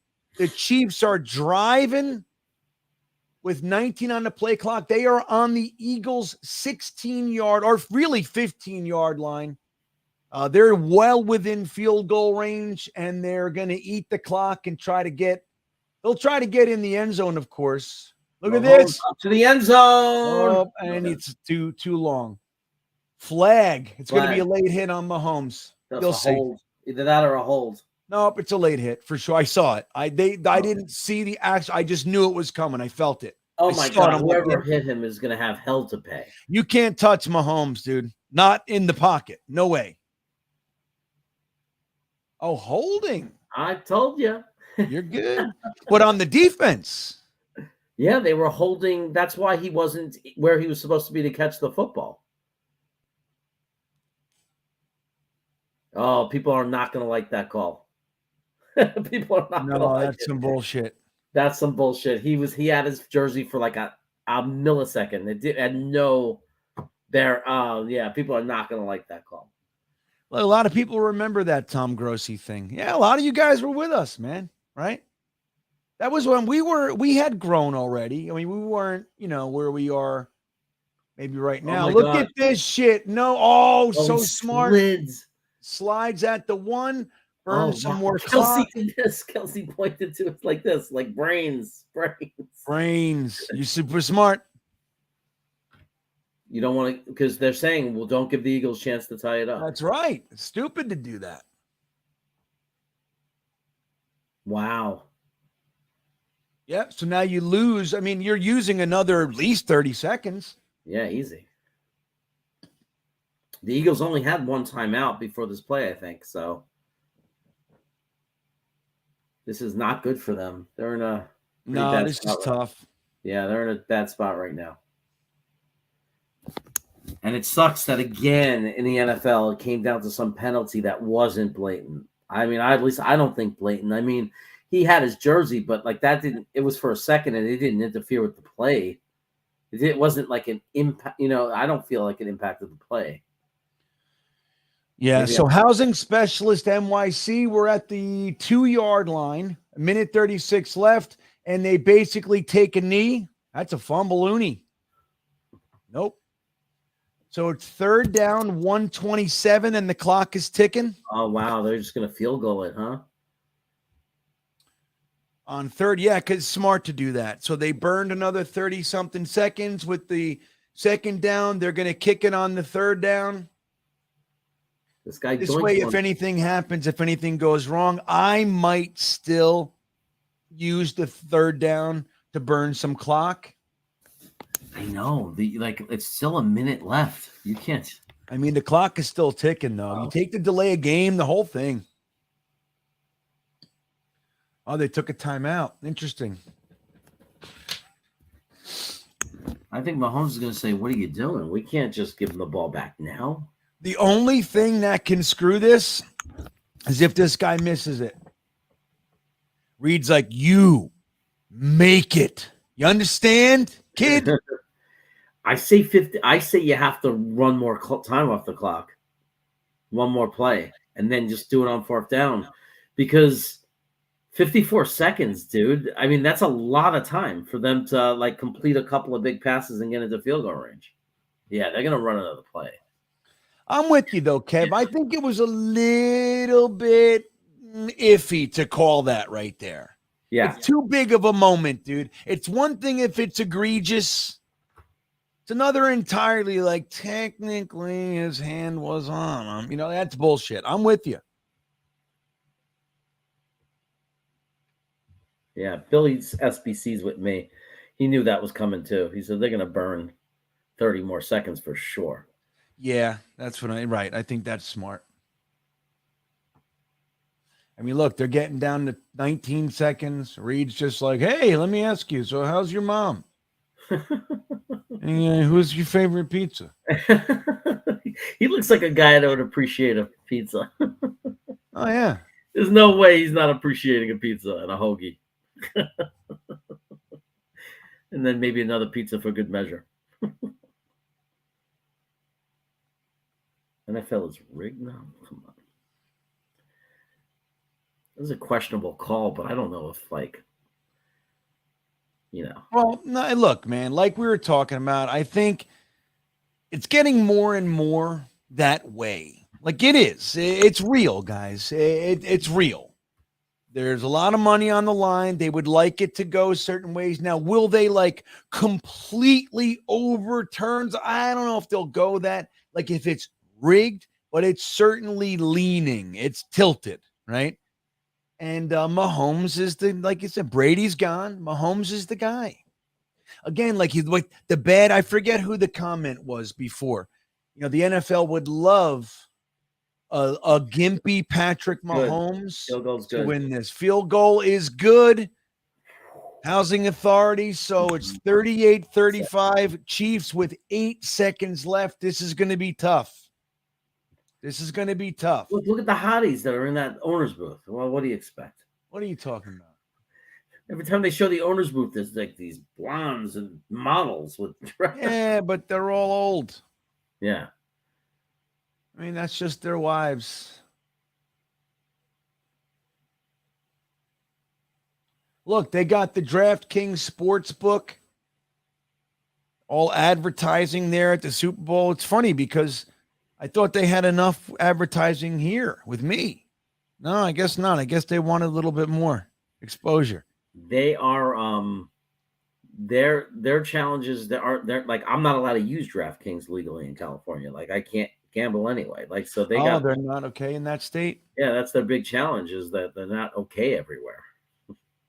Interesting. It's kind of ridiculous. Yeah, when they were sponsoring all of us, like they kind of went around, they sponsored me, Matt, Ryan, Richie, everybody at the same time. Yeah. There was a whole thing. It was because New Jersey just allowed it. So like our demographic, they wanted to capitalize on that. Okay, you got to run it back.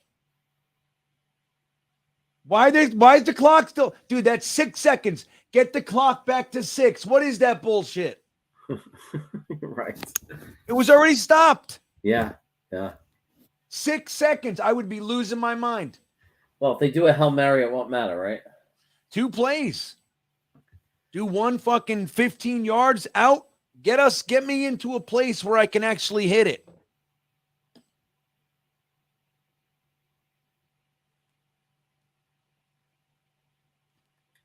It ain't over. It ain't over till it's over. That's the truth.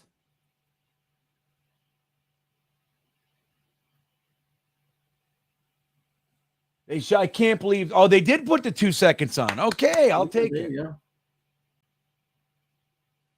What is going on? He's going to throw it as far as he can. Terrible. Game's That's over. That's it. Oh, Kansas City wins again. I'm sorry to my friend. I should have never invited him on. Andy Reid beats his old team.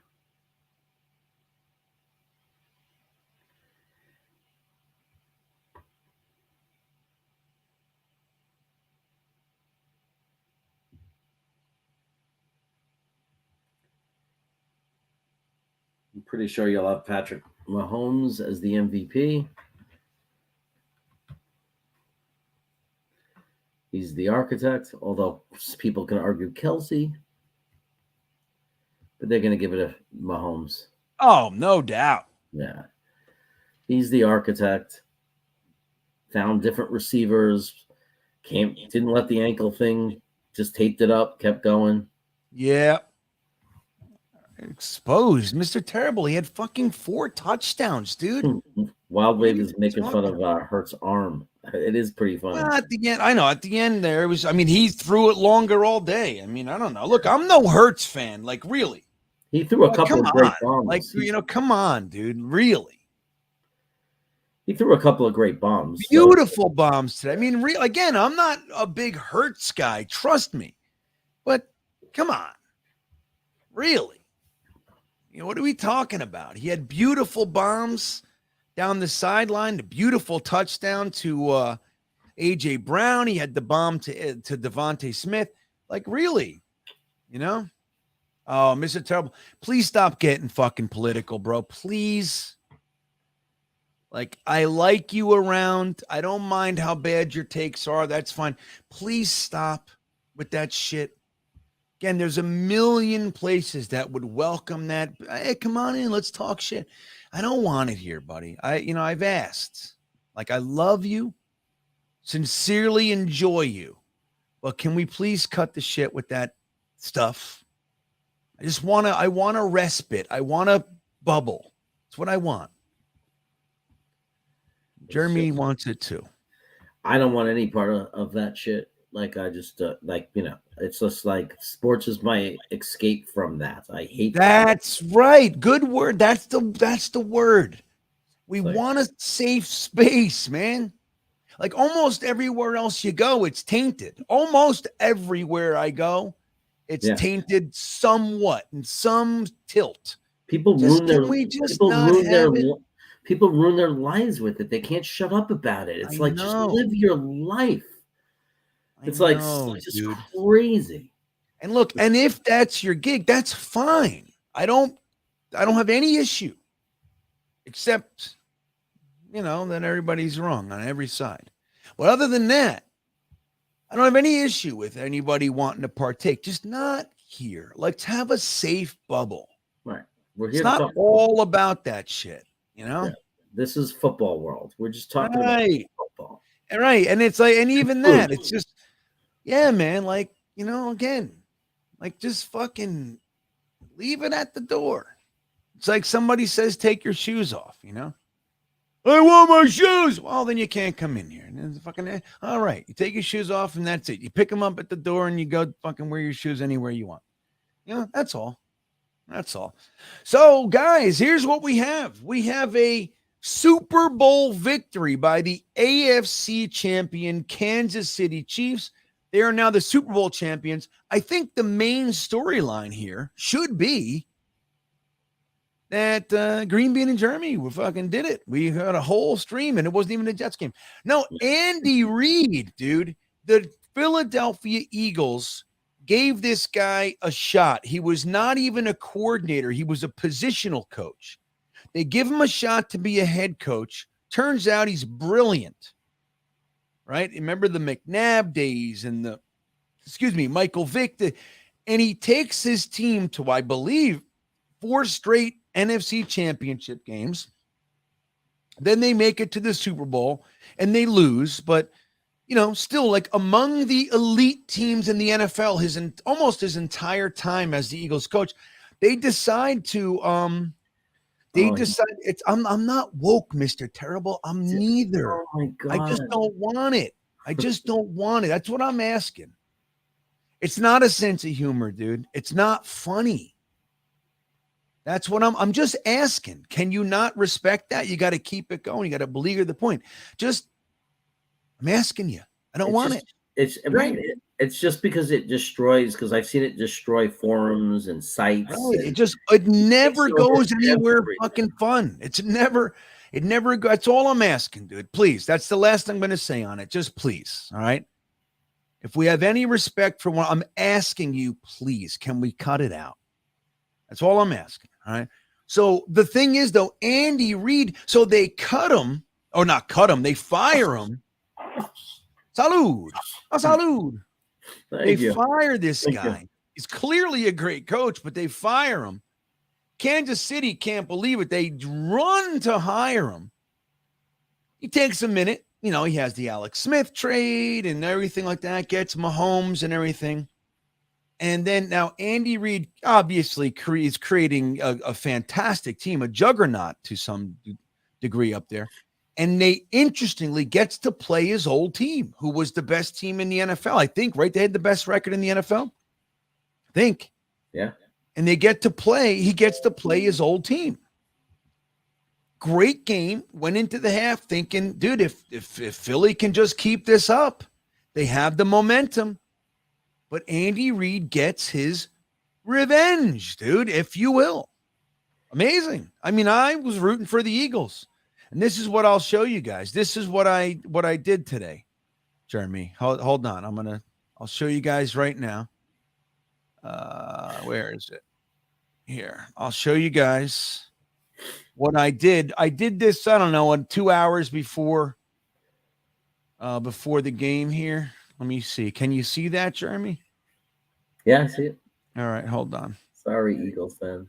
You already did it? Yeah, but here's what I said to them a few hours before the game. Wait. No sound. Oh, wait, here we go. Jetsfan on a delightful Super Bowl Sunday, and I want to just make an open apology to Philadelphia Eagles fans all over the world. I have chosen to root for you this Super Bowl weekend. I just can't. Look, it's the green. That's what it is. And Chiefs, I'm sometimes AFC, blah, blah, blah.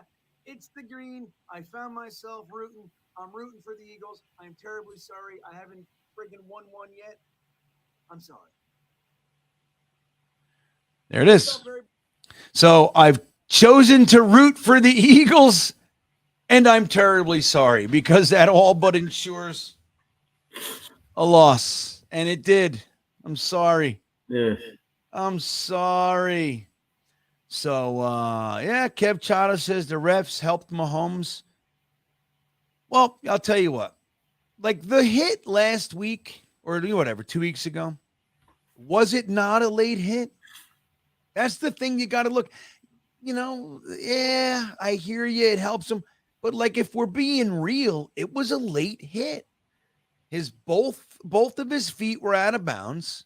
And the guy fucking threw him into the seats. Now, it looked like a light push, but when you're moving that fast, dude, you just got to not do it. You're out of bounds. So, like, that's the thing. I hear you, dude. I really do. But if you look at it just objectively, he was at him. It's a late hit. It's easy to call. Tonight, it was interesting, right? That was interesting, man. Like, It's kind of like based on the rules, like you saw his hand did go there. It's not allowed, but in the sense of just it happens a million times not being called. So it's strange that it's kind of like it's not why he it wouldn't have impacted the play. They weren't going to complete that. It didn't deter him enough. He wasn't going to get that deep into the end zone. Like you could say if it was really close and it cost him a yard, but he wasn't even near the ball. So it's kind of like it's a tough call. agree. It's a tough call for the game to be end on a call because of it's a bad time for that call. Yeah, so that's the thing. It's like we talked about it when it was happening. It's like it's one thing if it's egregious and the play would have it could have happened, but it didn't because of okay, we get it. But just calling it, it's like, and in a situation like that, you should be real. Sorry, over the salsa. You got it. You should be real trigger. You should be cautious with the damn flag, and they weren't. So I'm with it. I really am. Kev Chata. So GreenBean is what I said. I said it before the game. I'm sorry. I was at John's house earlier this morning. The guy that I had on here at halftime with the green beard. I said to him, I'm sorry. I didn't know which way I was going to go. I said, I'm terribly sorry. I've chosen the Eagles. It's fucking not good news. Believe me when I tell you. It's like rooting against the Pats with the Seahawks. It's like, believe me, when that damn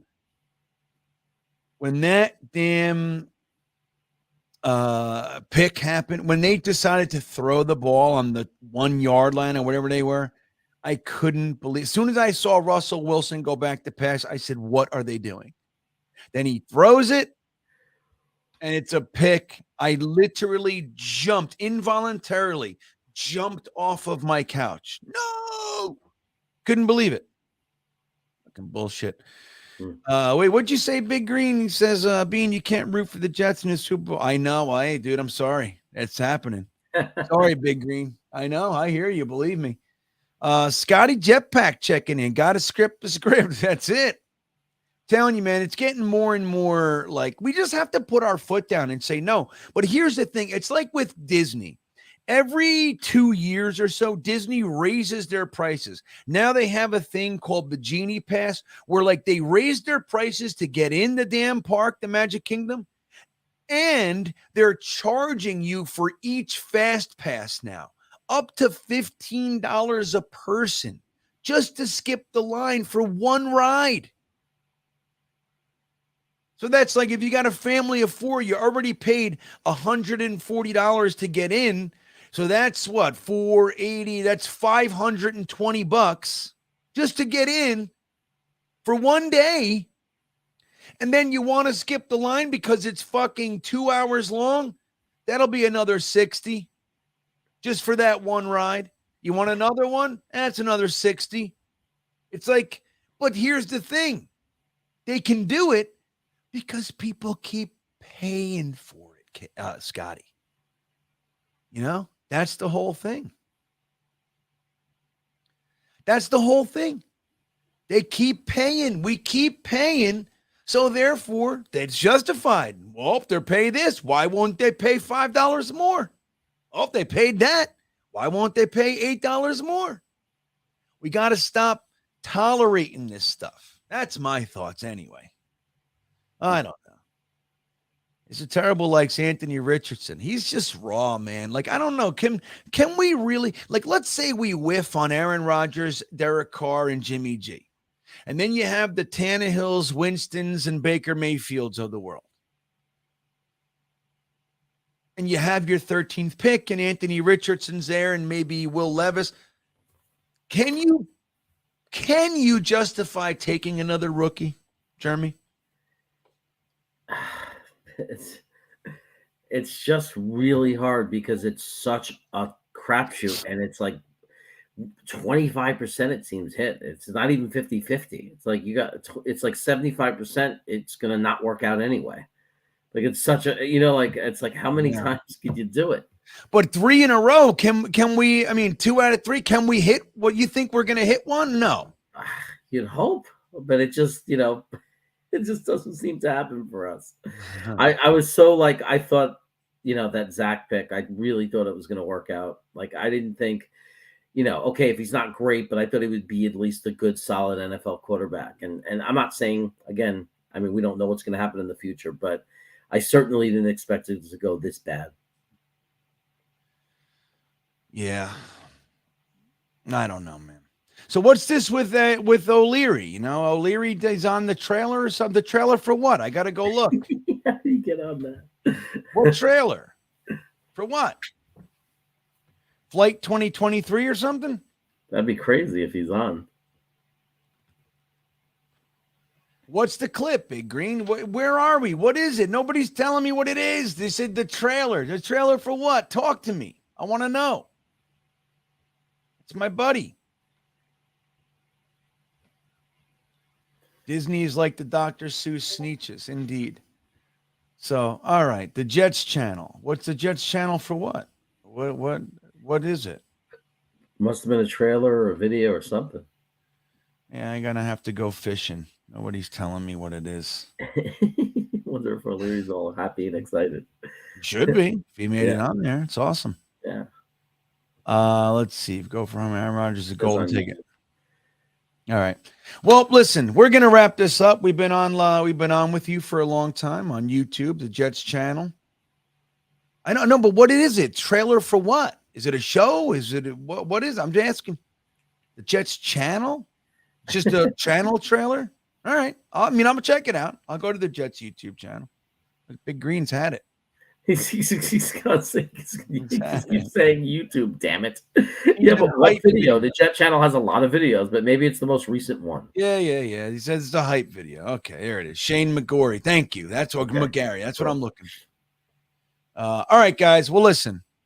That's gonna wrap it up for today. Thanks for hanging out. This was good. We didn't see our Jets in there, all right, but we got to hang out together. There's all kinds of confetti on the field for the Chiefs, and the Eagles fans are pissed, as I would be as well. It's not fun. It's not fun. No. So, Jeremy, thanks for hanging out. I want to thank everybody in the chat for hanging out. And, look, I wish you well. You got anything coming up? You want to tell anybody about anything? We'll be back, Wednesday night for the Wacky Wednesday show. And next week on Sunday. Those Sunday night shows are getting a lot of fun. Dom C is actually bringing on one of the guys that was with you down in Alabama.